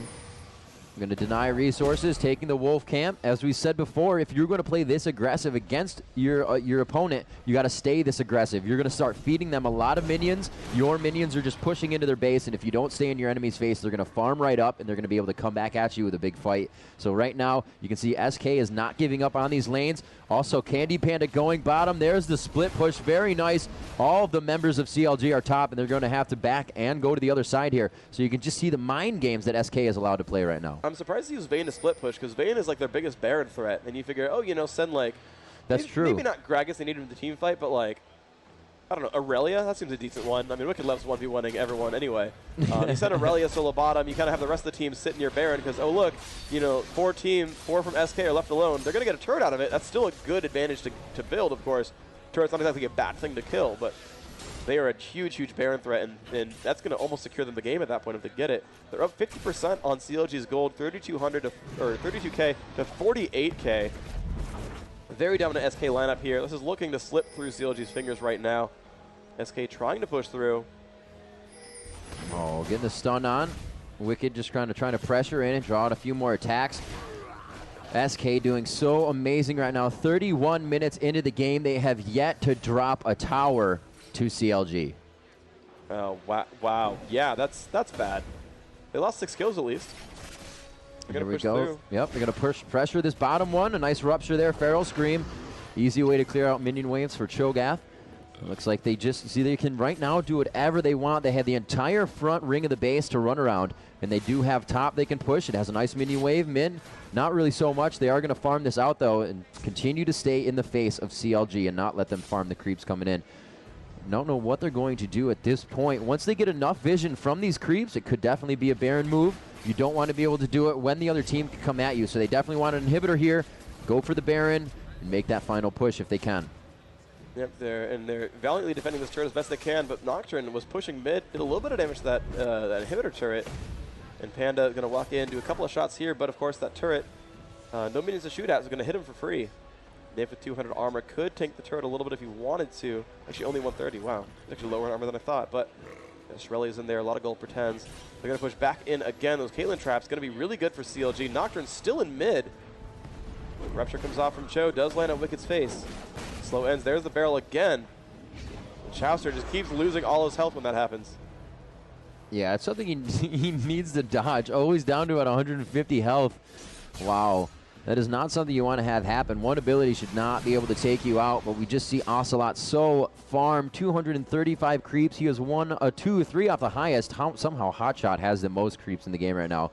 Staying top lane, that's what it'll do for him. And you see, he is becoming what his team needs right now. He can always get into the fight for his team. They are thwarting Barons. They stopped SK from getting a Baron twice already, which is huge, because even though that you're just stopping them with 3 people and they can fight you, that's a very big buff that's going to assist them for the next 3 to 4 minutes, and they're going to be able to push through your entire base. So just stopping Baron for them was really big. Yeah, absolutely true. And you're going to see CandyPanda mill back over towards mid. Has a Trinity Force in that build as well. And, you know, more Trinity Forces the merrier. Seems to be a good item to get. And he's actually building towards, got the Negatron Cloak, and there's the Banshee's Veil grab. So CandyPanda finishing a decent percentage of his items now. 221 AD, a lot of attack speed, and some pretty good durability. 2,500 health and 80 MR is quite nice here. CLG moving back up towards the minions. They do want to get some farm here. They've actually been able to completely defend their turrets despite the disadvantage. And of course, the longer the game goes on, the less 20,000 gold means. So if they spin this game out for another half hour or 10 minutes even, they're going to have a much better shot of winning this game. Looks like they're gathering in mid here. Were able to get a ward, which is really nice. They were able to get a ward onto Baron. They can kind of hang out in their base now. Really what they want to do is protect those turrets. So you'll see them in their jungle very minimally because they don't want to get caught off guard. And oh wow, Nyph taking out that ward. They are now actually pushing up towards middle here. Hotshot has, I believe, drinking every elixir that you can. No, yeah, he did. And he's going to be taking mid turret. They finally get 150 global gold to themselves. Wow, Wickd jumping in. Nocturne with the ulti. Elementz taking so much damage, and he will fall. Wickd being pushed out of the fight here. There are 3 members onto Chauster. They want to take down the AD carry, and there it is. Baron not necessary for this fight. And it looks like the 5v5 will happen 34 minutes into the game. SK coming out on top huge with that fight. The team ace on to CLG and possibly moving on without any creeps to take this game out of their hands. Yep, Snoopeh going to lead up in front, has a lot of armor, doing well, pushing down this turret. Turret's at half health, still falling. Of course, that turret's hitting him kind of hard, but he's probably going to survive it. That's going to fall. Minions are in the back, coming in about 10 seconds. Inhib going to fall, and they're going to push through again. Elementz is up right now. He might be able to 1v5. That level 1 star call, actually, I don't think he's even learned it yet. Yes, level 1 star call. Probably going to survive against SK. We're going to try. Nyph will pop his ultimate. He's taking some damage from this turret, but he's probably going to survive it. No, he's going to walk back out of range. There's the Irelia ultimate pushing down. Wow. Most of CLG are respawning, but that is the game. SK 2-0ing CLG going into the finals against FNATIC. We have 2 European finalists, and CLG forced to fight SYPHER for 3rd place. Indeed. IEM New York happening right now. Wow. Amazing matches. CLG not, living up to what we usually say they do. That's not their fault, obviously. It's what we said it, and it's usually that they come back in those next few games, and they were playing very well. I believe, Cho'Gath was shut down a little bit too much in that early game. He was taking a lot of damage. Hotshot did have one of the highest farms in the game, only by 4, because Ocelote, I believe, killed a few minions with his barrel at the end of the game. So both of those really tanky. What you pointed out, Bigfatlp at 98. What a rough mid lane for him to go against. Yeah, that's definitely really harsh. I mean, only 107 at the very end there. I mean, out CS by his jungler, the enemy jungler, and that's really not what you want as a solo mid. When they first pick that cast and say, this is going to sort of define our play style. It's going to determine how this game goes. This is what we want first, to deny it from the enemy team and to do well here. Well, if you want to deny the enemy team, Ocelote played an amazing Gragas. So you're not doing a lot of pain to SK there. And as the lane wore on, I said, Gragas probably going to be a good lane there. Those barrels, the body slam, really good at denying melee. And it really was the case. BigFatGG just did not have the gold income. Only 6,500 gold. I mean, Nyph had more gold than him. The support on the other team, and that's just kind of harsh, honestly. That's not where you want to be, and he was not the factor that his team needed for this game. Yeah, well, look what else we had here. We did have level 10s. We didn't really finish till late game, but yeah, Ocelote and CandyPanda, both 18. Wickd almost hitting that, and the average score is probably about 15 or 16 for the other team. They're doing a really good job of keeping themselves in lane. You know, Hotshot had to back a lot up top while Wickd stayed in lane. Hotshot was able to, I believe, reach 6 first, but he really wasn't too much of a help for his team being up there, as they kind of didn't have that composition to fight with the 4 that they wanted to. Chauster, again, not getting enough early kills. Still farming quite well, almost reaching 200 on the game. But a lot of those kills that went to Kassadin or went to Hotshot in those fights that everybody was there, they really need to go to Chauster. I mean, you can't really make that happen and say, okay, shoot him for the last shot. But you want to facilitate that to be able to happen and make sure your Q is going to kill steal, if you will, because it's really going to help. They need to have Chauster farm. He only got what maybe a kill could have given 180 plus a few assists of 90 to 70 gold. That's really not a lot of extra gold that he received from the game. Yeah, absolutely. So we are going to have SK come up here for an interview from their win. We're going to see what they think about their finals against FNATIC. These teams, no strangers to competition against each other. And we're going to have that. I think we're going to take a quick bumper break, and we're going to get them in there. And we're going to have an interview with SK. Let's do it.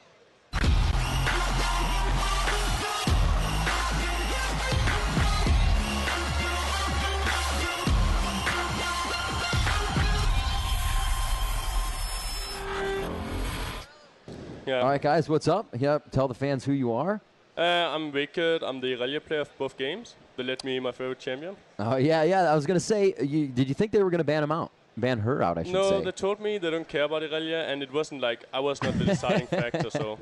Oh, you weren't the deciding factor? No, I was not. So you made that a point to be a deciding factor? Well, basically, the second game, my team just owned bottom and middle so hard, and I was just equal top, so nothing special. How did you feel when Hotshot changed up? How did you feel going more against the Cho'Gath, the Nidalee? Which one was actually harder for you? I was a bit scared of his Nidalee because I haven't played against it for so long. Right. I was like, Irelia is good against it. I played against him before, but I have no clue if it's still good. Right on. How did you guys feel coming into the matches today? Seeing all the matches over the weekend, the environment, how did that all play into your emotions?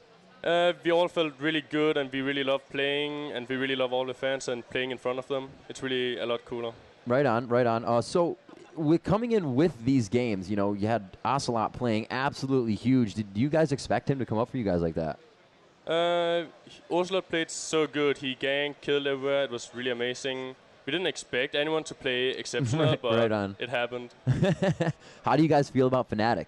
If you faced them before, obviously, but is that regular play for you guys? Is that your scrims? We haven't played against FNATIC for around 3 weeks, so we don't really know them. No one knew them in this tournament, and they're doing really good. Yeah, have you guys been keeping an eye on their games?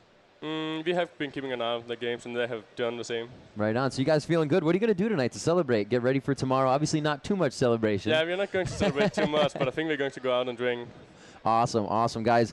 Myself, Rivington III, here with Wickd. We may have an interview with the others, with CLG, if they are going to be up here in time. I know they're discussing and milling about, but thank you very much, guys. Congratulations. We'll see you tomorrow in the finals. Be sure to stay tuned for more StarCraft and whatnot coming from IEM here in Comic-Con at New York City. Enjoy, and we'll be right back after this.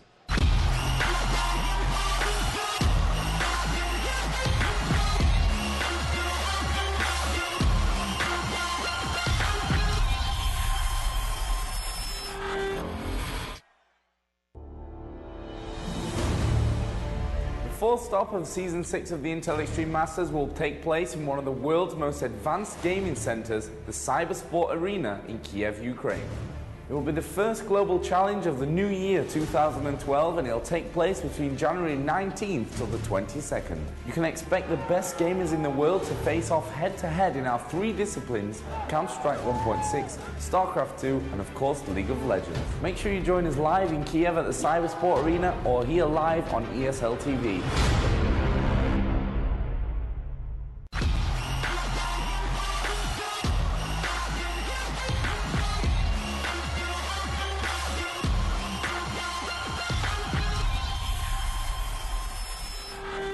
Told you we'd be right back, and I, Rivington III, am joined here with the HotshotGG. George joining me here on stage in the caster's booth.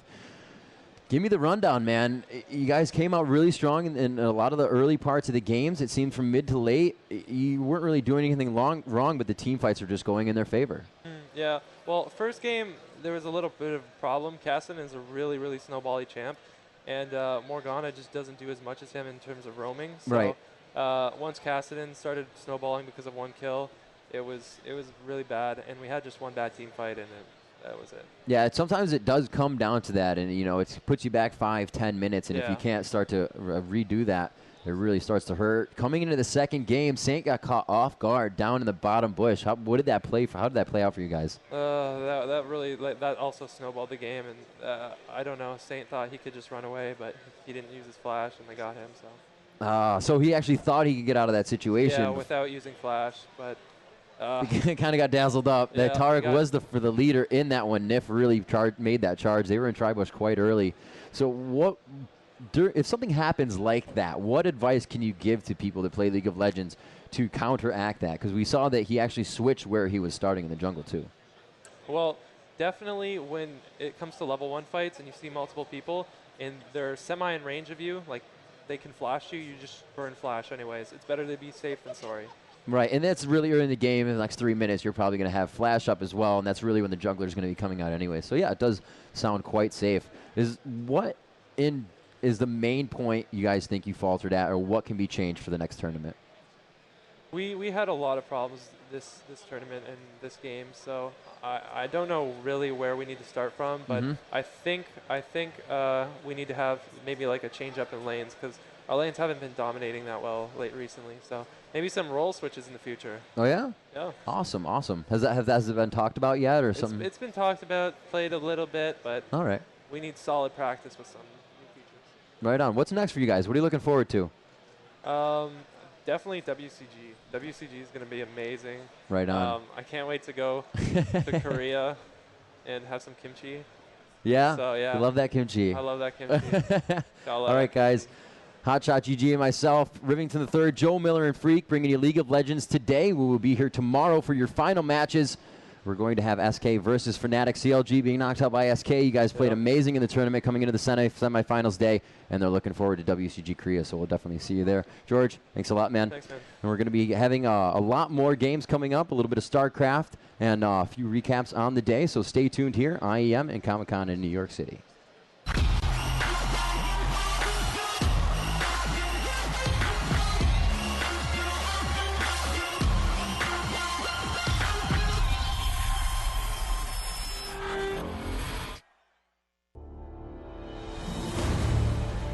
The fourth stop of Season 6 of the Intel Extreme Masters will take place in one of the world's most advanced gaming centers, the